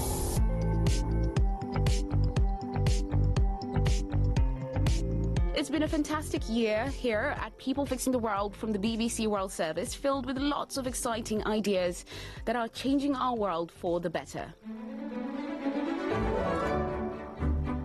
Around this time, families will be coming together to share a meal and great memories. And I thought, let's do the same for the program. Only in true People Fixing the World fashion, I've got the whole gang here to share some of our favorite solutions this year. Potentially also some terrible jokes. I'm looking at you, Richard.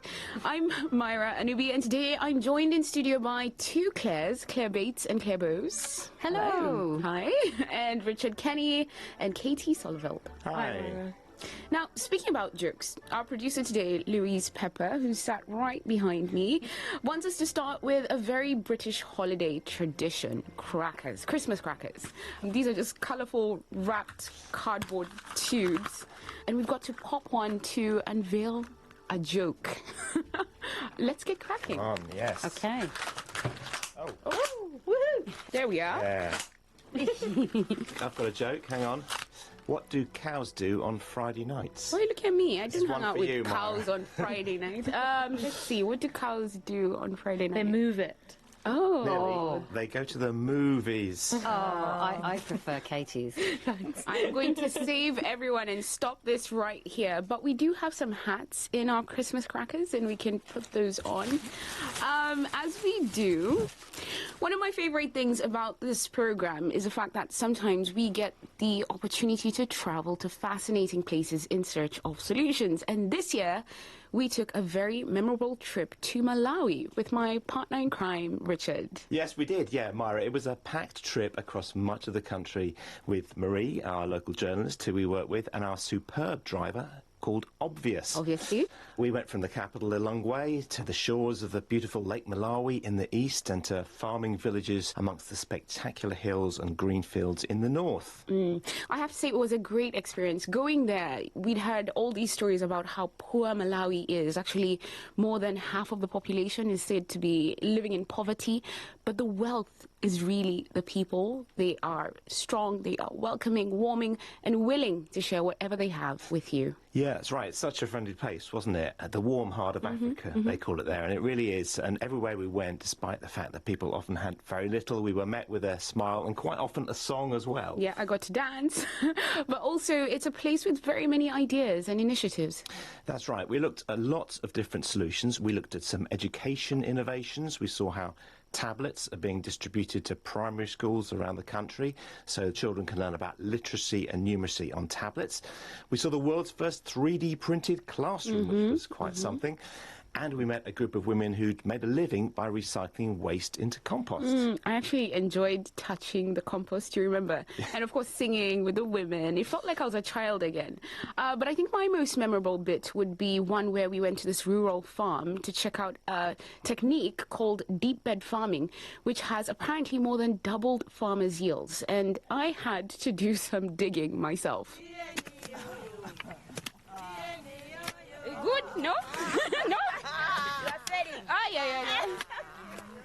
I'm going deeper. I have to say, this is not easy, but the last time I did this was in high school as a punishment. I thought you tried at your home.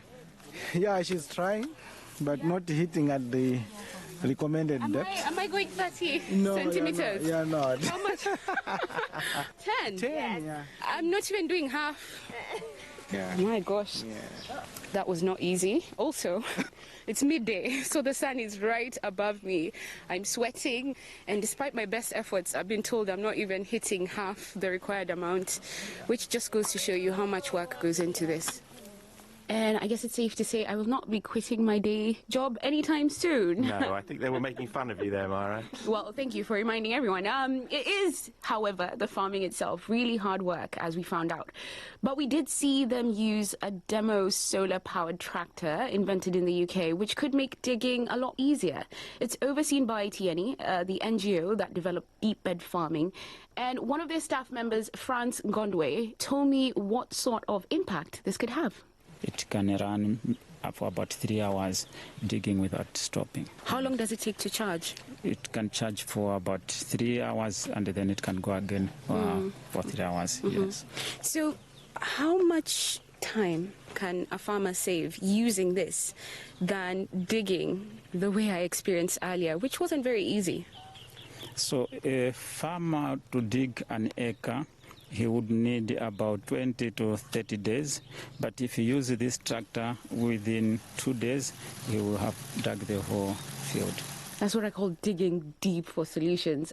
The program had a big reaction from listeners, and since then there's been an update, Richard. Yeah, that's right, Myra. Things are moving pretty fast with deep bed farming and with the tractor as well. When we spoke to the farmers, if you remember, they had some issues with the AFTRAC tractor, as it's called. They found it a bit hard to control. Yeah. They were only able to use it going backwards. So I caught up with Toby Williams. He's one of the designers, to find out how their new version is coming along. Since we last spoke, we've taken the feedback from the community who had our original prototype tractor, and we've used it to entirely redesign our microelectric tractor from the ground up. This results in a much more versatile system that doesn't just support deep bed farming in soil preparation, but also in terms of cultivation, irrigation and harvesting.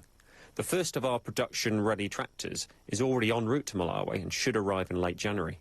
So what I want to know is, did they change the direction of the tractor? Yes, they did, Claire. It now moves forwards. In fact, the handle is designed to rotate 180 degrees so that you can walk behind it when you're ploughing, and then you can turn the handle so you can harvest the crops without running them over first. And according to TNE, the group behind the deep bed farming, the programme that we made has attracted a lot of interest from other farmers who are keen to find out more about the technique.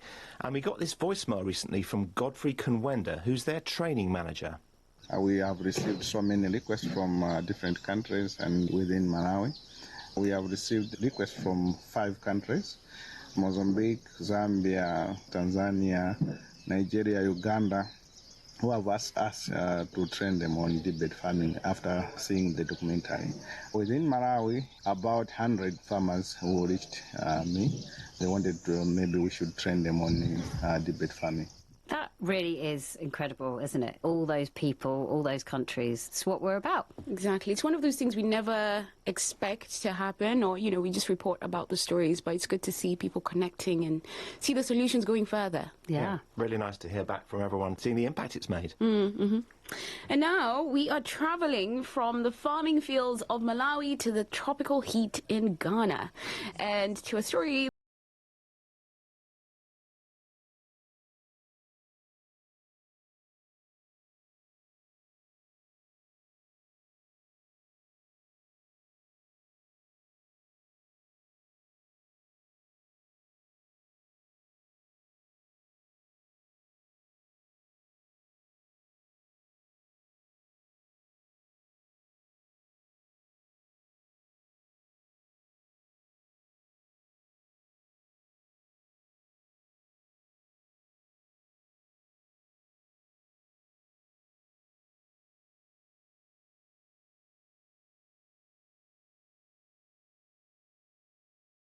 something that's now grown into a movement. Yeah, I mean, this is what I really like about it. It was one person who just got fed up and decided to do something about it. And in this case, it was him and his wife. For better, for worse. Well, yes. Clearing up their local bus stop. And then they started to enlist volunteers and friends to help. Sometimes you go to the bus stop and there's a heap of trash packed close to the stands where we are supposed to sit. So for situations like this, the bus stop boys will come around with our trash bag and our boboya, a tricycle. We bag all the trash, we put it in a bin, and then we take it away. So we are basically going around town. Any place that we find as unclean, we mobilize and clean the place, you know, as a way of also trying to say goodbye to flooding and malaria. We are promoting clean, green environments through patriotism, volunteerism, and selflessness. We have a mini microphone and a speaker that we speak out loud to the people at the bus stop, telling them, how long are you going to wait for somebody to come and clean your mess? We need that on the program. Someone goes, how long are you going to wait for someone to come and clean up your mess? I was going to say, that's what I say to my children, I'm sure, on a regular basis. Well, clearly that can solve many things. But Claire, you've had an update from Henneba. I have, yes, and as you'd expect, you know, still full of energy and optimism. Well, in the last 8 months, we have intensified our works. We are in Accra, we are in Cape Coast, and we are in Apam. For now, 3 regions. What difference have you seen in terms of followers and supporters? We have quite an enormous number of young people forming their own groups and doing the same and volunteerism as we do. All of them, they call to say that we are also inspired by what you do, what you say. Wow, and how does that feel when you get those kind of calls? It feels amazing because we were actually deliberately wanting to use social media to drive change. And so when I see young people forming groups, it's exactly what is happening. And they've now even met the president of Ghana. His Excellency the President John Dramani Mahama gave us 200 wheelbarrows. They gave us 300 shovels and some brooms and quite some number of equipment to actually keep us running. So he was actually saying that he's happy about the fact that young people are involved in cleaning and raising awareness about the environment, especially because we are using our own resources to keep it going. I'm going to add another word to the bus stop boys, another B, busy. Yes. They've clearly been busy. They have been incredibly busy, and next year it's going to be no different. So they're planning to partner with Ghanaian companies to sponsor streets that they will then keep clean.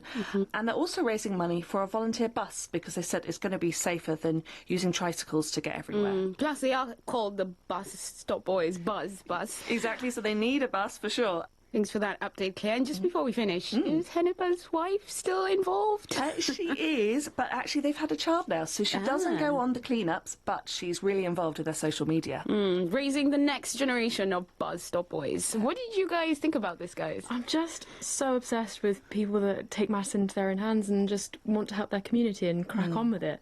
I've got some people near me at home in the countryside who roam the verges of the roads picking up litter, and you're always like, doff your cap to them, and it's just really cool. I think it's very noble.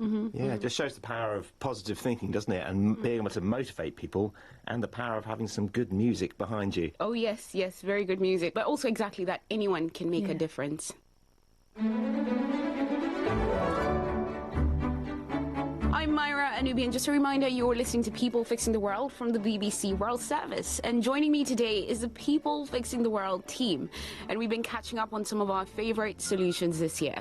We've already heard about farming, an idea in Malawi, and also we've met the cleanup crew in Ghana. But in a short while, we will also be hearing about some rhinos in South Africa. However, before that, our next idea is from Claire Bowes. And just to say, in case you have little ears in the room, this one is about sex. Not the kind of thing we've focused on before on the programme. And I'm just wondering, what did you guys think when Claire first said, let's do a programme about sex? Well, I just blushed and kept my head down, of course. And obviously that was my intention. Yeah. I think it's just genuinely really important that we did a programme about this. We've never done it before, and it's such an important topic. Yeah, and it was important. I mean, this focused on a woman from my home country, Kenya. There were ladies who'd undergone FGM in Iraqi Kurdistan, and other women from very poor areas in Brazil. The solutions were ideas that helped them become more positive about sex, their bodies as well. So, Claire, I'm glad we made it. Exactly, and I knew you'd be on board from the start. I knew this was up your street, Myra. And you know, nothing is off limits when it comes to solutions, and I really like ideas which help people live healthier and more fulfilling lives. So it seemed to me that this fell into that category. And while it might seem like a trivial topic, we found people, predominantly women, whose sex lives had been limited by either cultural barriers or religious barriers or even physical issues. And I was really moved by just how significantly people's lives were changed by these projects. Yeah, and all of the projects were absolutely amazing. But I know, well, one, we were nominated for awards because of this, but also really, I remember when we've chatted, it was a woman in Brazil who really stood out for you. Yes, yeah. So we went to a favela in Rio and we heard from women who use a WhatsApp group called Ana Autoestima. And on this, they can ask questions by text and get answers from experts. And for some, it's the first time they felt able to discuss their bodies and sex, as our reporter Julia Carneiro described. Ana Autoestima tells it like it is, in ways accessible to the women of the favelas. Oi, amiga. Tudo bem?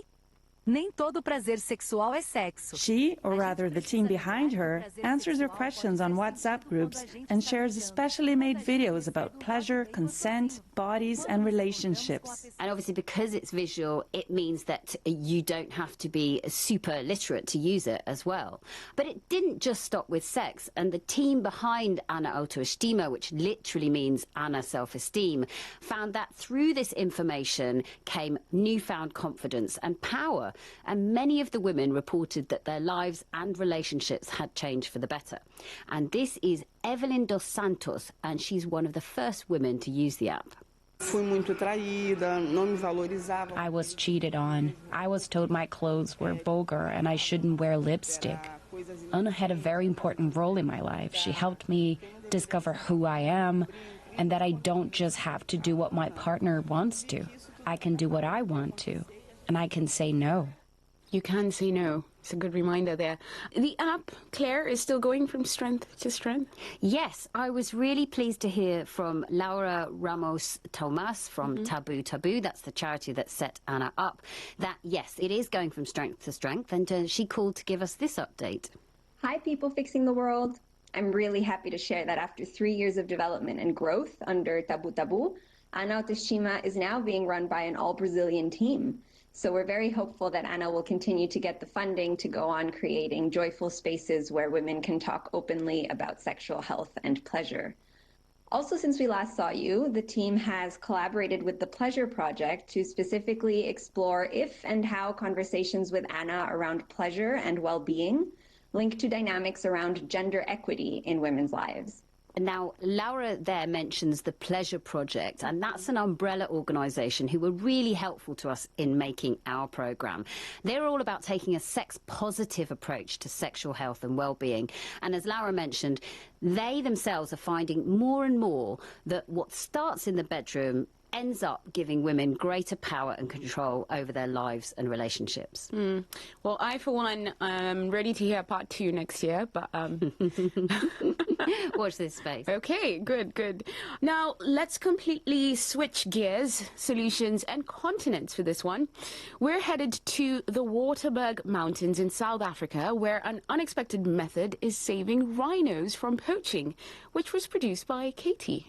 Hi, Myra. Yeah, this was, for me, like the coolest story. Yeah, there's no hiding you're a rhino lover. I just love them. They're so cool. And the solution really stuck out because it's so completely novel. And what this team is doing is they are making rhino horns on live rhinos a little bit radioactive. And it's not often that you come across nuclear science being used for conservation of animals. So what they basically do is inject a small radioactive isotope, which is like a little pellet, into the rhino's horn. They're hoping that this will work in sort of a threefold way. It's going to be a deterrent to the end user, so you don't want to buy a horn that's maybe radioactive. Yeah. It's far more detectable. So if you were to try and find a poached horn, maybe it's been ground up or it's hidden amongst a suitcase, much harder to find when you pass through security controls, etc. If it's got a little bit of nuclear reactivity in it, far easier to spot. And therefore it's also a deterrent to smugglers and poachers and gangs, and it's just really putting pressure on the whole black market sector. Yeah, and for us as a programme, it was also important that we know it's safe for the rhinos. So we sent our reporter, Ayanda, to go with the scientists to carry out the first 6-month check on the 20 rhinos that were part of the initial pilot scheme. So I'm standing in what is essentially the middle of the wilderness.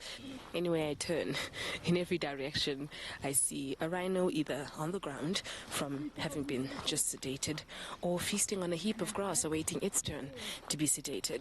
And there's a team of vets and scientists about 2 meters away from me, huddled around a sedated rhino, taking measurements, recording vitals, and I'm just in awe.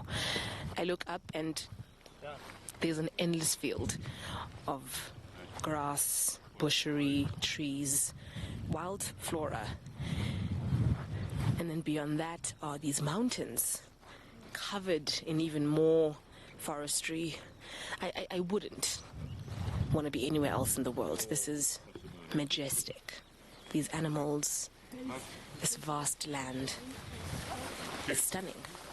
And how are the big guys doing after they got these isotopes? Well, they are doing really well. So understandably, this checking of the rhino's bloods was very important, but it took a lot of time, and there were scientists across the world helping out with this. But it is good news. So the rhinos who were given the isotope are all healthy, they're not glowing, which I think would be counteractive to protecting them. Right. And the team are now surging forward with developing the programme and branching out to other animals like elephants and pangolins. But I'll leave more of the update, and quite a cute update, to Jessica Babbage, head of the Isotope Project. The rhino herd is doing extremely well. And of course, everybody's celebrating the fact that one of the animals that we treated last year has given birth to a beautiful, vibrant baby, which is just cause for celebration all round, and further proof of the fact that the Isotope project and process first does no harm to the animal, because that is what it is intended to do. So we are all absolutely delighted. It's just wonderful news and something to celebrate. It's just so lovely there's a new rhino baby this Christmas. I mean, it does remind me of the fact that we had baby beavers this time last year. I know, you're so right. It seems like it's becoming a bit of a tradition that People Fixing the World just welcomes babies into the world. Maybe Claire Bowes, you want to say something to that? I cannot possibly comment on the babies that may or may not have been born since my programme about sexual pleasure, but it was first broadcast more than 9 months ago. Okay. And of course, speaking of the beaver family, they've actually sent one of them from London to Wales to start a new family of their own. The story just keeps getting better and better. I know. And sticking with the babies theme, let's finish with a solution that's bringing different generations together, which Claire Bates and I visited earlier this year. A nursery that's based inside a retirement home called Belong. That's here in the UK. One of their activities is that they have a choir, and the members of this choir, it really surprised me. They are as young as 2 and as old as 100.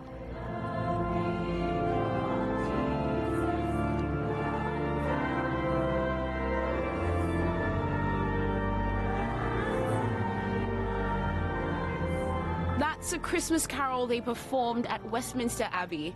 A reminder that we are never too old or too young to make a difference.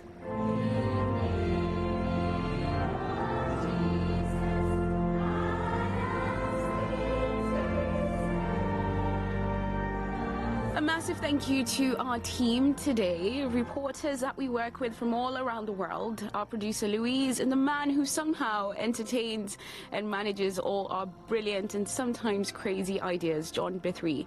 And to all of you for always listening, thank you. From us here, our family, we say happy holidays. Bye. Bye.